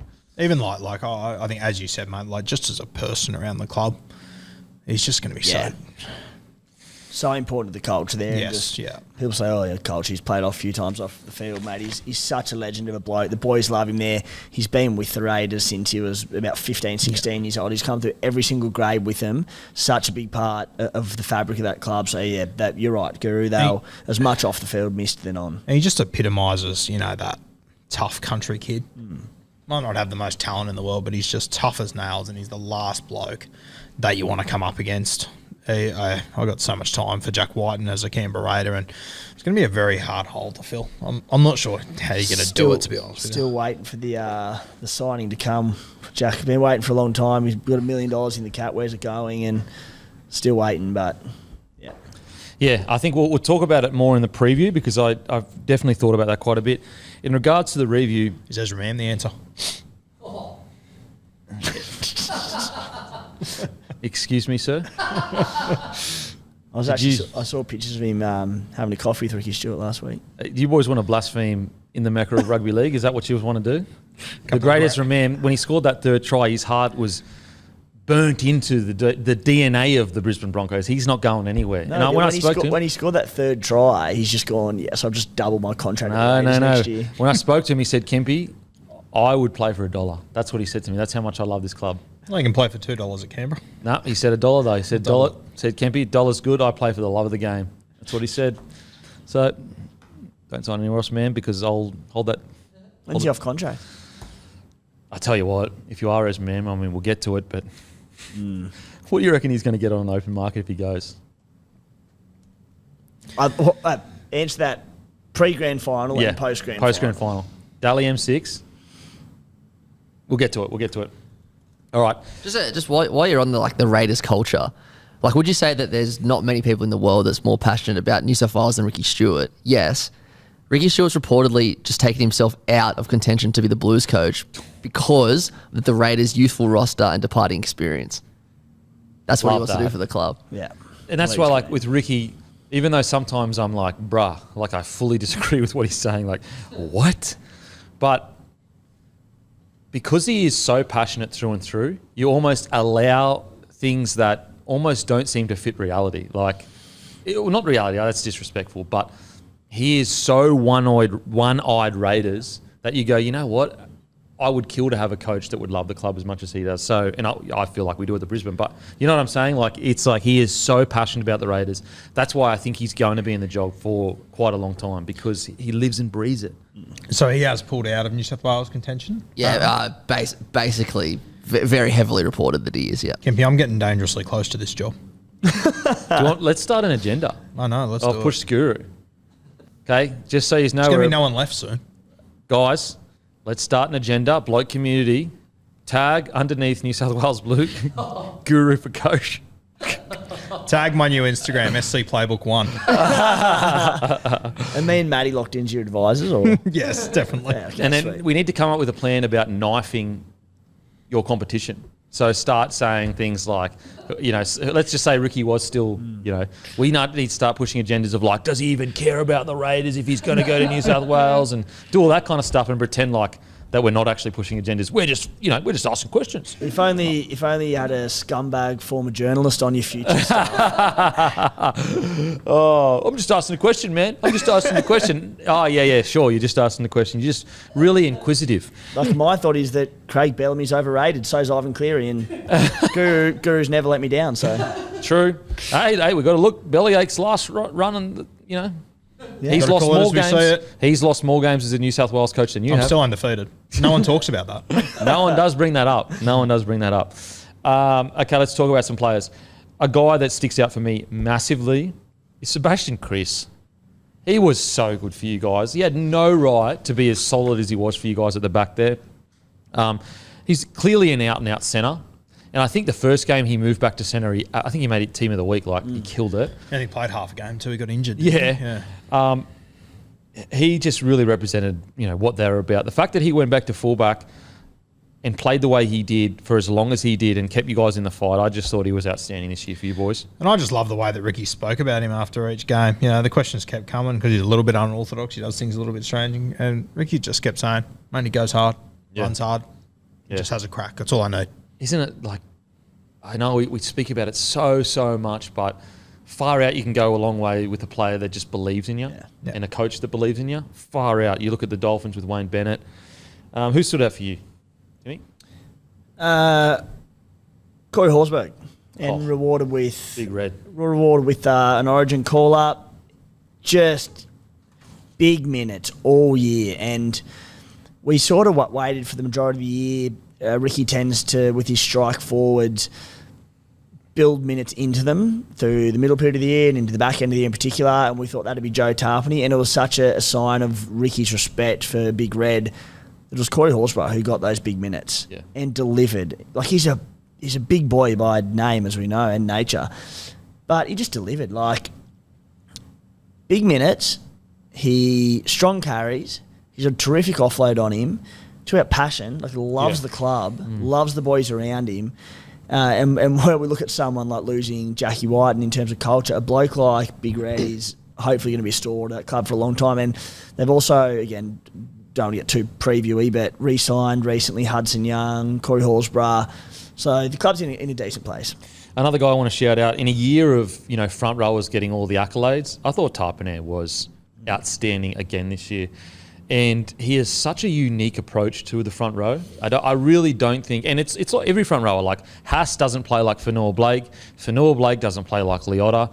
And Tarpany is similar. Like, no one really plays like Tarpany. Like, he almost switches gears. Like, some parts of the game, he's just up the guts, tackle breaker. And then sometimes we go, oh, we need a bit of flair here. We need a bit. So he crabs across field, has the offload, has a bit of ball playing. Then he's got the footwork. Then he's got the massive hits in defence. I mean, the hit on Reece Walsh was hilarious. I thought Tarpany was outstanding. I love when he gets into that scampering mode where he starts crabbing across field, just fending and waiting for half a gap, and then he just takes off. Yeah. It's when he's at his most dangerous. Yeah. And again, it's in a side that he almost has to be creative, because he does. It just doesn't really have that creative of a spine, you know, to put him in positions to break the line or whatever. I feel like over the last few years, Papali'i and Tapane really took Corey Horsburgh under their wing. Now he's ready to go. Ata Mariota feels like the one to me, that he's going to be the one next year that really pops off. And, you know, he might not get the opportunity to play like 50, 60 minutes in games, But jeez, he looks like Papali'i when he first started. To me. Mate, I swear to God, when they were playing the Knights, when I'd stopped thinking and stopped concentrating and he ran the ball and played it, I felt like I was watching Papali'i. Yeah, exactly like him, yeah. Another guy I was really impressed with, didn't get to play that many games this year, but I actually thought Trey Mooney in that finals game was really good, really good. Made the New South Wales Cup Team of the Year in the back row. Jeez, that's good signs. Yeah. It was interesting. I remember in the preseason, we're talking about that jersey 17 for the Raiders, and it looked like it was going to be Ata Mariota or Trey Mooney. I think it took both of them quite a bit of time to get into that side properly. But well, he was my smoky for the 13 jersey because you didn't have a 13 really at that stage, and we thought Tarpanere was a front rower. Isn't it funny? I remember back to the preseason when you first came in and said, I reckon Corey could play there. We both went, really? No ball playing. And we're so used to these great... 10 weeks later, he's almost my favourite 13 in rugby league. Yep. Another shout out to Josh Papali'i. I just think that he's almost that old warrior that, his best is past him, but he still can find a way to impact games.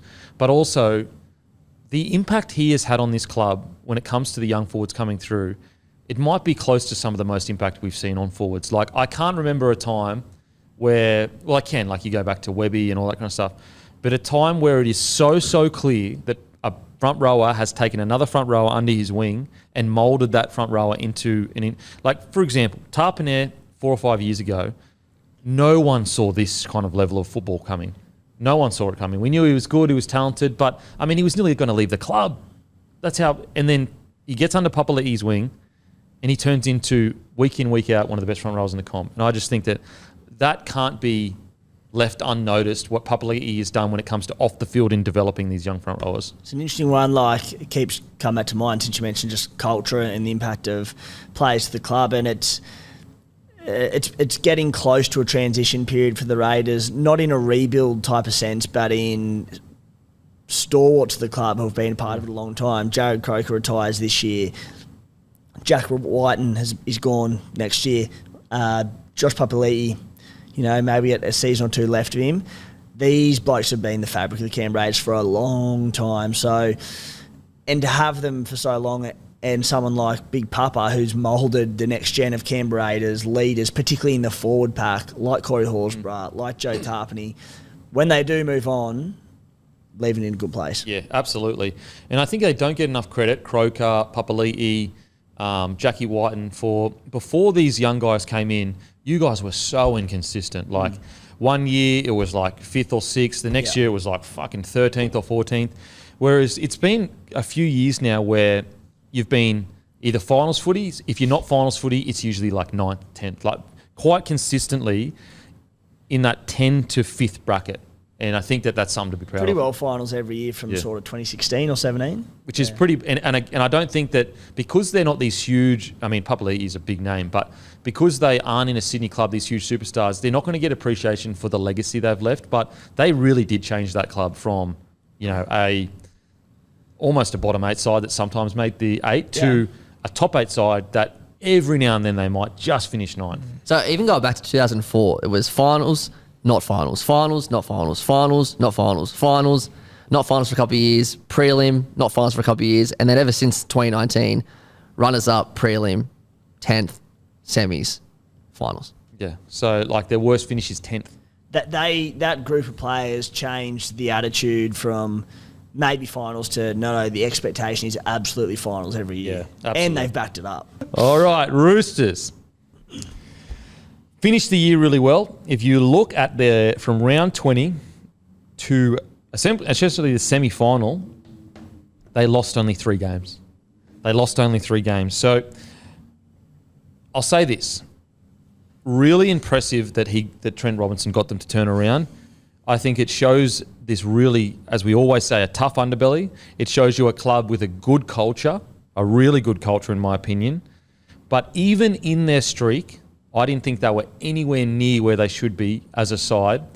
And I think that you look at the fact they lost to Melbourne down in Melbourne, and then you look at how much better Brisbane and Penrith were than the rest of the comp, that's actually where the Roosters should be. The standard of footy we saw in the grand final, or the standard of footy we saw from Brisbane and Penrith this year, in my opinion, that's what we should have been seeing from the Roosters with the roster they had heading into this season. So I would still class this as a disappointing year for the Roosters. Even though they had an incredible run at the back end of the year and did so well to get into the finals, I still think it's a disappointing year. What do you reckon, boys? Yeah, you expect more from them, don't you? Note I said them, not us. Those playing at home. Well, I guess because you don't want to take responsibility when they play poorly, but when you win the premierships, you kept saying us. I'll be there. Rowan. Yeah. Yeah, I don't know. It's just becoming sort of more of the same with the Chooks, isn't it? Yeah. Year after year, unfortunately. But yeah, there is way too much talent in this side for them not to be. And we're talking about a team getting to a semi-final and saying how wildly disappointed we are, and they got beat by Melbourne on the last play of the game. But you do expect more from them, don't you? Yeah, but I also think when you're rolling in at 14th by round 20, it's like clear evidence that there's whatever it is, there's certain tactics, whether it be pre-seasons, whether it be choices made with selections, whatever it is. And look, I understand they had injuries through the year. Something's got to change there because it's been quite a few years now that they've not been this slow, but slow. That is unbelievable. They were 14th at round 20, the end of round 20. Crazy. It is crazy. It's bizarre. And yet there are some people out there that would be... Look, I actually think a lot of Roosters fans would be, with how bad it looked, with how it ended, were pretty like, you know what? Yeah, all right year. Timmy, what do you reckon, mate? Yeah, and I think people will remember that season like this going, they came together well, they fought hard late, they showed ticker to make, week 2 of the finals, almost week 3 of the finals. But this is a side that I think they were favourites to win the comp at the start of the year. Oh, close. If not favourites, just behind. Penrith, yeah. Just behind the Penrith Panthers. And they've gone out week 2 of the finals to a Melbourne Storm side that went on and got belted the next week. I just think it's been an enormously disappointing season for them. As you said, Kempy, it's a credit to them that they were able to pick themselves up and get to where they did from where they were. But that can't, paper over the fact that this squad heavily underperformed this year. And if you're looking at this side, points per game, 15th. When you look at that roster and you say they're going to have the 15th best attack in the comp, you would be laughed out of rugby league, never to be seen again. Their attack, whoever is responsible for their attack, they need a huge shake-up.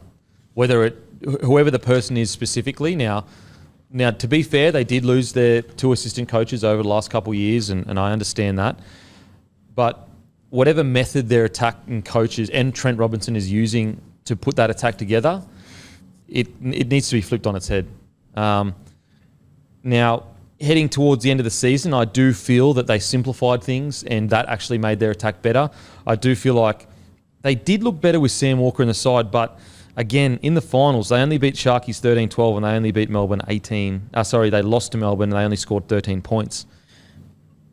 Yeah, I look at the back end of that season and I look back to a couple of years ago. They had all the injuries. They finished 5th, and Robbo really did build the game around Sam Walker. And I felt like at the back end of the season he did the same. And I agree with you. They only just won those games. They didn't score a stack of points, but they also played 5 weeks of finals footy leading up to that. Like that team, they were out on their feet. They were just playing on fumes and just pure grit.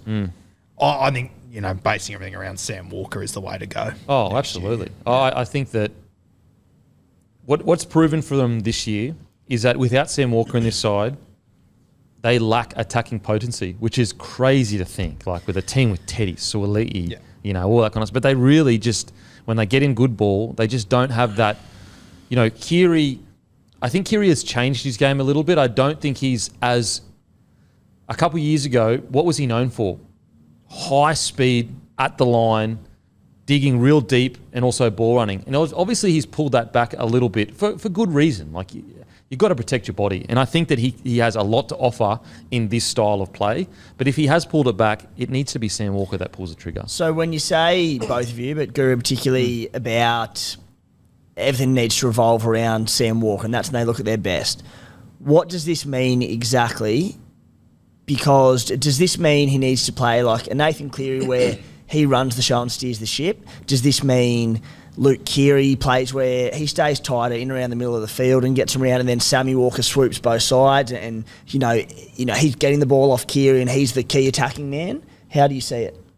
I would have it very similar to how Cronulla played Nico Hines. He just is control of everything. Everything. Okay. See, I'd be a little bit different. I'd be more along the lines of Keary plays at the middle of the field, and especially in good ball, it's about getting Sam Walker the ball when he wants the ball, where he wants the ball. Sweeping almost more is that the 5'8", playing both sides and the key man in attack. To a degree, and the tough thing about that though is they already tried that.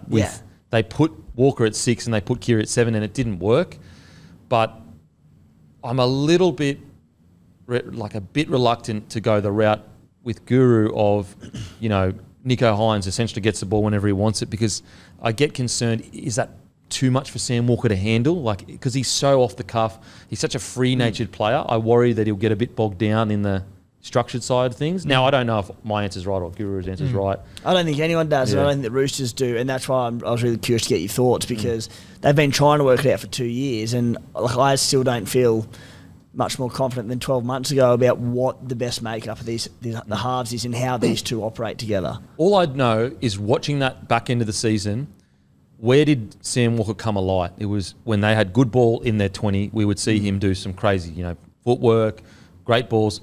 We didn't really, and maybe there was at times where coming out of his own end he was damaging, and I apologise if I'm forgetting and happy to put my hand up and say I got that wrong, but I don't recall many times where it was his incredible play out of his own half that was getting line breaks. I mean, for example, the Broncos, they were the kings of that. Out of their own half, Ezra Mann would just do something fucking mental. Whereas Sam Walker's more of a, when you've got good ball, just give it to him and he'll work something out. But I'm no more confident than Guru is as to if that's the answer. I really not. Yeah, and I don't know if I came across confident. Yeah. I'm not. I'm not confident. I don't know but I do know. What I do know for sure is with the current roster they've got, Sam Walker needs to be the guy. How you make that happen, I'm not sure. In regards to the team, you look at their defence and it was amazing. And seriously, they got into the second week of the finals purely through grit. Just grit. Some real standouts for the year. Lindsay Collins. Talk about a big game front rower. We talk about big game halves, big game fullbacks, big game wingers. Lindsay Collins this year was the biggest big game front rower in the comp. Yep. If you take out the grand final and you just looked at in season, the amount of times he stepped up was shocking the amount of and what's crazy is heading into Origin, we didn't watch as much footage as Billy Slater did. So we're all sitting here going, look, is Lindsay Collins even going to make this side? No, Roosters are struggling. And Billy Slater came out early on and said, if you actually watch footage of Lindsay Collins, he's been doing this all year. You just haven't noticed it because the Roosters are struggling. Boy, was he right. I am blown away with the development of Lindsay Collins over the last few years. It has been amazing, and I don't know. I don't know if it's just the way that Billy Slater talks. I don't know if the rest of us just don't know what we're looking at. But didn't Billy just make you feel like it's been right in front of you the entire fucking time? Like it was obvious. The line fold on. Yeah. Seriously, like it was obvious. Yeah. Yeah. Billy saying that makes you feel so stupid, don't you? You idiot.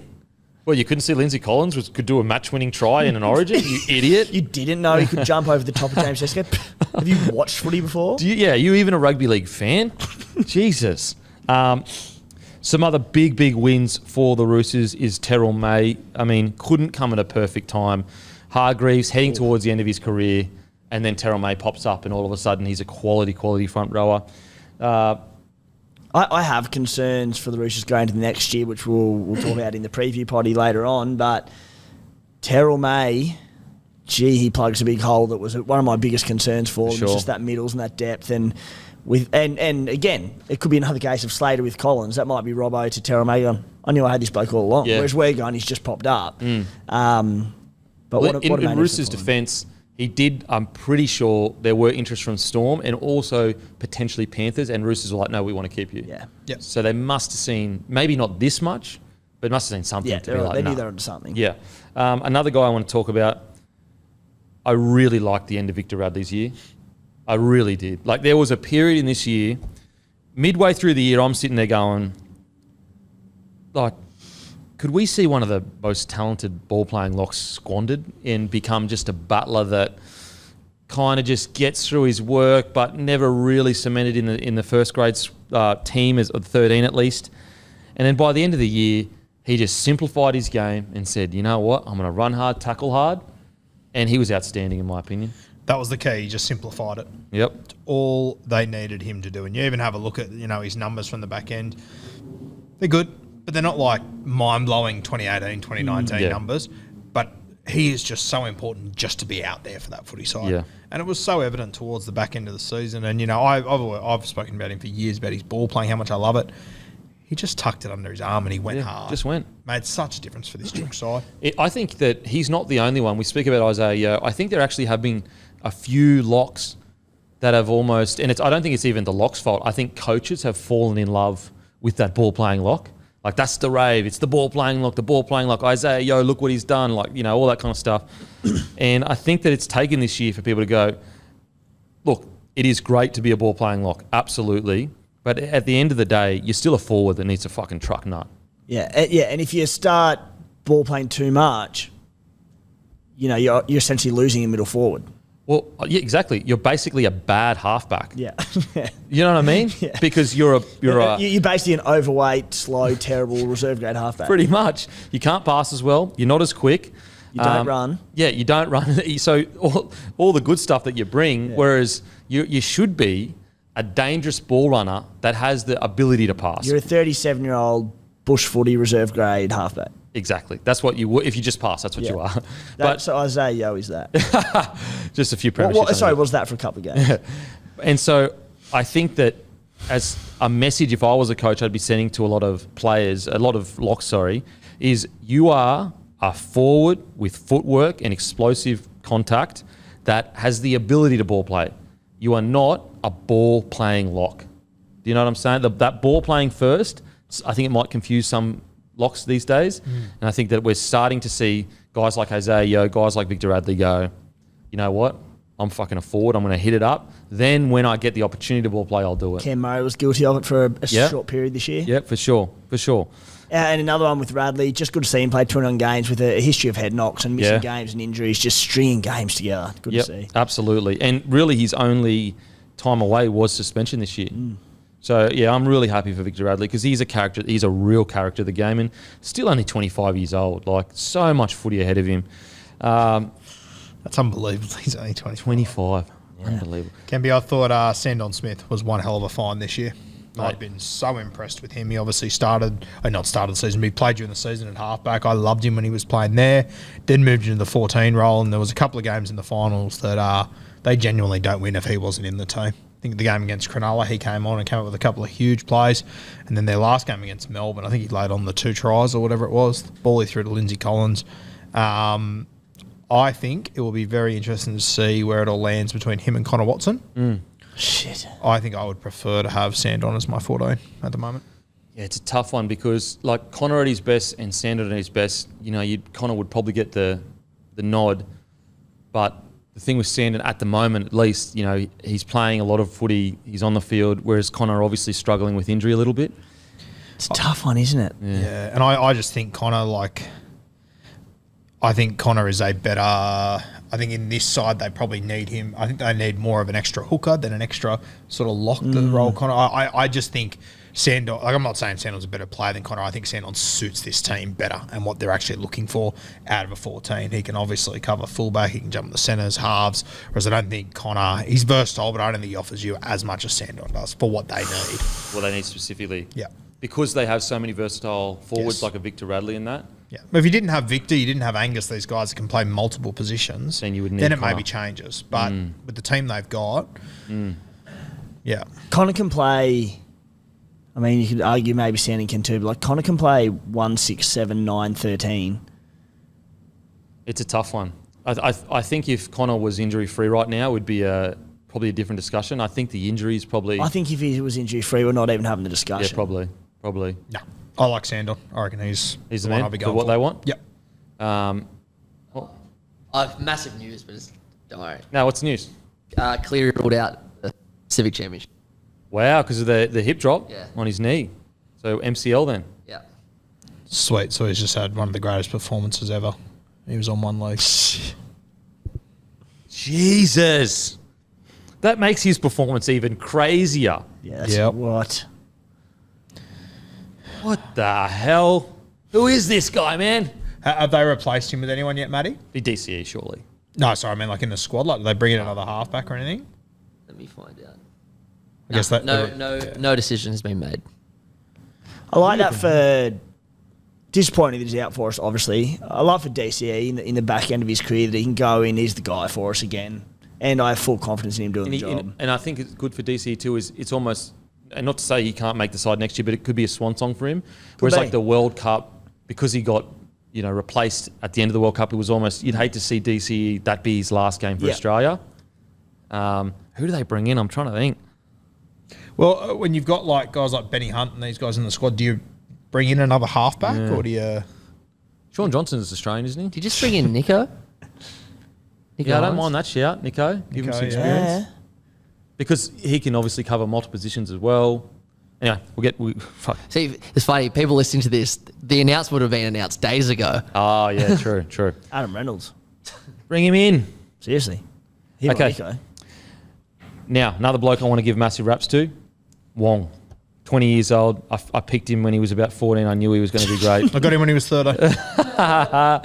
Speak to him about us. Good. Yeah, it's good to see him burst onto the scene. I said at the start of the year that I think he's a very good player, but it was going to take time. It did take him time, but what I love is that we got to the biggest games of his career and he played his best footy. He was unreal for them, and I think he will be full strength. I think he'll be a starting back rower for them next year. Yeah, it's going to be interesting what happens with Angus Crichton. Obviously, the union has withdrawn their offer, allegedly. The Kangaroos would have won that series by the time this podcast goes live. Oh, that's great. It's good from you. Just trying to think. Yeah, all good. Nat Butcher. Shout out to Nat Butcher. I thought he was outstanding. Yeah, great stuff. On to the Sharkies. Another strange year because they finished 6th. At one point, it looked like they were done. And they hit 7th in round 22. They'd lost 3 on the trot. And you're going, uh-oh. They'd lost to Warriors, Manly, Penrith. 28-0 to Penrith. So you're going, holy heckers. Then they went, beat South, beat Gold Coast, beat North Queensland, lost to Newcastle, beat Canberra, and then obviously lost to the Roosters. Matter of fact, if you look at their last round 16, they only lost from round 16. They actually only lost 5 games, including, if you don't include the elimination final, they actually only lost 4 games from round 16. And yet the chatter around them was so dire. That's crazy. But the big concern with the Sharkies is that we see them as a premiership threat, or should be, or close to. And the big monkey on their back is when they get against a top 4 side, they just seem to struggle to put it together. They are, I feel like they're sort of like the enigma within the top 8, and Parramatta are the enigma outside the 8. I look at them very similarly and go, you're unbelievable on paper. I know you can beat anyone. I also know you can lose to anyone on any given day. And come finals time, I've got no idea what I'm going to get from you. Yeah.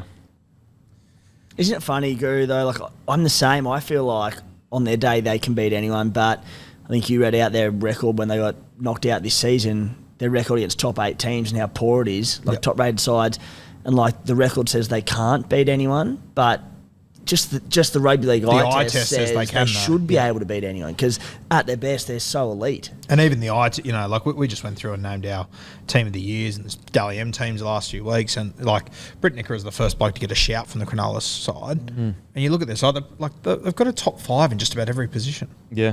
Like there's depth everywhere in that side. It's unreal.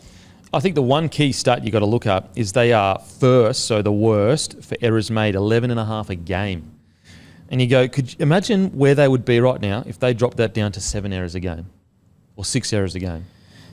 They are, in so many ways, they just don't quite represent what I thought a Craig Fitzgibbon team would. Like, I just don't feel like he's quite had his stamp over this team yet. And there's times where, I look at their attacking flair and I think, geez, they're a good side, but then sometimes they show grit, and other times it's just like it's non-existent. Yeah, I find them such a hard, and mate, I think they were my smoky at the start of the year. Yeah.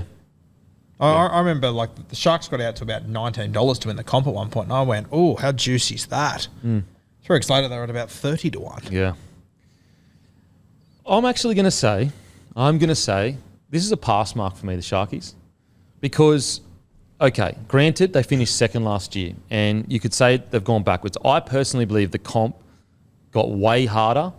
I think the top 8 got much harder to be in than it was last year. And also, when you look at some of these other teams that are outside the 8, you go, geez, you got to give some credit to this Sharky side for finishing 6th. You reckon it was harder to make the 8 this year than last year?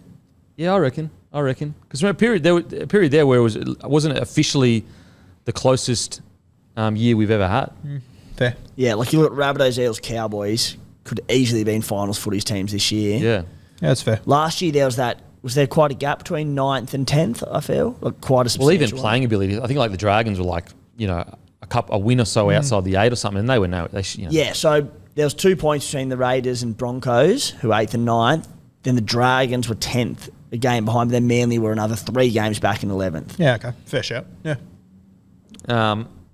But yeah, so I see this as a pass mark for Sharks. Although I agree with the sentiment in the big games, they need to step up, and I agree with that. I also think that some of the chat is a bit hyperbolic with the Sharkies. I think that they are getting a bit unfairly targeted with some of the chat because this is Craig Fitzgibbon's 2nd year as a first grade coach. He didn't come into a wonder squad that just had a bunch of Origin players. Like when you look at this squad, they don't even have like Nico Hines, obviously one game. Outside of that, they got no current Origin players. When you look at the Cowboys, they got Reece Robson, Tommy Deere, you could name them. And so that's where I go. Currently, as it stands, they're 6th. They have one Origin player, but he played 10 minutes or whatever. So let's just say no Origin players, and they're 6th. Like it's a pretty good knock for a 2nd-year coach, in my opinion. Yeah, mate, you make some good points there. And yeah, maybe I am being a little bit hyperbolic, but I think it comes from not you. The ceiling that they... No, but I think I do fit that description at times. I have extremely high expectations for the Cronulla Sharks. Yeah. I don't know, like if expecting them to win finals games is high expectations, and so be it. But I just think they're a better side than to have not won a finals game in the last 2 years. Yeah, it's fair. That's fair. That's why it's so hard to... They're a very hard team to rationalise. But when I look at it like bird's eye view, building towards something, and I go like, okay, yeah, you didn't get the win in the first 2 years, but look at the roster that's being built. 2nd year of first grade. Look at these other teams that missed the 8. Yep, that's fair. And when he walked in, they were 10th or something. But you're right though, because the problem, I think that what I guess exacerbates the problem for the Sharkies, it's not just the finals games, it's in season 2 where they have such a bad record against top 8 sides. Yeah. It'd be very different if you'd go, they beat, they've got a 60% strike rate against top 8 sides, and then they just, in the last 2 final seasons, they've just seemed to struggle. You could kind of put it aside, but when you add it all together, you go, that's a real monkey on your back. Like that's a massive... Yeah, especially on the fact that they lost to the Roosters in finals by 1 point. Oof. They were knocked out of finals by the Cowboys last year by 1 point, was it? A crazy match that went for like freaking... Yeah, 1 point. So it's like they've been so close to it, but you're right, Kempy, the regular season record against the top sides doesn't help it. Yeah, it really hurts their case of like, look, we're a roster that's, put it this way. 2 years ago, if you said you'll make finals twice and you'll just lose by a point, I think, because they were obviously 10th, I think a lot of Sharkies fans would go, yeah, that's good, we're building towards something. Hopefully the next year we can go a step further. But I think it is because they finished obviously 2nd, and then that's the concern. But anyway, let's talk about the positives. Pod is obviously Britton Nakota. I mean, best year of his career by far. I loved it. I thought he really began to reach his potential. I'm going to go another positive, and I know that once we see someone reach the top of the mountain, we like to chop them down. Nico Hines. I thought that, yes, after Origin, clearly he was shattered with everything that happened. But I thought by the end of the season, he had turned it mostly around. And in that finals game, although they lost to the Roosters, bloody hell, he couldn't have done much more. Yes, he missed the field goals. I get it. But, geez, he couldn't have done much more. Yeah, and I think it was one thing that stood out for me, like when we got to the end of that Dally M medal night, just how high he was on that list. And, I understand, players that are the stars in the teams get all the points. You still have to play well to get points. Yeah. You don't just get handed points because you're the halfback. Like, and also, you play well. There's another team that you're playing. Yeah. It's not, they don't give 6 points to each team. 2nd year in a row he's done it. I think he did back it up this year and was really good, Nico. You just really want to see Nico take that next step in finals, don't you? Well, again, And I feel like I'm a glass half full kind of guy because I'm like second year as a 7 in first grade. Yep. Fair. You know, and he didn't manage to ice a high pressure situation. I give him a bit of grace there. And then, look, you could go the other argument. You go, well, hang on a sec. Sam Walker, rookie, ices it. I think it's a little bit different because Sam Walker's been the guy since he was like fucking 10 years old. Nicho Hynes was, off the bench at the Storm. Yeah, I think this year my commentary on the Sharks is going to be pretty boring, though, for next year. Like, I know who you are. I know what you can do. And I think Craig Fitzgibbon, his whole thing should be centred around overcoming that in finals. And defence. Yeah. I screwed up the try involvement stat as well. It was, and I had that before, I had fullbacks locked in. So Drinky, Gutho, Walsh were 5, 6, 7 overall. But Sean Johnson was actually number 1 on 65 try involvements. Sean Johnson, Nathan Cleary, Nicho Hynes, Cody Walker, then the fullbacks. That would... Like, yeah, for sure, but I mean, they're the half of the first person to get the ball. Yeah. So in most cases, they're going to touch it just about a lot of the times. Pretty much every set they're getting a touch that a try happens. But yeah. On Nicho Hynes. That conversation was last week, wasn't it? Fortnight. On Nicho Hynes, for sure, mate. Like, and I think a lot of this, probably the over expectation on what the Sharkies can achieve is off the back of all the things you boys have just said. But also it doesn't think it helps that expectation in that you've got. You mentioned like one Origin player who was Nicho for 10 minutes, a real pin-up boy of the NRL who won the Dally M medal last year in his first full year of halfback. And he's backed it up this year with 5 tries 21 games, 5 tries, 30 tries, 53 try involvements. Like, it's pretty special. And it might not, in the world, he's 4th in the Dally M or something. What's he on, 650K? Yeah. Like, he signed as a bench Storm player. Yeah. So, he might not hit the exact heights of last year, but I tell you what, he wasn't that far off it. Oh yeah, I respect his turnaround too because it had all the recipe. Think about it. You're at the top of the mountain. You win the Dally M. Then you start the year really well. You get in Origin. You play 10 minutes, and then obviously what happens. You get dropped immediately. Basically, no explanation. That is a recipe for a guy to just get shattered and be like, oh shit, maybe I'm not the guy I thought I was. Maybe I'm not as good as I thought I was. And he had a few quiet games and he turned it around. I think he deserves a massive credit for that. And I think that the player that we're going to see Hynes be in 4 years is going to be scary. It's going to be scary. Because I thought towards the end of the year, his kicking game improved like astronomically. We're scratching the surface of a player who's won a Dally M medal 2 years ago. Like, he's going to get so much better. Now, we'll speak about more in recruitment with the in the preview. Another guy I want to give him, Tommy Hazelton. I had him marked down as well. Yeah, wow. Very good find. Wow. Yeah, we talk about, body shapes in forward packs quite often, and he's just very unique, isn't he? Yeah. Especially in this pack. Hazelden, I've always really liked Royce Hunt, been a big fan of him for a long time. Dale Finucane, how many games did he play this year? I feel like he missed a fair whack of footy. Yeah. Did his he played 13 games this year. Bicep. Yeah, he'll be a big in. Yeah, and I think Dale's going to be very important next year with Wade Graham retiring. Massive. Geez, Dale's going to be important to this side. If I'm with Dale, I am trying as hard as I can to manage his minutes because I want him in the side, but I don't want him playing long minutes to increase the likelihood of an injury because he needs to be there, but I don't think that he doesn't have the oomph that he had maybe 4 or 5 years ago. So it's not like you're missing out on, similar to what Andrew Fafita did at the back end of his career. And like he's 32, Dale, I don't think he's probably quite as beaten up as what Big Fifi was before his big terrific farewell season, but a similar sort of thing. You're right, Kempy. It's so important that he's out there and on the bench and around the team. Not that he wouldn't be if he was injured, but it's just different. There's a difference between playing with them and spending time on the field with them, isn't there? Shout out to Fafita. Did you see his Instagram post on Grand Final day? Some can. Yeah. How good. I mean, it's fair. True story. Also, just quietly, Dale Finucane singing Simply the Best made me cry. Made a grown man cry. Really beautiful stuff. Oh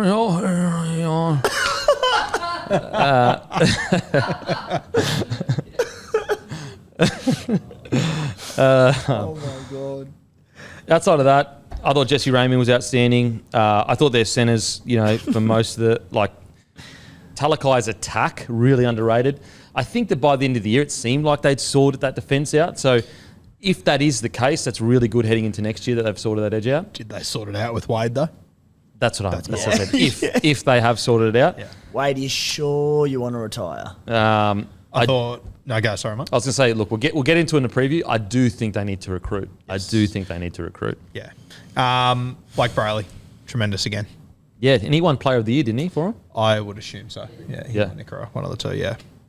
Just gets better every year, Brayley. He's only 24 years old at the moment. 24. Jeez, that's good for a hooker. Like what I love about Brayley's game is he's just adding layer, and you can slowly see it just developing. Yeah. And I think that in a couple years, whether it's next year or the year after, we'll see him almost, I wouldn't say master, but really have an identity of like, this is what I can offer a rugby league team.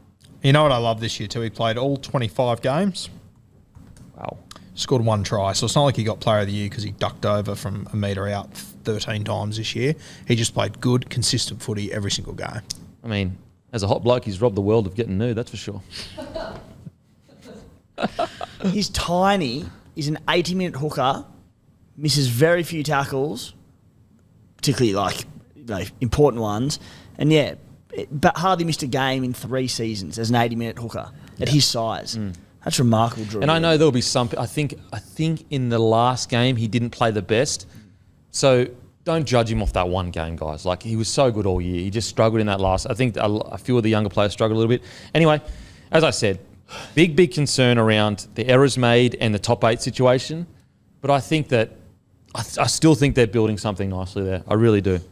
This is interesting. Jack Williams. Bigger. Oh, wow. Timmy the Tin Up telling porkies. Yeah, well... Claiming other people. It's also, I noticed, this stat sheet put together by one Matthew Buxton. Tommy Hazelton doesn't even have anywhere next to his name. The disrespect to the great inland city of Goulburn. I won't have it. Okay, Newey Knights. Newey Knights. Points, 3rd. Line breaks, 3rd. Tackle breaks, 2nd. Missed tackles, 13th. So I think that's actually good. I mean, what a bizarre year. Because if you looked at the first half of the year, you would say this is a disaster. Then you look at the second half of the year and you go, what an incredible year. Then you read all those stats, 3rd points for, 3rd line breaks, 2nd tackle breaks, 6 to metres gained. What an incredible year for the Knights. And I think that it is put to bed. Kalen's a fullback. We never have to ask that question again. I think that if anyone utters that sentence in the Knights coaching staff, they should be fired on the spot. Just get them out of there. Don't need that nonsense. I thought we put it to bed in the preseason. Don't get me started, mate. They should have been listening to the Bloke podcast. They should have. I think that they've got direction now. I think their recruitment, it can really head towards something. It can build towards something. Now, I thought the Cogger signing was a bit strange, and it probably happened when they were struggling. So maybe that's why, maybe that's why it happened the way it did. And would have they signed him if it was at the end of the year? Maybe not. But then watching Cogger play in the grand final, you go, hang on a sec. Have they spotted genius? Yeah, is it a fucking genius signing? I said it a few weeks ago and was like, geez, good on Cogger for getting that contract, but he can't get in over Tyson Gamble. I'm sitting here going, fuck, grand final hero.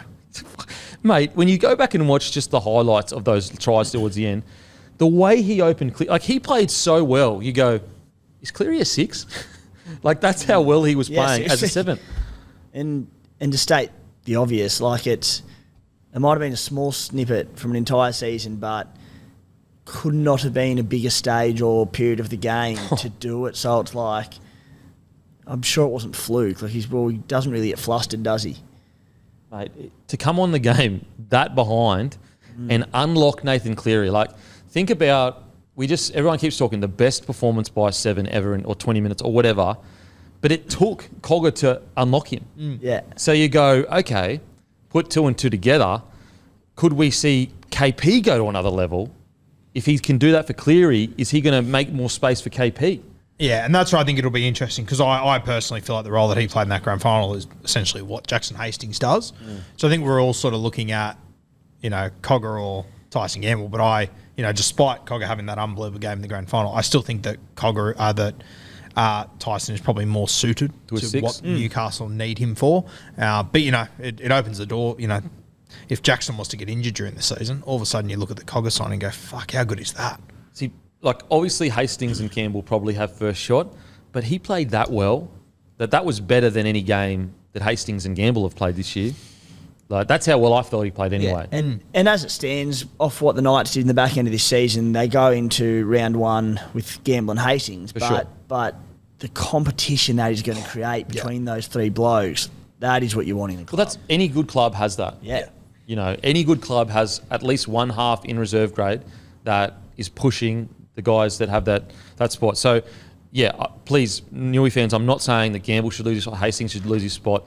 But what I am saying is that there wasn't that much pressure in my mind, but after that grand final performance and seeing the impact he had, you go, geez, any bad form, any injury, to have Cogger come in and maybe even steal that spot, that's a great thing for the club. Just having a look through the Newcastle side very quickly, Cogger probably starts in reserve grade. I think he's the only bloke in their squad that's won a competition. Oh, that's crazy. Geez, it's going to be interesting to see how they handle that, because he'll probably kill it in the preseason. Anyway. Now, in regards to players, look, Kalen Ponga we've already spoken about ad nauseum. Dom Young we speak about every week. Guys like Adam Elliott that have just got their spot now, they are a number 13. I think that's a huge, not find, but solution for the club in their forward pack. I thought he was really good when he put some footy together. Leo Thompson, he's been a good find. Massive congratulations. Didn't he make the Kiwi side? Oh, good on him. How good's that? Well deserved. The other one that I thought was fantastic in the back end of the season, Dylan Lucas, playing on the left edge. Oh, mate. He was unreal. Lockie Fitzgibbon's going over to England. They got a couple of guys coming from the English Super League. They've got Jed Cartwright coming up. But geez, I reckon if I had to put money on someone to land that left edge spot at the moment, it'd be him. Dylan Lucas, he is an actual Bega boy, mate. He is from Bega, yes. One of Group 16's finest. I don't know what to believe anymore, to be honest. I know, me either. Dylan Lucas, I do think Fitzgibbon is going to be a loss because, and look, to be fair, he hadn't played this well before this season, so I can understand why, some Knights fans may be frustrated because they're like, look how good Lachlan Fitzgibbon is, why we're letting him go. I think this decision probably came before the really good form. Yeah, I did not think they'd miss him until he was gone. Yeah, and now he's playing really good. But Dylan Lucas, if he can play like that every single week, he's a different player to Fitzgibbon, but he can offer some damage on the edge. Another bloke I want to talk about, Tyson Frizzell. Mate, talk about a guy that they desperately needed to lead that pack because he was outstanding for them. Yeah, two guys on that edge, Frizzell and Gagai. I thought it was some of their best seasons they've had so far. Yeah. And Gagai, he was up and down a little bit. And I know some people, they think about the start of the season and go, all the missed tackles or whatever. But towards the end of the season, I thought he was almost the heart and soul of the side. Yeah, I think he took Origin personally, as you should. Yeah. I thought the finish to his season was unreal. Yeah, it's another one we've spoken a lot about Newcastle ad nauseum because they went on that 10-game winning streak. They were the fairy tale finish to the season. But like Phoenix Crossland, who I remember maybe around 1920 or something, and there was an article coming out with Newcastle saying they weren't going into the market to find a replacement hooker to back up Jaden Brayley. And even at that time, where it was 1920, I sort of went, Crossland's been really good, but come on, guys, you still need a proper backup hooker. And by the end of the season, you're going, no, you don't. They've got him. You don't necessarily have to be going into round one with him as a starter, but he can easily be a 14. Doesn't that excite you, the fact that how well-rounded this side is becoming? The fact that they're going to have a guy like Phoenix Crossland either starting or at 14, Brayley, Brayley no longer has to play 80 minutes. They've got KP at the back there. It just seems like this roster is finally starting to take a bit of shape. Whereas before it was Kurt Mann's a 14, is he? Is he not? You know what I mean? It wasn't, is he a starter? Is he at 6? Is he at fullback? Whereas it feels like they're really starting to lock down a core of their group after such a good season. Phoenix didn't end up making the Kiwi side after all? No. Let's talk about him maybe making it. They picked New Brown from Newcastle, not Phoenix. Interesting. Surely he's injured. I don't even know he's Kiwi. Yeah, he is. Yeah. Yeah, right. Yeah, he might be injured. I don't know. Surely he's injured. He would have got in ahead of New Brown. and it's no good on New Brown, good on him, but Way better sort Phoenix too. You reckon? Yeah, I do. but you Phoenix Crossland, because Jeremy Marshall King is out, Brandon Smith obviously would make it. Wow. Is New Brown going to be the starting 9? Was Smith or is Smith injured? Brandon Smith injured. Brandon Smith's not in this squad. So he must be injured. Surely Phoenix Crossland's injured. It's got to be. Yeah, Marshall King. Or maybe has he pledged his allegiance to Australia? Well, I was in when Crossland played for the Blues, so maybe. I swear he was on okay. the Matty Johns show a few weeks ago. Madge was, and they were talking to him about it. Maybe he's a passionate Australian. Yeah. They might end up with a half playing 9 here, the Kiwis. In saying that, they've got a lot of halves out too. Now, back to some of the players. I thought the Saifidi brothers, even though they didn't probably hit the height, the high heights that we know they can, and I still think there's definitely room for growth for both of them, I definitely thought they were better this year. I thought they were just more consistent, and they really laid a foundation for the players around them. Now, they ended up... So 22 games for Daniel and 21 games for Jacob. That's pretty good for the big fellas. It's pretty good. And so I thought they did a really... Again, last year, what were we talking about? Clemmer leaving. My concern was that they didn't have an experienced guy to pick up the slack. I think Saifidi brothers did a really good job at picking up that slack. They've both had their moments in their career, particularly Daniel when he was sort of a bit of a stalwart to the Blues side. But it feels like I just feel like we're always comparing them to a standard that they were at one point or what they should be. Do you think we had a sort of expectation of how good these blokes are? This isn't a knock on them, but they put together these solid years, and people always seem to be let down by, they couldn't replace Clemmer initially, or they had poor years. Is the expectation too high on these blokes? Yeah, maybe. I think it's because they're such big, front rowers that are quite mobile. Yeah, that's a possibility. I mean, they're 27 now. Yeah. I thought they were younger than that. I'm with you. They had strong years, but what are we expecting them to be? Superstars and be Leota and Fisher Harris, or because I think that's unfair. Another guy I want to give a message, Jack Hetherington, towards the end of the year. He really reined it in, did his job. I think that's a win for the club because they need him to be. He's a really important part of that squad because he's such a big, strong player. Yeah. What an incredible year. Tyson Gamble, amazing. I mean, is there really anyone that you could look at this roster and say they didn't play well this year? We're speaking about Greg Marshall. Not yet. Good God. Wow. What a signing. You have a look at his numbers this year as far as, run meters and everything. Right up there with Brian Totter. He truly is I cannot wait to see him continue to develop because the more confident he gets in his game, the better he's going to be. Yeah. And that's what's scary with a guy like Marju. When he, at 26 years old, for a guy that hasn't really played that much first grade, he's still got plenty of years left in him, and he's going to get better at defence. He's going to get better at high balls. And look, in the finals match, he did get rattled a little bit against the Warriors, but he'll learn from that. He'll bounce back. And heading into what I'm excited for Greg Marju heading into this year, he's got that spot locked down. But think about the confidence he's heading into this year, because heading down to the Knights, it was hopefully I get a spot. Now it is, I can become the winger for the next 5 years at the Knights. Brian To'o this year averaged 200.6 metres per game. Greg Marshall, 200.7. Got him. Boom. Got him. Jeez. That last run, he was like, fuck, just got to beat To'o. The other good thing about it is with a bit of luck, Bradman Best and Greg Marshall stay injury-free for a long time, and they both stay at the Knights for a long time. With defensive issues around Marju in his past, just the ability to hopefully build up a long-term combination with him in defence will go a long way. Also, what I love for the Knights is that by the end of the year, it's probably the first time that I can remember watching a Knights side, honestly, maybe ever. Maybe since Wayne Bennett was there to a degree, but I think the Wayne Bennett situation, he just got so many old heads there that they kind of just did their job and were high level. But it's the first time in a long time that I looked at a Knights side and said, that's the Newcastle Knights. That's DNA. They're playing a specific style of rugby league that is unique to them, And that's exciting for the Newcastle Knights. And I think the best way to tell if Newcastle have their DNA or not is to look around that stadium at a home ground. Yeah. You'll see it this year. I was going to say, next time they go to market for a player and they say, come join the Knights, they're going to be looking at those last 10, 11 weeks up in the Hunter and just going, who wouldn't want to be a part of that? Absolutely. And there's a real DNA at the club now. They know who they want to be. They know the style of play they want to play. And I honestly, you boys would probably be able to speak to this better, I honestly can't remember a time where I really felt this is Steel City.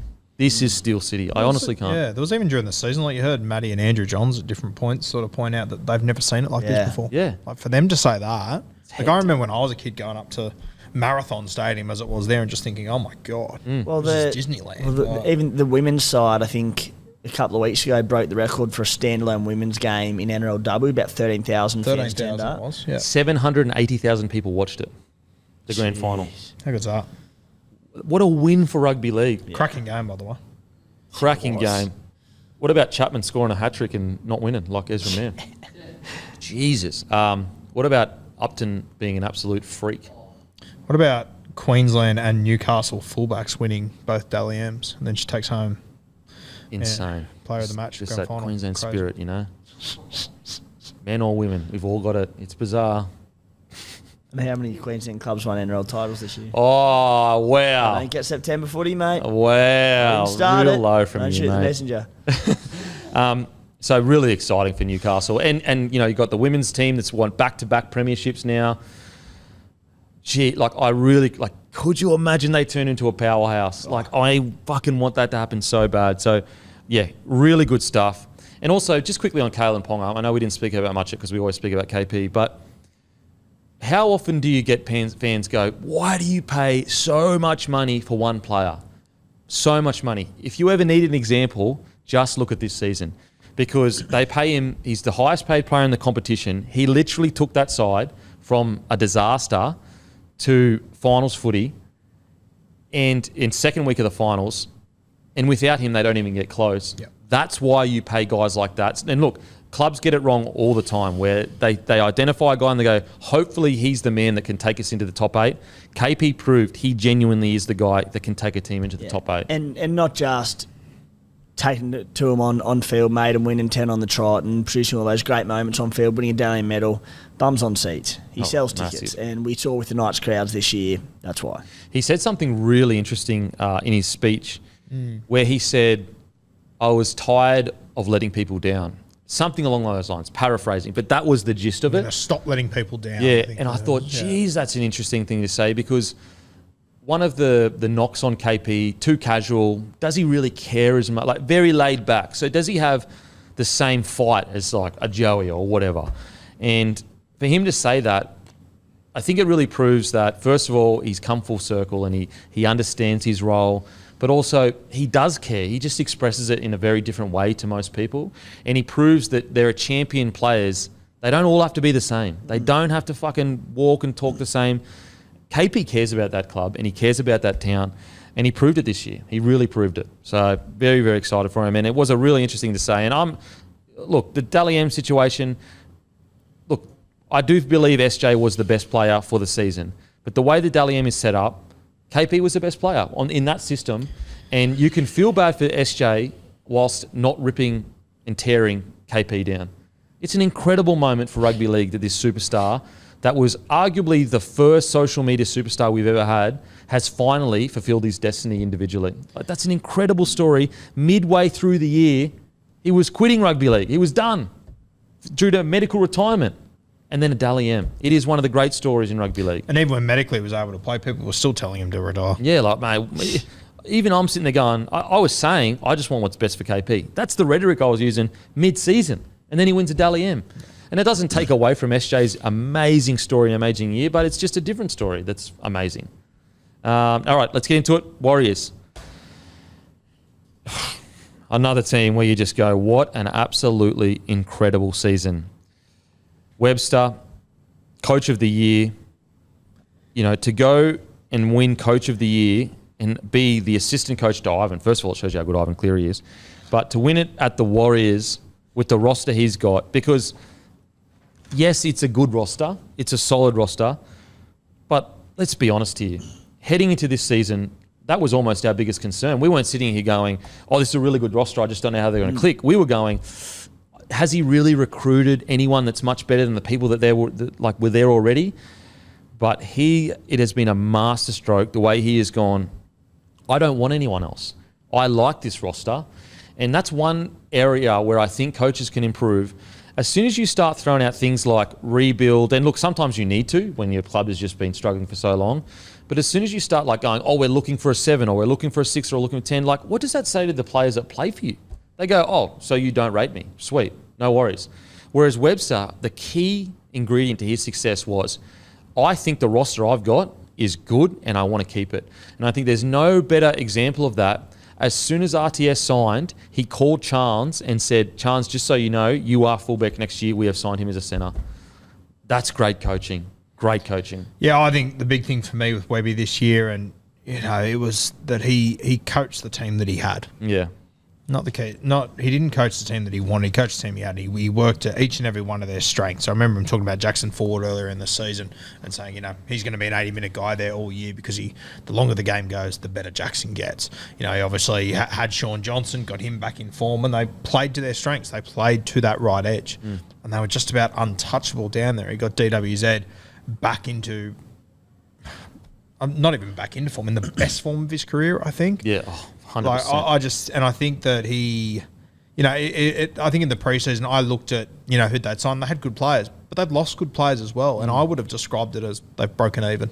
Yeah. Now, when you break even on recruitment, you shouldn't jump up 10 spots on the ladder. Crazy. And once again, these weren't the guys that he signed. These were the guys that when he arrived there, the Warriors had signed them. So you'd have to think that over the next few years, he's going to make signings. And there's going to be a lot of guys that are going to be lining up to play for him over the next few years. Who wouldn't want to be a part of that movement last year that happened? And also, the exciting thing is it's a very similar approach to Craig Bellamy. I got to interview him on the Captain's Run a couple of weeks ago. And I basically put to him, is this a transition phase and you've lost all these players? And he said, at the start of the year, our goal was to get the best out of the roster we had. And if you have that mentality rather than, this is transition or this is a rebuild, then you can take teams that on paper may not be as competitive towards their potential. And that's exciting for Webster because imagine what he's going to do when he has either this roster develops into what he wants or he gets some big recruits in. Like this side, adding RTS into it. I can't wait for him to come back. I'm so excited. Imagine if Webster continues on this trajectory and can maybe recruit or just keeps building the way he is. Imagine what this is going to do in 2 or 3 years, or even longer than that, 5 years. So there's a 16-year-old gun right now that's thinking about playing union, but he saw what happened at the Warriors and he goes, you know what? I want to play for the Warriors, and he's heading into first grade in 5 years' time. Which is, the decision that guys like Rocco Berry made a few years ago. Yeah, it's paying dividends. Now, we've talked about SJ all year, so you guys know how we feel about SJ. Some key guys that I want to talk about. Mitch Barnett, I really think he had a great year. I really did, and it was interesting. So, Paddy Carrigan, before they were playing the Warriors, they go, you're coming up against Adam Fanua-Blake. Are you concerned? How are you going to handle him? And Paddy goes, look, Adam's had a great year and we're absolutely concerned and we want to, try to combat him. He said, but guys like Mitch Barnett have been outstanding this year, and it's going to be a huge challenge for us to contain him. I thought Mitch Barnett has been one of their unsung heroes, along with guys like Josh Curran, with guys like Ford. Outstanding. It was hard. It's hard not to make parallels, and we have all year for obvious reason, between Serraldo and the Bulldogs and Webster and the Warriors. And you mentioned their guru that he went there and he didn't look to make massive change early on. He got the best out of... He coached the roster that he had. It sounds stupid, doesn't it? But he did. And he got the best out of every single one of them. Cameron Serraldo wasn't able to do the same thing with his roster. And probably at the start of the season, we wouldn't have had those two rosters too far apart when we're putting in our predictions and that sort of thing. You'd have the Bulldogs ahead of them, probably. Yeah, probably. I would have. Yep, there you go. And that's not a knock on Serraldo, but it's an acknowledgement of what Webster was able to do with the squad that he inherited. Yeah. And it means there's such a bright future ahead, or there should be for the Warriors, because this bloke who's had an incredible first season as a head coach, when he puts his touches on it in terms of the transfer market, how that will respond, and it's just been wonderful to see it all unfold. Yeah. I think that they just have two different approaches. I think Serraldo's approach is, I don't agree with this roster. I don't agree with the system set up. I'm just going to burn it all down and build it from the ground again. And I think that also may come a little bit from Gus Gould, where he's trying to build a club from the ground up. Whereas I think with Webster, the slight difference is Warriors is a great club, like a really, really good club. They financially, I think they're pretty good as well. They've got a good community around the club. And so maybe Webster was like, this is a really good club and I don't really need to burn it to a ground. I just need to find the best out of this roster. But it's just a different approach. And, time will tell which one works. Yeah. Because you could argue they're almost at the same starting area or, starting at the same line, I'd assume. Who else stood for you guys? Chance Klukstad? Yeah, Chance, fantastic as always. And I know we complimented him all year, but I can't leave Toya Harris out. He's just a monster over there. He when they signed him from the Melbourne Storm a couple of years ago, I sort of thought, yeah, okay, good signing, but he has just evolved into so much more than I ever thought he would. Like, I wish he got the credit he deserves as a player, because I don't think people really realise how good this guy is. And, maybe we're guilty of it. Not even maybe. We are probably guilty of it too, because we're in Australia and we see all the Sydney teams, the Queensland teams. But some of the work this guy gets through and the quality of that work is seriously outstanding. And if you have him as your 13 for the team of the year, including finals, I wouldn't say that's a bad take at all. Not that's pushing back on you at all. 100%. I love what the wingers did this year. Now, Dallin was on the end of one of the best edges in the entire NRL this season. And Marcelo Montoya, who I said, like Dallin throughout his career, I've been like, he's a solid NRL player and he's quite a good winger. I haven't loved what he's sort of done at fullback. He has been solid, but this year he elevated his game to a whole new level. And sure, he's had a lot of help from the blokes inside him, namely Sean Johnson, but he still finished everything that's been thrown in front of him. And Montoya, who, a few years ago, I didn't think he was an NRL player. I thought he was completely overrated and should be playing reserve grade. And the last couple of seasons, then in particular this season, like just the work those boys get through, how important they are to the yardage coming out of their own end, they were sensational all year. Yeah, incredible year for the Warriors. Incredible season. Egan, another guy. I mean, look, anyone in that squad really went well. Now, onto the Storm. Really tough one to, I guess, look at, because when you look at their stats of like points per game or tackle breaks or, offloads, meters, tackles, it's really middle of the road stuff. I mean, their best position is 6 for points, which is 24 points per game, with a spine of Munster, Hughes, Grant. And yet, somehow, some way, they managed to finish third. So you'd have to say, like, even though I'm not going to call it a disappointing year, because the roster they've got and, the changes that we feel need to be made and have been coming for a year or two now, I think that for what they had, they did outstandingly well. Yeah, and isn't it wild? And, just to understand the standards that we have for the Melbourne Storm, and I wouldn't call it a disappointing season either, but it's not a season that I'm super excited about from the Melbourne Storm. Yeah. But I look at the Warriors and go, oh my God, what a season. How good was that? But the Melbourne Storm just set such a high standard that it's crazy.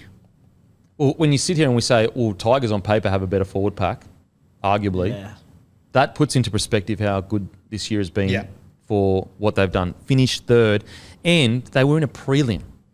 Like, they made a prelim final, and you're kind of going, good year for the Storm, not good year for the Storm. I personally think it's a good year for the Storm. I just think they're a victim of past success that it's just a standard. It's a compliment. It's really a compliment. For sure. In regards to playing-wise, look, I think that Hughes, Munster, there were a period there where Hughes played really well, but I think Hughes, Munster probably had one of their most quiet years they've had in quite a while. Now, is that because their forward pack really did struggle to dominate other forward packs? I'm not sure. I think so. Yeah? I do, yeah. Like, because they, Munster's carried plenty of injuries through seasons in the past, and he's got through them and still dominated. And look, maybe he's carrying something this year, but I just think there's no coincidence that we saw this pair of stars in our game have two of their quieter years. And look, sure, they had their moments, but they were definitely down on previous years. And, based off the back of the fact that their forward pack, I don't think, levelled up to the better packs in the competition. I think that's a huge reason for it. Yeah. It's scary to think that if Bellamy can weave his magic and get a couple of key forwards in to help with that go forward next year, like this is a side, we just said they had quiet years and they still finished third and still made a prelim final. They do need some injection in the middle next year, but if he can weave his magic and get them, oh God, like we could have a premiership side again. Yeah, they're like literally 1 or 2 recruits away from, being back in it. Xavier Coates won their Player of the Year. Yeah, I didn't see that. I was coming. surprised. Yeah, I was surprised. I actually thought Meany was their most consistent player at the very least. Meany or Grant, sure. Yeah, wow. I mean, he did have a great into the season. I'm just trying to look at where Coates. So played 21 games. So missed about 6. Whereas where is Meany? Meany played 25 games. But yeah, I thought that was interesting. I thought that I definitely think he had a good year for sure. Yeah. I think it's good signs for the Melbourne Storm that they can still take these, stars or potential superstars like Warbrick and Coates and turn them into really, really good wingers. As I said, did anyone in this team really have their best year they've ever had? Mate, I was just like, for every team as you've been talking, I've gone through and just put a tick next to a few blokes to touch on, and no one really jumped out of the ground. Like you had, I think Will Warbrick, he was obviously a guy that improved as the season went on. He got better and better, but a very weird season for Melbourne. You're right. No one really jumped out of the ground. No one, you obviously had the debut of Farlonga that was very impressive, but career year for Meany. Yeah, fair. Yeah, I thought it was unreal. sure. Yeah. Yep. But he still, for me, didn't I wasn't sitting on the edge of my seat going, holy. It was more just he represented what Storm was all about, which was really consistent, always turned up and did his job, and had, a few games here or there where he really kind of stood out. When you consider over the last 6 years how guys have gone at fullback at the Melbourne Storm when there's been an injury, Nick Meany's been solid, 100%, but didn't jump out of the ground sort of stuff. Which is, again, it's such a compliment. They made a prelim. Yeah. It sounds crazy to be talking like this. And yet this is just how good this club is. Well, yeah, they made it to a prelim and they're in the middle of finals trying to work out who both their centres were going to be. Yeah. Gee. And they also lost their key fullback for most of the year. Yep. Who else? I thought it's going to be interesting to see what happens with Jack Holworth. Only got one game again this year. So I wonder what's going on with his development. He's 20 years old now, so he's definitely getting into old enough to be beginning to play first grade. I'd assume he's probably going to be getting a start next year. Assume that last 2 years. Yeah. You'd think so, but I'm really not sure what's going on with this situation. I love what we saw, boys, from Tyron Wishart in pretty limited opportunity, particularly in the back end of the year when he had a few bigger moments. Was it the week 1 of finals, week 1 or 2, where he just blitzed and was one of the best on the ground, and some really good signs there from Wishart, who's only 23 years old. He's very versatile. I think he certainly has potential to be a starting player in the NRL, but at worst case, I think he's a terrific 14 with his versatility and plenty of talent. I think, I agree. I think Wishart is just again one of those Storm finds where they just find them and they're perfect. You don't know where you put them, but eventually you're going to find that spot for them and they'll do exactly what you need. But I think the story of the season, if you're looking for next season, is two: Will Rawbrick and Fa'alonga. I think that those two guys, being so young or inexperienced, they could be future superstars. They could be future superstars, especially Fa'alonga. The fact that he did that, playing one game and the impact that he had, it's going to be really exciting to see what direction they go. Yeah, you're going to see a bit more footy from him in the off-season, obviously, playing for Samoa, and I think he will be the fullback, and I cannot wait. I cannot wait to watch him play for Samoa. And they've got a big pack that'll offload a lot. They're obviously a little bit short in the halves, but I still think there's going to be plenty of opportunities for him to do his thing. Another bloke I actually didn't mind his debut, Joe Chan. Yes. I thought he was pretty good in his debut. Yeah. So the positive for the Storm is they're still managing, even though it's a bit of a lean year, they're still managing to sprout these stars, these young stars out. It's just in the forwards that they really need to find. They just need that one guy to really pop up. And no signings there for next year yet, so interesting to see. And they surely have got money in the cap because they did make an attempt at Tino. Well, I think today, potentially Jordan Grant and someone else was leaving. So there's opportunities there. I personally Derek believe Sims leaving as well. I would be shocked if we don't see a substantial signing by the Storm before the season starts next year. I'd be shocked. So I think that Storm fans can be incredibly proud of their side. Like, if this was my club and they did this in air quotations, lean year, that's amazing. Yeah. That's actually amazing.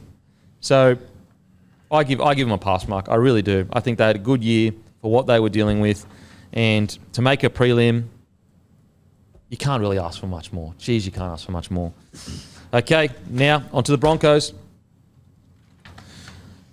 Incredible year for the Broncos. Really, really warmed into it. I think that people forget that there was a period where they won all those games at the start of the year and people were like, yeah, nah, still not convinced. And that was including me. And I'm not convinced that they wouldn't make the 8. I always felt they'd make the 8. But I wasn't sure whether they were a premiership threat. It only really clicked halfway through the year where I go, yep, premiership threat. Incredible year for the Broncos. And when you look at that roster and you look how young it is just the beginning of something real special, I think, at this club. Some guys that stood out. We talk about Ezra Mann. It's bizarre, isn't it? Because he almost flew under the radar for the season. Like, you were appreciative of him and you knew he was a good young talent and we'd given him raps on the show. But for him to hit those heights in the biggest game of the year, you go, oh my God, like, this is a 10-year player. This is one of the best in the competition just getting started. We're seeing the birth of a star. Let's answer that question from before. What and it's hard to do in hindsight, but what are you paying him for a 3-year deal before the grand final, and how much has that changed after it? Okay, what I think clubs would offer him and what he's probably worth right now, before the grand final, about 600K. After the grand final, about 800K. Yeah, I think that's pretty fair. But if I am giving Ezra Mann advice, I'm taking Here we go. a little bit less. Take Head to the the unders nation's to be a capital. part of the culture, because they'll build you up and it'll help you out in the long term if you stay a Bronco. Mate, you stay at the Broncos for a little bit less, mate. You stay a bit less, mate. Who knows? You may get the key to the bloody kingdom. He may become a 7. And then the big wicket, the big contract comes, baby. He could get the big wicket at the Raiders next year, mate. The way I see it is this. He's so young. So what is he, 21, 20? So he's 20 years old. Jeez. The way I see it with Ezra is like, look, mate, that big contract, it's there. Yeah. It awaits you. Sign a 2 to 3 year deal for what you can at the Broncos. At the end of that time, you can readjust of like, can we still win a premiership or not? And that's when you make the call of go and get that big wicket or not.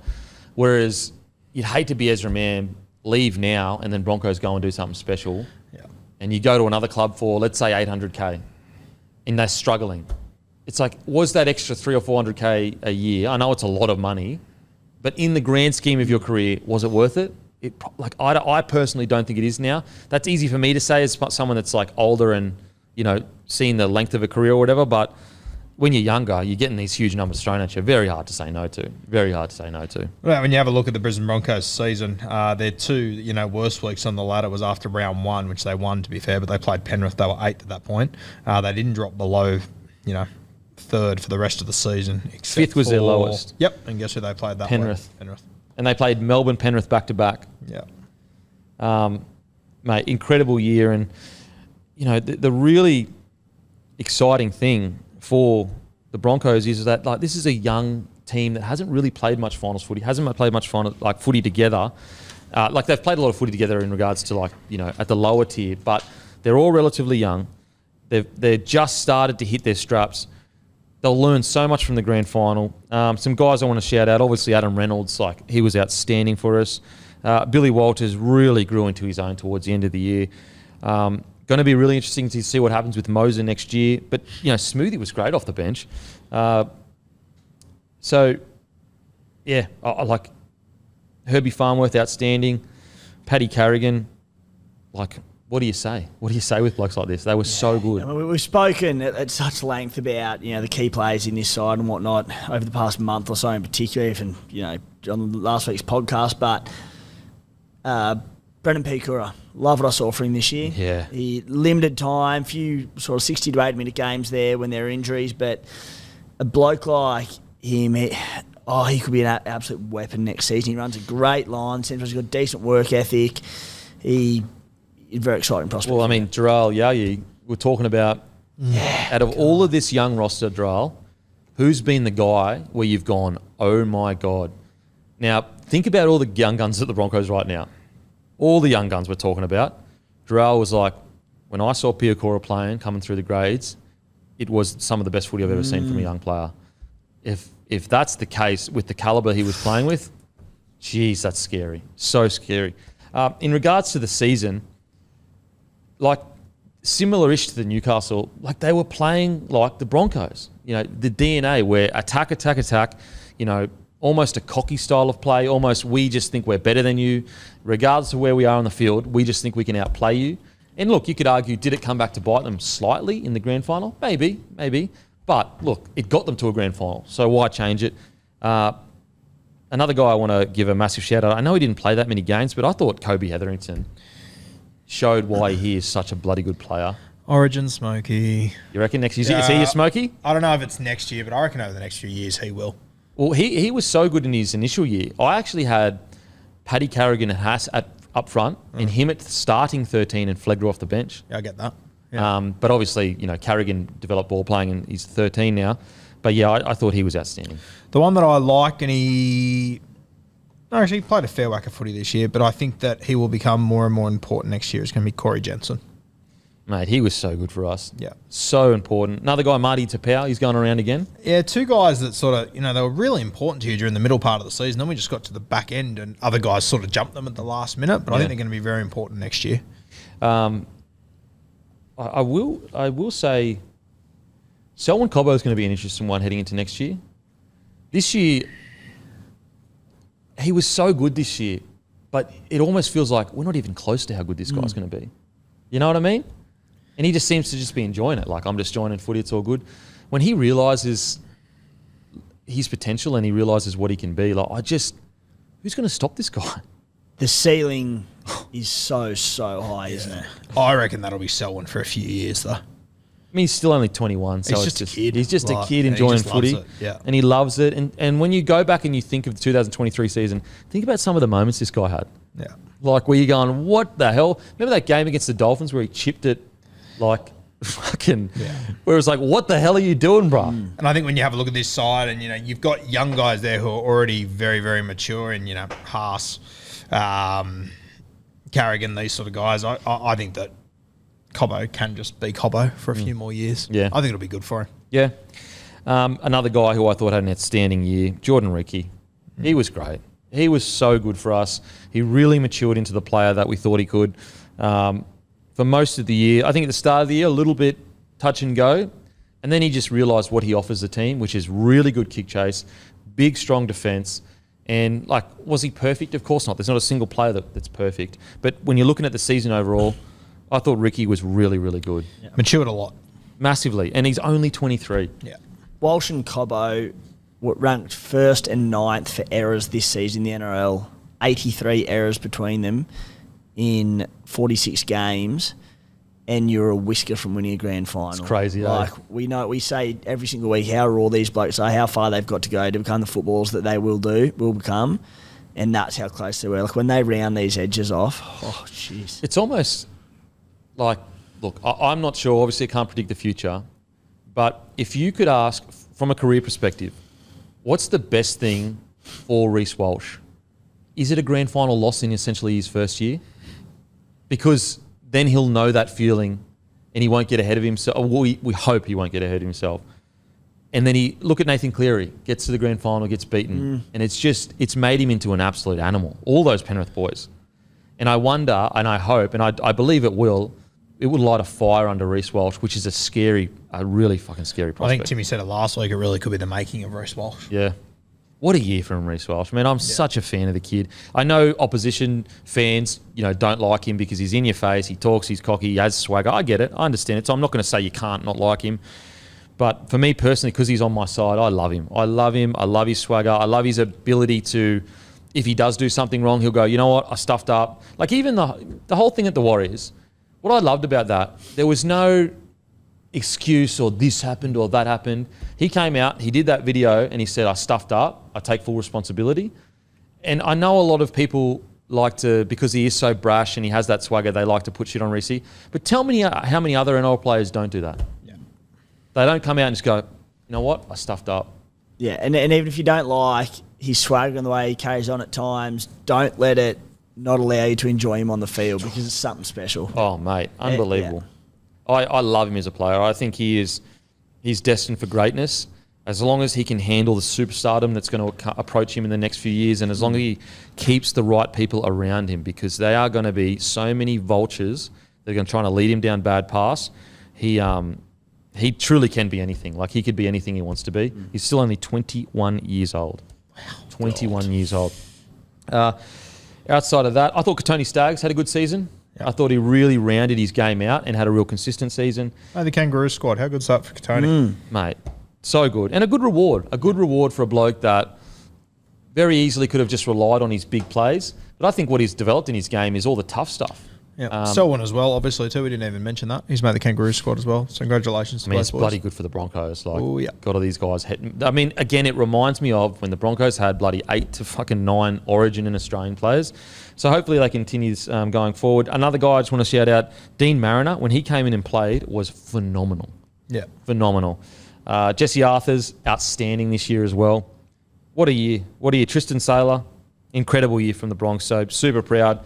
And also, the best thing, in my opinion, about them, they're all fucking legends. They're absolute legend blokes. Now, onto the Panthers. So I've got a recording here. We're just going to press play for the last fucking 3 years. Yeah.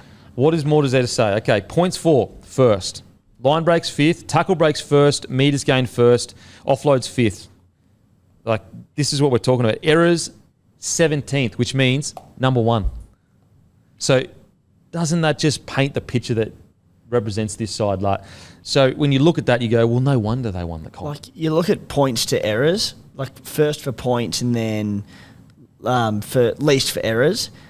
You'd think them two wouldn't maybe align because you're going, well, if they're first for points, they're probably using the ball, they're playing a bit expansively, like just mentioned Reece Walsh and his errors in his game and how expansive the Broncos play. No. They just combine the two. It's actually insane when you High think about it. percentage footy and still equates to points. So Broncos, second for points, fifth for errors. There you go. Which is actually... And so Panthers are 17th. So it's... Broncos are fifth worst for errors. Exactly. Fifth worst. Not fifth good, fifth bad. There you go. That is... Like, when you look at that, you go, that is insane. So Panthers scored more points than the Broncos and also had the least amount of errors. It's almost absurd that Broncos even got close to them. When you look at those stats, obviously Broncos should have won. We were robbed, but we won't talk about that. No, all jokes aside. You were beaten by Jack Cogger.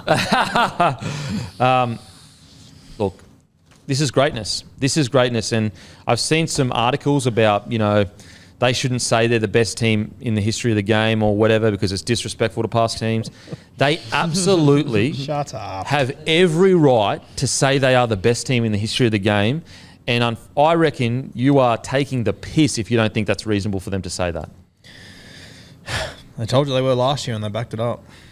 Like, what more could they possibly do before they're allowed to say that we're the best team that's ever done it? And what like ties into it, you know, you talk about the Dragons 11 in a row, whatever it was, and Parra in the early 80s 3 in a row. I'm not going out and making any big calls on them being better, but salary cap, the great leveler that, you know, has been... When did the salary cap get introduced? 1990. Yeah, 1990. So since then, and then there have been so few teams, particularly up until Penrith and the Roosters, obviously, 18, 19, to go back to bat. It is the great leveler. Teams just don't do it, and they've just done 3 in a row. So when you compare it to the best teams of the past, they had to deal with the salary cap. On top of that, the game is opened up to way more people. So what is it, like 50% or more are Polynesian now? Obviously, the Australian population we didn't have as many Polynesian boys there or even probably as many Indigenous players.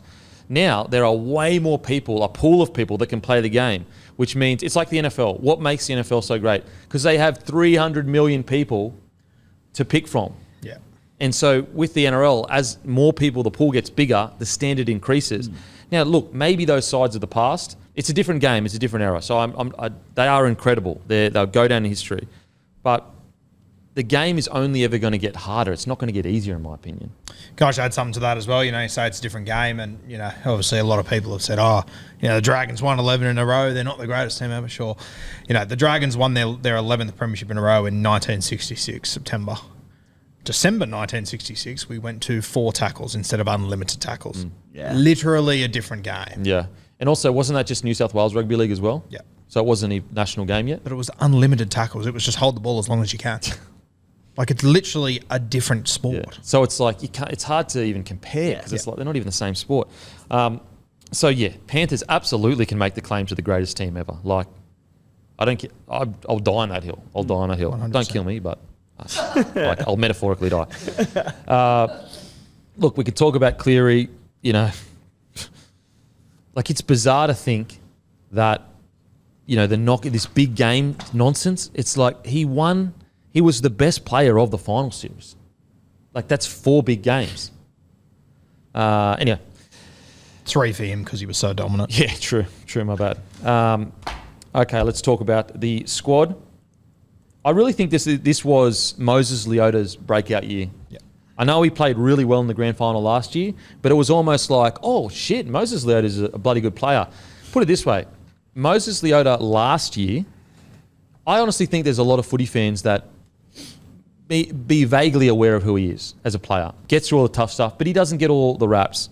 Moses Leota now, if you don't know who he is, you don't know rugby league. Yep. And, I think it was pretty evident to those that do know rugby league for quite some time just how good this guy was. But he's just, as you said, he's just established himself to be at another level. Moses Leota left school, maybe even came over from New Zealand at 12, left school at 14, was working as a brickie and sending money back to his family in New Zealand at 14 years old. This is the kind of guy we're dealing with here. Legend. We're not talking about someone from the 1960s that went in the coal mines when he was fucking 10. Yeah. We're talking about a modern day athlete at 14 years old working as a fucking brickie and sending money back home to his family. I was doing a thing on my podcast this morning, went through and made like a best 13 of Panthers players that have left since the 2020 grand final. That team would make the 8. What, have you got it still by any chance? I'll talk and you try and bring it up. If that's right. So in regards to seasons, I actually think I thought Spencer Lenia was a little bit quiet this season compared to other years. I think it's going to be really interesting to see how he goes at the Roosters. I think he'll go well. I think he'll do well. But it's just like how they're going to use him. Is he going to be a starting forward? That's the most exciting thing, yeah. Because imagine if he is it. Could you imagine if he turns into a 60-minute front row or a 50-minute front row? Like, far out. You got the team there? Yeah, so this is sort of a 1 to 13. I actually didn't put this together. Bloke sent it to me, Daniel Holston, so shout out to you, brother. So at fullback, he had Charlie Staines. Then on the wings, he had Josh Mansell, Brent Naden. Centres were Matt Burton and Stephen Crichton. Cogger at 5'8", Sean O'Sullivan at 7. His forward pack's unreal. James Tamo in the front row, Spencer Lenia in the front row. Appy at 9. Kate Bull, Kikau on the edges, and Zane Tedavano at jersey 13. That's a fucking... That's who they've let go. Yep. Holy shit. And what's really interesting, a guy like Taylor May out for the whole season, still only 22 years old. A guy like Tungo only ended up playing, I think, 16 games. So it's not like, that's 2 key players in their backline. Yeah. And they didn't miss a beat. Even a guy like Sonny Luke, who was the heir apparent for Appy Coruscant, didn't really click as well as we thought. And they were just like, yeah, sweet, no worries. Plan A didn't work, so they just made it work with plan B, C, D, whatever it took. Mate, I'll tell you, the guy that, we probably didn't talk about him at all in the review the other day. He didn't even play the game, but my God, when I saw Tyrone Peachy, that grin on his face when he had that ring, that made me so happy. It's so crazy, eh? It's so crazy. Good. Like, he went from couldn't get a start at the Tigers to a premiership ring. Yeah. I loved Critter this season. Wow. He was just... coming off the back of back-to-back premierships, and it's so easy to find positive things to say. You try and be a bit critical, and you go, with Critter, there are a few minor defensive issues in his game, and I sort of touched on at the start of the season, and just probably maybe going for 1 or two bigger moments and knowing when to go for that big intercept and doing all that and the big play. obviously noticed that was a part of his game that he needed to work on, and then he just went on and became one of the best defensive centres in the game this year. Not only around his decision making, when to go for that play, but did you blokes feel like he just got twice as aggressive as any other year? That's what I was going to bring up. Getting up and just jamming blokes and being an enforcer at centre. Yeah, yep. Oh, God, he was good. Absolutely. Like, he was consistently aggressive too. Like, I can't, I lost count of how many games I was like, Jesus, the critter is like, he's playing with everything he's got in defence and attack. I agree, mate. We spoke about it at the start of the year. I think it was even in the World Club Challenge where he was going for intercepts and certain things, and we're like, he just needs to shore that up a bit. And by the end of the year, he was the best defensive centre in the competition. Well, it was round one that Adam Reynolds dummy to kick through the ball to Herbie, and he shot up and just missed it. Yeah, and that was a big one we spoke about. Brian Toto, mate. Jesus. We talk about DWZ this year, the season he had, how unbelievable it was. He scored 24 tries. Brian Toto scored 21 in 23 games. And it's not even his try scoring we care about. Yeah, not even talked about. Yeah. Like, he scored over 20 tries, so basically nearly a try a game, and it is not even brought up in the conversation. All it is about post-contact, tackle breaks, get your sets to a good start. Unbelievable.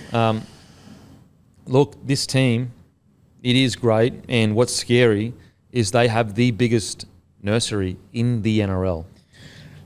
We actually may not even be seeing them at the peak of their powers, because we're seeing the first generation of this nursery. Imagine the second and third. Yeah, exactly that right. Are in this system from 13 years old. Imagine what they're going to be doing. I know we've already spoken about Nath quite a bit, but I was just looking at his stats. Played 22 games this year, scored 8 tries. Yeah, scored 5 in the last 5 weeks. So as soon as it all got serious, as soon as someone had to stand up, Nath not only stands up, but he scores the most important try in Penrith history. And did it with a blown MCL. Was that the first half he did it as well? 10th minute.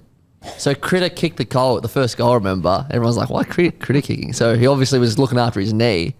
And then not only does he he did the kick from the sideline as well, Cleary. Yeah, and the kicking, if he didn't kick every single one, Broncos win. Yeah. Not to mention the 40-20 with a blown MCL.